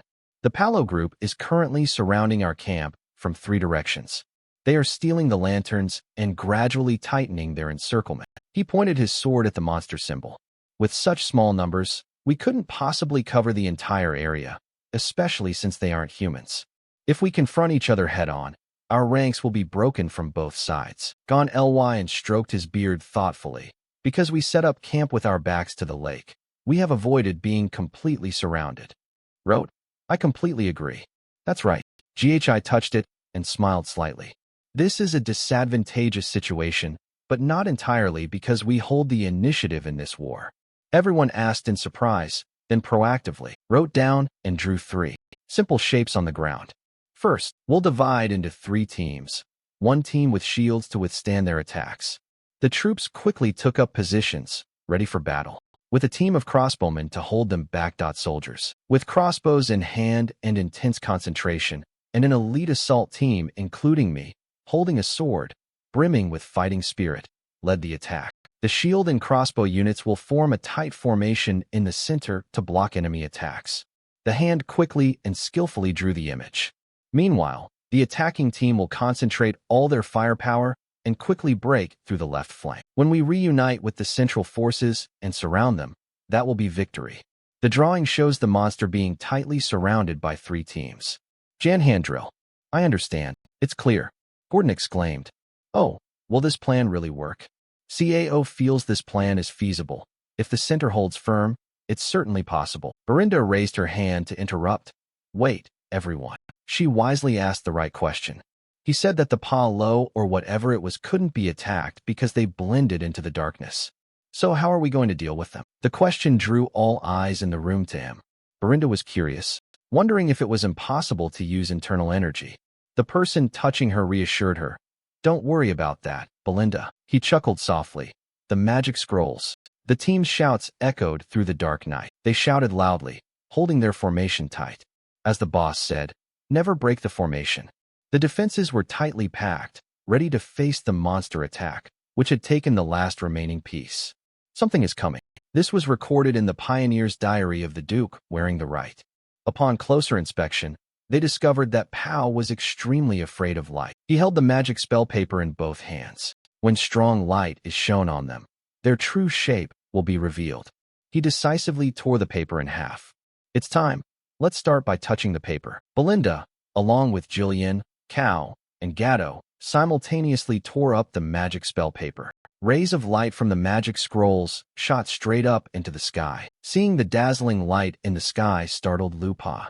First circle magic spell. The light seemed to engulf the monsters. They let out strange cries. The shield bearers were astonished. The darkness had been dispelled. Would their true forms be revealed? Things that looked like eels were surrounding us. Seeing the monsters approaching, the shield-bearers raised their guard, ready to fight. They prepared to confront them, and the commanders issued orders. The crossbowmen held their ground. All the crossbowmen aimed their bows straight at the enemy, shouting loudly, "Hold on for as long as possible." He raised his sword high, his back holding the sword, standing tall and proud. Their true forms were revealed. He touched it, brought it down to the ground, and gave the order. The attacking squad charged forward. The valiant assault team charged towards the monsters. For people, Belinda, Cao, and Jillian led the charge to defeat the monster. Recorded a scene from a sword that severed the head of a palo. He swept his eyes across the horde of monsters lunging forward with their claws extended. It can blend into the darkness, but its physical durability is very weak. With this lineup, we can break through the defenses in the blink of an eye. He ordered loudly. Reduce their numbers as much as possible. Chao Jillian Berinda, moving forward clearly. Jilin blocks attacks and draws the enemy's attention. In 2250 Jan, he wielded his axe to fend off the claws of the palos. Meanwhile, Cao will cause chaos. Chao moved like a ghost, swiftly sweeping away monsters everywhere. He came forward ferociously, swinging his arms, intending to sink his claws into Chao's body. Belinda appeared behind Chao. She leaped into the air, her hands full of small darts. If Belinda supports us, we can create opportunities.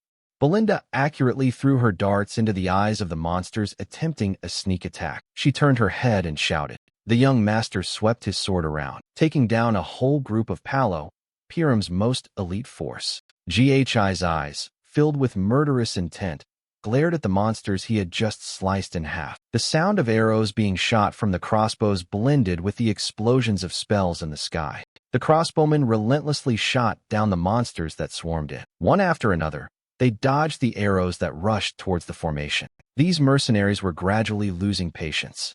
Why are there so many names for this? I've run out of names. When will the attacking unit arrive? We're worried we'll be right in front of them. The shield bearers could only scream in helplessness. At the critical moment, a sharp sword blocked the shield team's path. The assault team arrived in time to join the shield and crossbow teams, eliminating the remaining Palo, and, turning back, praised them. You all held out well. The army is overjoyed beyond words. Young master, we are saved. Following the plan discussed beforehand, Gordon shouted. Spread out. Surround them from all sides. It's our turn to counterattack. A horned Palo turned around and hissed something. The monsters turned their backs and ran away, leaving the team bewildered. Huh, they're running away. He touched it, frowned, and thought. Retreat before we can surround them? Balo realized the situation very quickly. He turned and gave the order. Belinda, looking for the alpha male. It has a pair of horns on its head. It is signaling to retreat. Chao ran after him. Should we continue the chase? Belinda asked, confused. Wouldn't it be better if we just left? Note, the last sentence is a succinct and concise explanation. They have a strong obsession with their prey. Even if we retreat now, they will still be watching us for days until the job is done. Gritted his teeth and said, we can't fight twice. We must avoid a war of attrition. If we can take down the chosen warhead, they will lose their command structure and disintegrate. We have to end here. Berinda looked at him in astonishment. She smiled softly, pulled out the string, and thought to herself, you've changed so much, Belinda. Your head is round and heavy with the string. Understood. She decisively strung the rope onto a large branch near it, securing it firmly and thickly. Berinda threw herself into the air. She flew towards the Palo. From the air, Berinda spotted the alpha male. The target pin is the horned creature. She swung the rope. Berinda threw the rope with the hook down and tied the lead horse tightly. She shouted loudly, signaling Geyser to come up. I found it. Young master. The figure reached out and lunged forward at incredible speed. Brother Yongjian, so you were there. GHI touched the ground, stomped his foot down hard, and took a running start, flying towards the target. He thrust a bloody line straight to the alpha male, felled around it, and forcefully stabbed it through the belly. With the sword still piercing the alpha male's body, he said in a harsh voice, let's end this. He reached up and swung his sword, slicing the monster's body to pieces. We were worried about losing our leader, so we panicked and shouted loudly. The leader is dead. Wipe them out. The team in the rear charged forward to wipe out the remaining monsters. They shouted, you like hiding in the shadows, huh? Let's make them regret daring to hunt us. Cao gritted his teeth and gave the order. The mercenary gang is robbing the weaklings. Don't let that old man get the better of you.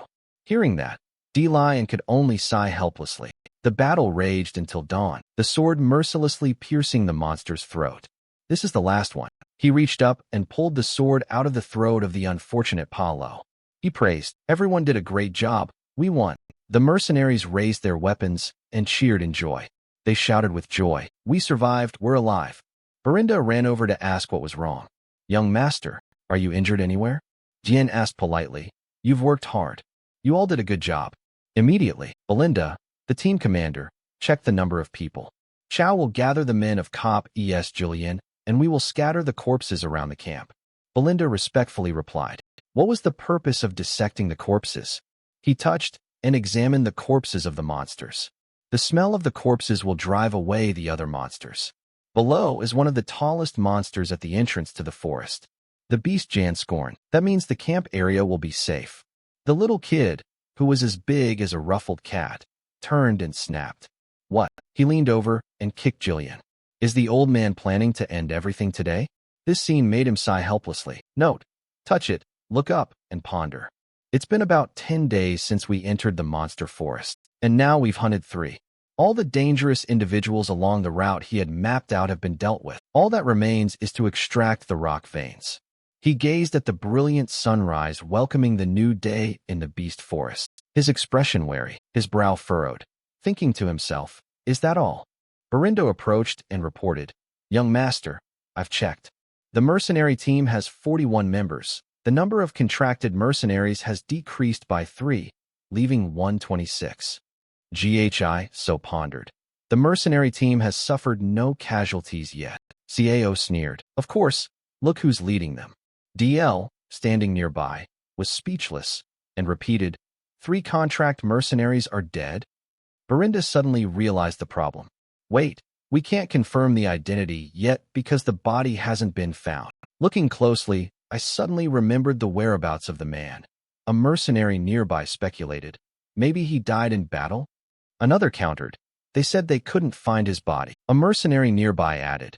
Knowing his character, he'd surely sneaked away. That's perfectly obvious. Manu So and 2 mercenaries abandoned their fleeing group and ran in the opposite direction. The 2 men ran while turning to talk to each other. That battle was really intense. Manhua would certainly have died if he hadn't run away, as you said. We've already created some distance. So, can you slow down a little now? Manu Sayer turned around irritably and scolded. You idiots need to snap out of it. We have to get out of here while the monsters are still scattered. If you want to live, keep running. Man turned around and saw the 2 men frozen, their faces pale as they stared at something. Huh, he questioned loudly. Didn't you hear me? Why isn't anyone running anymore? The 2 men trembled with fear, uttering a few broken cries. A trembling man pointed forward. Behind us.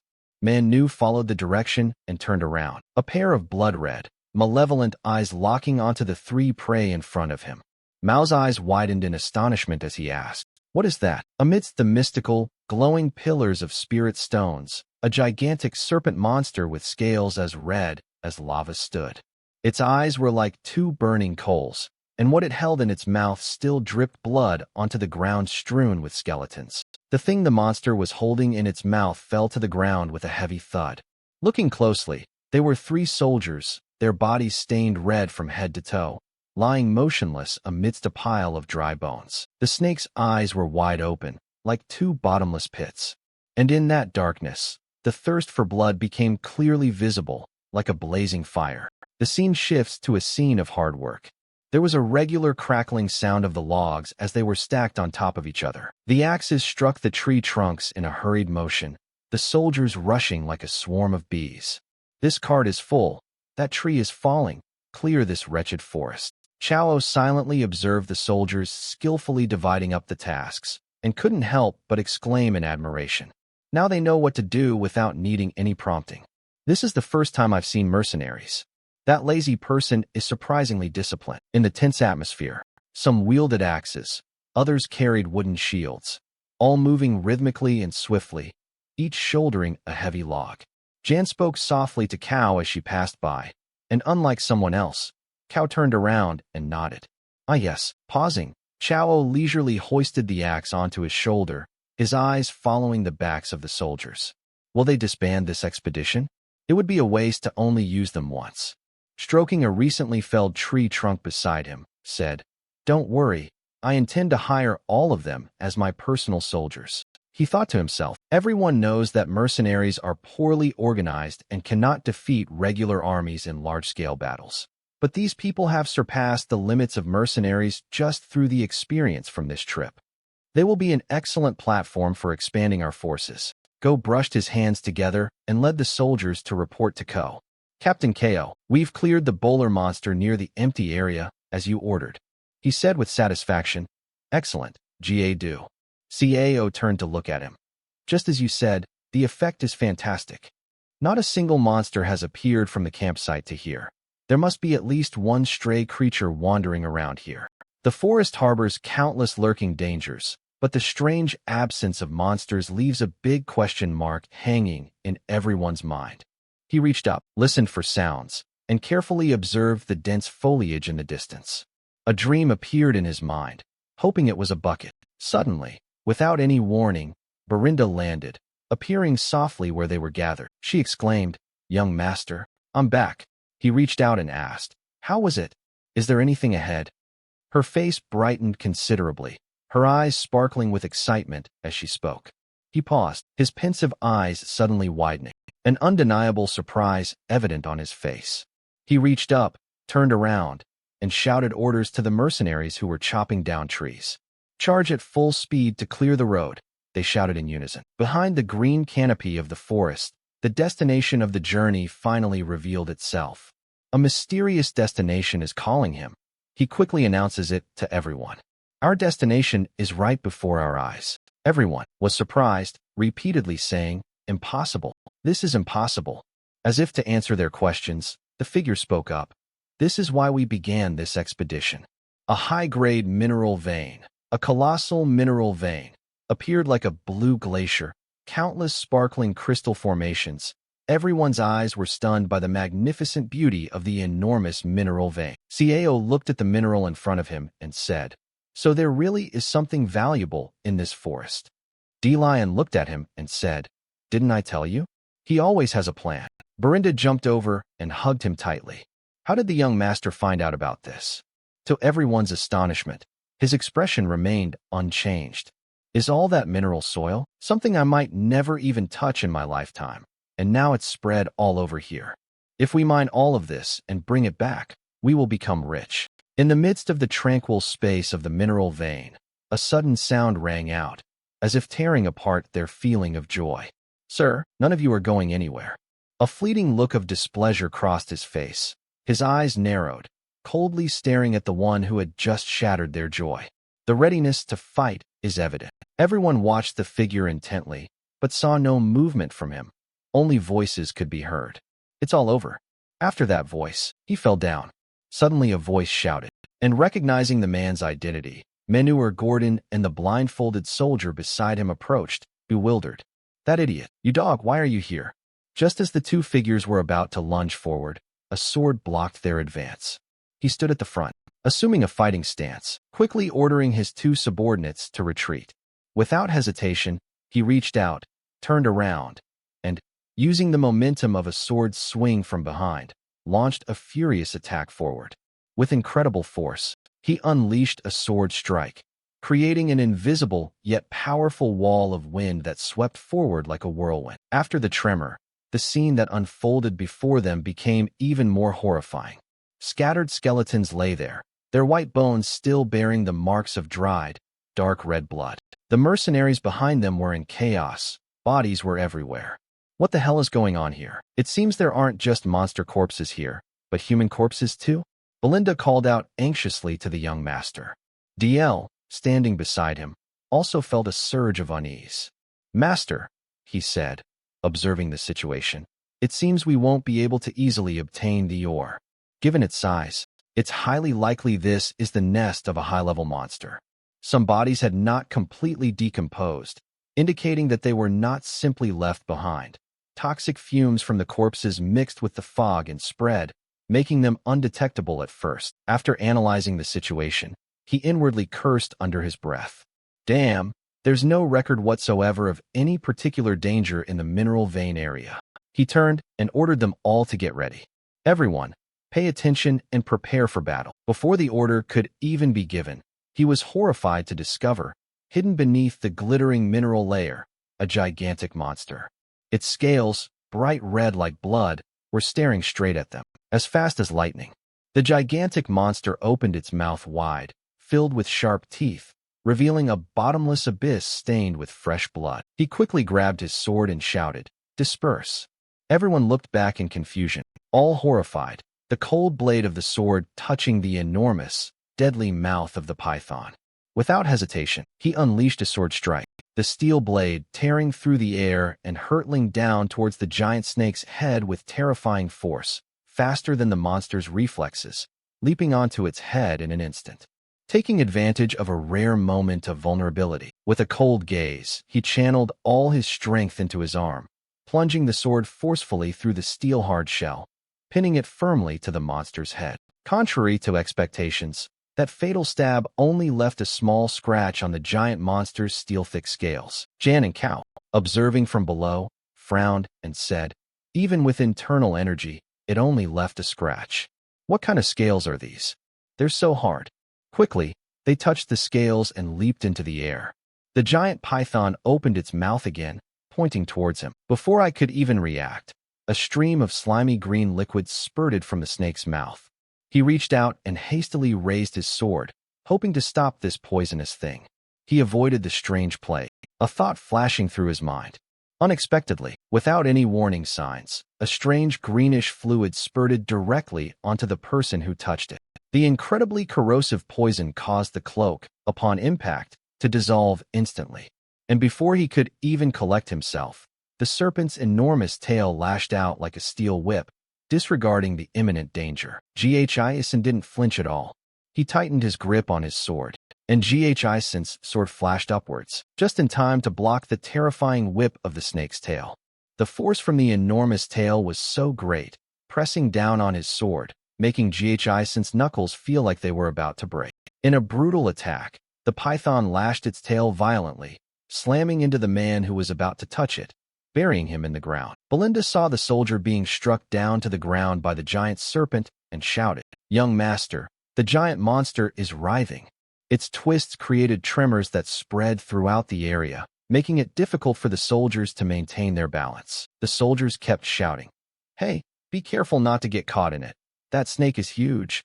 It's crushing us." Without hesitation, Jillian, Belinda, and Cao rushed to help the desperate soldiers trapped in the deadly coils of the giant serpent. In the midst of the chaos, the crowd screamed, "Get out of the way! Save me! We're going to be crushed!" I don't want to die here. Block it, stop it. Cop Edu hold firm in the battle. Where is the young master? The young master, who was underground, pondered gloomily, but seeing it with his own eyes, all his doubts vanished. That thing is the true owner of the blood serpent mineral vein, one of the monsters considered unhuntable according to the Wild Beast Forest's exploration plan. It lives deep in the forest, so I never thought I'd encounter it this way. The chances of winning are very slim. Retreating and waiting for another opportunity is the option, but I don't have time to waste. He touched and squeezed the crystal tightly in his palm. If I give up now, everything I've done so far will be meaningless.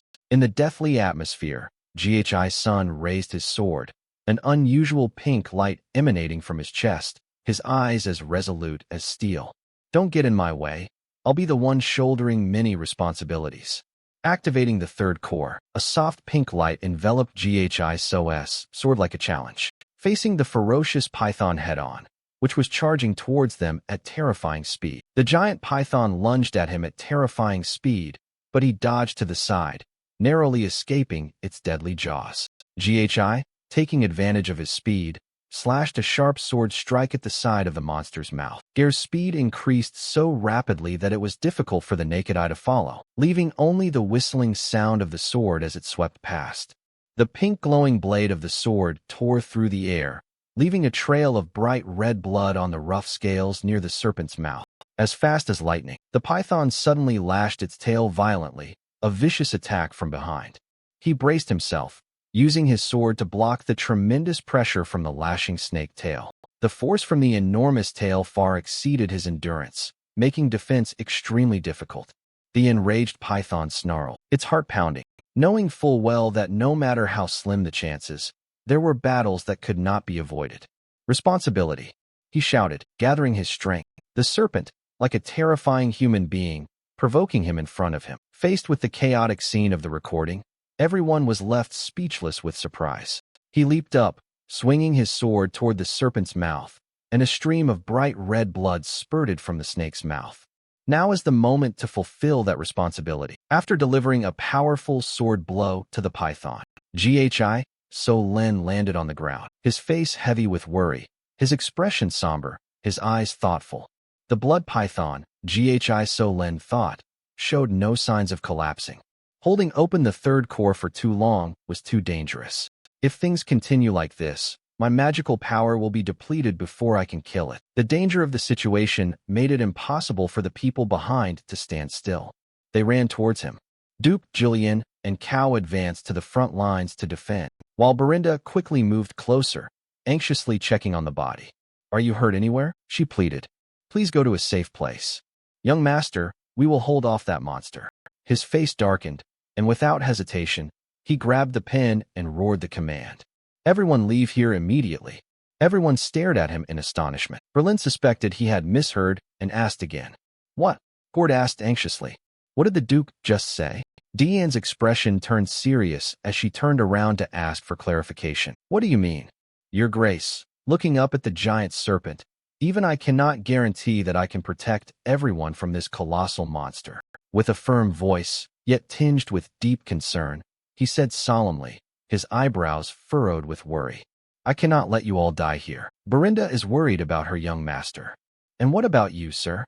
The young master stroked his sword, gripping it tightly, and said, "I must take it down right here." In her heart, she felt bewildered. Just getting here was a miracle. "Why are you taking such a risk?" Facing the lurking serpent, he stood firm, his cold gaze fixed on his enemy. Enveloped in a layer of pink light, the serpent opened its mouth, and immediately a stream of slimy green venom shot out towards the crowd. He shouted at them, "Go away." GHI quickly rushed forward, but unexpectedly, they did not retreat in the face of danger, but instead charged forward with their swords. Without hesitation, the soldiers charged forward simultaneously, their wooden and metal shields quickly merging into a solid wall, resolutely blocking the deadly venom of the fake python. Their eyes scanned and fixed on the shields that were bravely withstanding the poison. His expression froze. The soldiers quickly raised their weapons and shouted, "Let us fight alongside you, sir." The blindfolded soldier laughed and said, "We've never met a master like you before." Gordon continued, "Thanks to you, we've survived countless times." Chao, standing in front with a sword, smiled. "If we kill that monstrous snake, all the treasure will be ours." Linda, with an unperturbed expression, said, "There's no way I would abandon you." Young Master Dean stood in front, his hand raised, and said confidently, "I will distract it and create an opportunity." He softly called out, "Jin Lai." The man said confidently, "Just as we trust you. Duke, please trust us." Hidden in silence, observing the battle, his expression remained serious, but deep within his somber eyes, perhaps lay hidden thoughts. CAO clearly indicates the situation. Its size far exceeds normal levels. D-Lion turned around, not understanding what he was going to say. "Its venom is deadly. Its blood-red scales are incredibly tough. Even a magic-infused sword blade is knocked off. If they strike even one blow, you will all die." Hearing about that deadly poison, Belinda thought of touching it, and she couldn't help but cry out, "Young master." He seemed unconcerned about the matter, and continued, "But the right eye is crushed and has an open wound. We can attack there." GHI's sword was raised and pointed directly at the giant serpent. With an unwavering stance, he raised his sword high and led the group to charge into battle against the giant serpent. The Beast Forest Adventure. Let's return together. All the mercenaries were fearless. Their hearts were filled with a strong fighting spirit. They all shouted in unison, "Understood." In 2496, with a furious outburst, The giant serpent lunged at the assembled soldiers, its gaping maw full of sharp teeth aimed directly at them. No longer afraid, they all mustered their strength, fighting side by side against the serpent, a fierce will surging within them. In a lightning-fast coordinated attack, Ciao attacked Belinda's agile body, drawing its attention. Jan, without a moment's hesitation, brought his axe down with tremendous force, while the figure, with incredible agility, seized the opportunity. He attacked the monster directly in the eye. Although we know that not everything will go according to plan in the future, if we don't act, many people will die, and we won't let that happen. The snake fell to the ground. I am the only one who knows the future of this land. Watching him charge, straight towards the snake, the servant anxiously shouted, "Duke!" The sword, with its terrifying power, pierced through the steel-hard scales, tearing through the thick flesh underneath, creating a horrific gash on the monster's body. The serpent's head was split in two. The two have separated, fresh blood gushing incessantly from the horrific wound, a terrifying sight. They were all shocked by this scene, but above all, they felt the joy of victory. His face turned serious, his eyes flashing with certainty.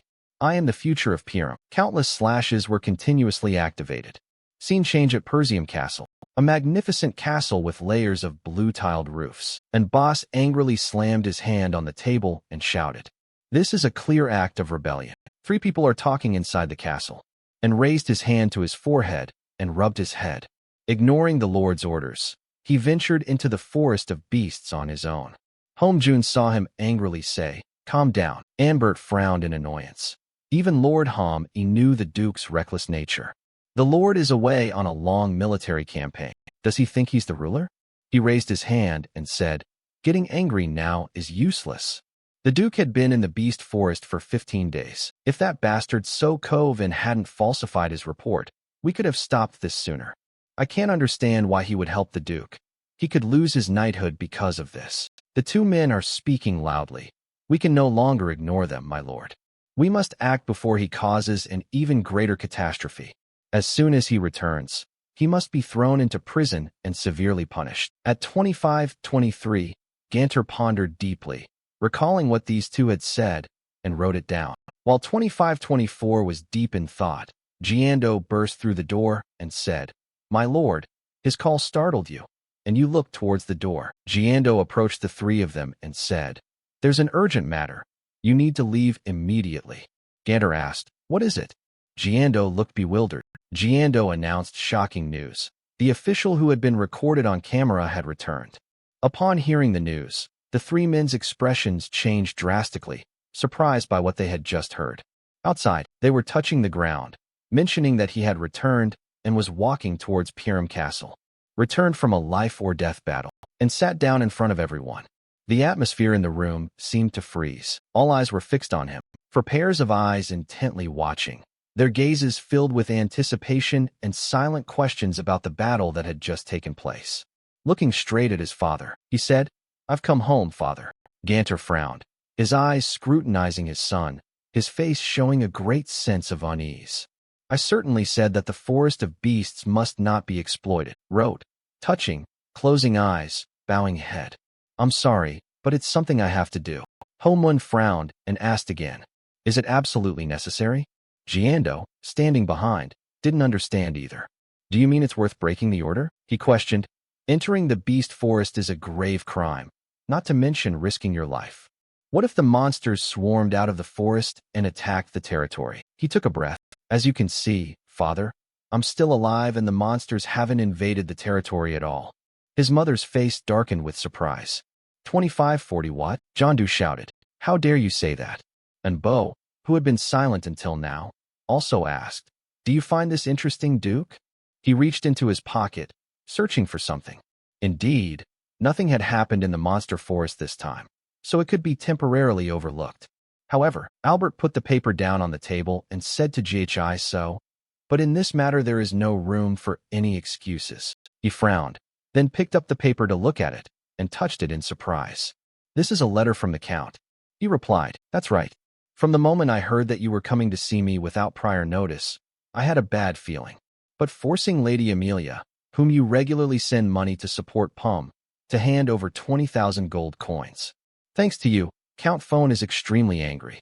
He cut off all support for the territory and annulled the marriage contract. This is an issue that could shake the entire territory. He turned the paper over and examined it, thinking to himself, a report written directly by the Count of Phone. The person who already disliked Amelia, it seems, wasn't a fake. Manipulating the emotions of a money-obsessed person like the Count is not difficult. But that also means Amelia is willing to shake hands with the enemy just to bring her down. He touched the paper, then put it back down on the table, calculating in his mind. I had guessed that sending assassins wouldn't be the final move. In this case, the leverage I held over Amelia had become useless. Any secret agreement or relationship with merchants will now be seen as an attempt to conceal something. Even a slight delay could leave me trapped in this territory. Time is truly not on our side. And glanced towards the inscription, his voice cold. Duke, do you have anything to say? Ho Mun, annoyed, said. First, you must immediately return the 20,000 gold. John Doe, standing beside him, raised his hand to his forehead and sighed. That amount is enough to cover the expenses of the night order for a while. In response to the questioning of those in the room, he calmly said, I've spent it all. Hearing GHISOS words, all four were stunned. He explained, we used all of that to exploit the beast forest. A silence enveloped the room, heavy with contemplation. Everyone seemed lost in their own thoughts, their expressions softening as they spoke with difficulty. Did you burn all that money in a forest full of monsters? He bowed his head in acceptance. I'm sorry, I have no excuse regarding the phone. Suddenly, like a furious outburst from heaven, Jando's hand grabbed his collar, and he shouted at him. You insolent brat, an heir selling out the future of the territory with his own hands. Ho Majuan, now enraged, disregarded all etiquette and pointed towards the pen, saying, Now, P. Dung, you are no longer a public servant, but a criminal. Arrest him immediately and throw him into prison. Ignoring their words, he continued in a calm voice, I will provide. From now on, I will personally provide financial support, including 20,000 gold. At that moment, Ganter spoke, his voice deep and carrying a certain authority. What do you mean? GHI so gently glanced at the door and called out to Berinda. After the call, she entered carrying a box. Berinda placed the box on the table, then stood up from his chair and said, If it were simply a matter of going in and out of the forest, I wouldn't have started mining in the first place. In a moment of silence, the box opened, and a refreshing blue light emanated, illuminating the expectant faces of everyone. His gaze became serious as he reached out his hand towards the box. This is a high-grade mineral. A scream rang out. Minerals. Those who were still skeptical at this moment now had their eyes fixed on the mineral in the box. Homezin cautiously reached out and took out a mineral. Where did you get this price list from? John Doe, sweating behind him, said, Didn't I trade it for 20,000 gold? He said, I extracted it from the monster forest. Berinda, hearing her young master's words, nodded in agreement and examined the mineral, thinking that if it was indeed mineral, it would be incredibly valuable. But even so, it wouldn't be enough to sustain the entire territory. Touched it and smiled, replying, It's true that it's not enough, but this isn't all. Outside, the mercenaries had gathered around the carcass of the giant serpent. They quickly divided themselves up to transport the precious, glittering minerals. The people in the castle watched the soldiers move swiftly. This cart is full. Be careful not to scratch the minerals. Arrange all the bark of the so-en tree over here. Ho Mun was astonished. They managed to gather all this in just 15 days. Jiando broke out in a sweat, unable to believe what he saw before him. Lord Hami, am I seeing things? Now Ganter asks Berinda about these minerals. Belinda, are you saying that all of this was obtained from the expedition? She replied, Yes, my lord. The young master personally led the expedition and harvested all of this. Josine tree bark, all sorts of remnants from old bloodworms, and much more. The amount of mineral deposits here is only a small fraction of what can be extracted from the ore vein. Touched his hand to his chest and confidently said, This entire development plan is aimed at benefiting the territory, so of course it will be used for the territory. Less flustered, opened the small notebook and said, My lord, based on initial estimates, with this amount, perhaps we will no longer have to struggle for funding. Both Homajuan and Jando were stunned. their eyes wide with disbelief at the words that had just come out of his mouth. The two of them simultaneously placed their hands on the person who had been touching him, which startled him a little. They started flattering, massaging my shoulders, and touching me all over. It was amazing. Duke, you must be very tired after the expedition. If you need anything, please let us know. Don't let the two of them rejoice for too long, he said, his face showing panic. There are a few conditions for receiving my support. Conditions? He touched it, extended his hand, and stated the conditions. First, release Miss Van and Ja. They were only following my orders. Secondly, we will continue to restrict access to the beast forest. If unnecessary rumors spread, the territory may suffer consequences. Hearing his two conditions, they pondered. He stroked his chin and said, My request isn't entirely unreasonable. But Homeland hesitated, then continued. Ultimately, I will personally recruit and manage the mercenary team as well as the security forces. It would be a waste of time to have to intervene every time troops are deployed within the territory. Homeu immediately asked about his intentions. Are you saying that you will have your own army? Jando shouted. That is unacceptable. Who knows what he'll do with it? Uncovered her mouth and closed her small notebook. Duke, I believe you are mistaken. Let me clarify. He is in a position where he must ask for forgiveness. What we heard is that you intend to do things your own way without anyone interfering. He looked up at him, smiled, and said, That's a misunderstanding, Treasurer NB. I'm just setting out the necessary conditions to replace the financial support from Zone. His explanation made Anbon, who was covered in dirt, jump up. If minor issues like these delay the plan, PJ Dung's finances will also be negatively impacted. Are you sure you want that? He broke out in a sweat and turned to look at the Ganter clock. Please say something. He is gambling with the future of the territory. He remained deep in thought. Someone called, so I touched it. Duke. The voice interrupted their discussion. Everyone turned back to where the voice came from. Chow and Julian led the soldiers forward. You've arrived? Sir, you've worked hard. He looked at them and said, Yes. The man bowed his head and said, The transportation of the ore is almost complete. Just give the order, and we'll be ready to move at any time. He also looked at the report. As you instructed, the Jose and bark has been stored without preservatives. What do you intend to do with the bloodthirsty creature? He instructed, its body will soon be dismembered, and the venom, blood, flesh, and skin will be separated to prevent decomposition. They all replied in unison. Understood, we understand. Ganter frowned and glanced at Jando behind him. Gando, yes, sir. Each individual in the mercenary group is very impressive, but I don't understand how the Duke can command such powerful warriors. His gaze was heavy as he watched the seasoned mercenaries.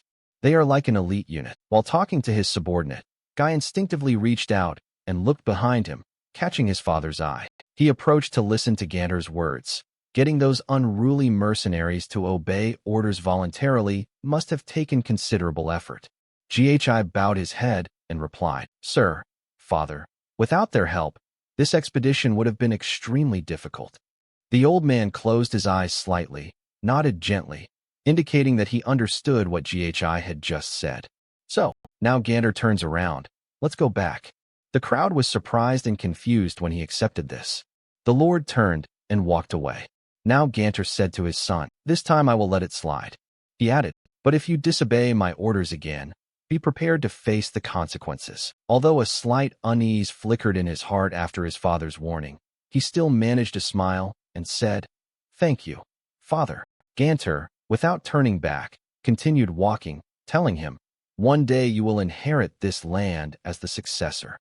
So, you also carry within you the spirit of the Northern Wolf. He watched the figure disappear into the distance, lost in thought.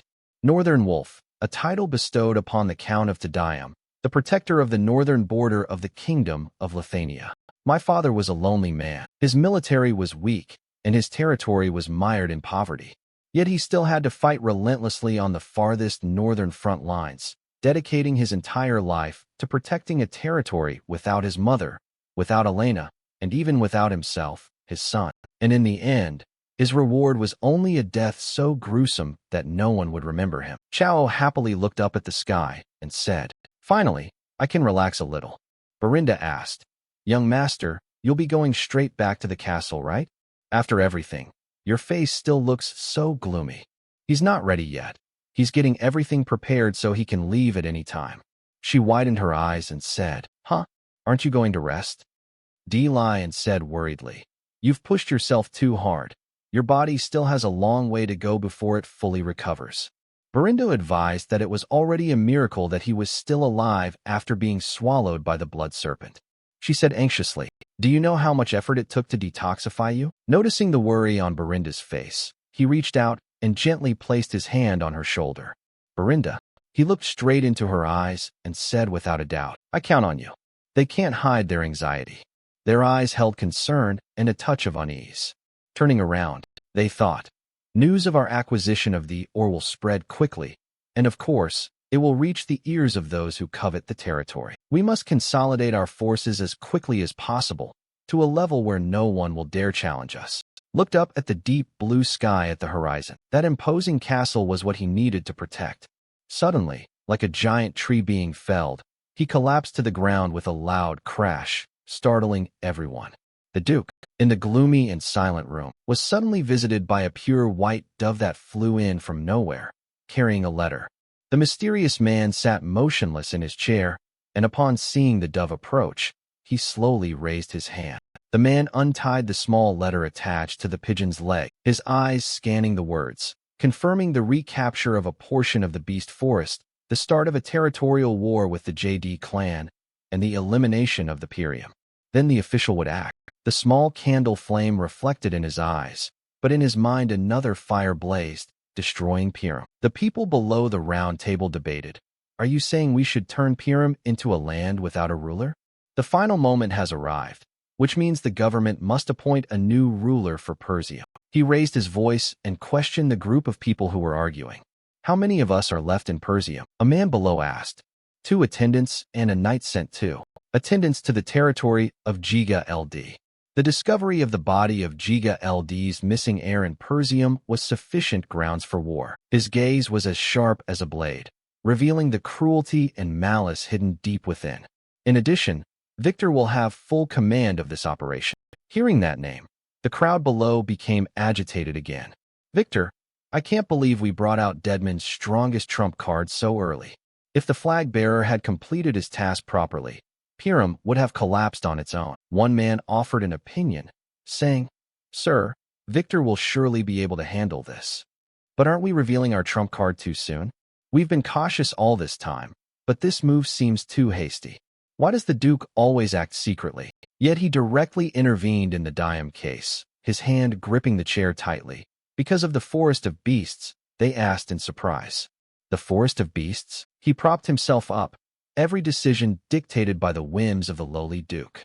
Without asking any further questions, his face became clear, preparing for war. This is Count de Hiroda. His face was stern and cold, his eyes sweeping over the people below, and he asked, Does anyone else know about this situation? Suddenly, a scream shattered the silence from within the castle, a terrifying sound that startled everyone. Amelia trembled, burying her face in Benap Lahat's chest. Seeing her sobbing, he called out, Mississippi. Amelia was so angry her hands were trembling. She clutched Ben Gaio's shirt. That scoundrel seized the rough-textured quarry with 20,000 gold coins he stole from me. Her eyes radiated malice. Her face flushed red with anger and prolonged crying. Even after sending the Ducat So-So team, they still failed to kill him. I even bowed down to that hateful old father to cut off Dime's funding. This makes us look like fools. He listened intently to Amelia's words. A moment later, Ben Knapp spoke. This is not human. Excuse me, miss. After Ben's explanation, she breathed a sigh of relief, and the miserable expression on her face softened somewhat. Amelia turned around and agreed. You're right. I let my emotions get the better of me. She clenched her fists, her eyes cold and emotionless, as if the person who had just been crying was someone else, and that what was past was past.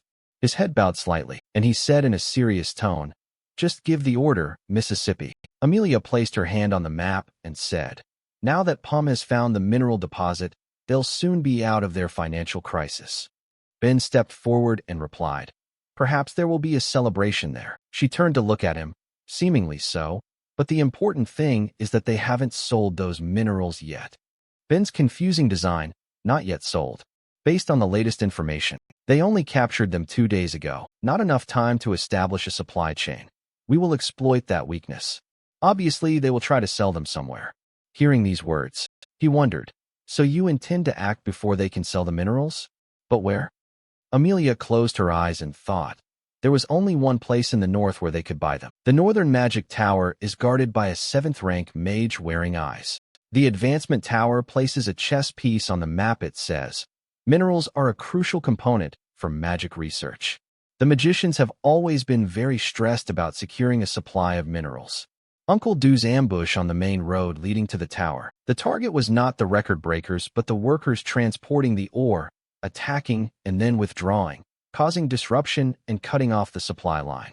In times of chaos, we will seize the minerals. Ben frowned, but the Crimson Tower still remained in the Jeevan Shore territory. Are you sure we should focus all our efforts on the Advancement Tower? Amelia recalled that perhaps in the past, but things were different now. The Hong DM Tower has lost its leading position and has fallen into decline.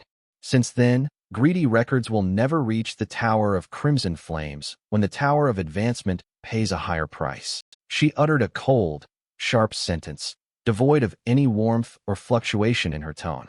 This time I will take everything from you. Gyopergium. While darkness enveloped this place, in the direction of Piram Castle, the brilliant sun shone upon a clear blue sky. With numerous wounds carefully bandaged, he lay still in bed. He remains in a coma. In that coma, the roaring sound of the monster, the clash of swords and snake scales echoed in his mind. In his delirium, he felt himself and realized that with a single blow he had inflicted a serious wound on the false python, causing it to writhe violently. A predator begins to prepare to digest its prey. Before it passes through the laryngeal flap into the esophagus, the venom secreted inside dissolves the prey for easier digestion. The amount of magical energy released from the third core will burn away the venom upon contact, preventing it from entering the body. However, the toxic gases produced during this process will create a deadly environment when inhaled. Most prey will lose consciousness or die during this process. Endure. If I lose consciousness right now, it will all be over. This expedition, my precious possessions, my future, I will make it all my own. The poison has entered my body. I will absorb it all into my core of magical power. Using the intense vortex of magic within the core, I will neutralize the poison. A subtle control of magic that only those who have reached a superhuman level can perform. I will use it as an alternative fuel source to withstand the magical explosions.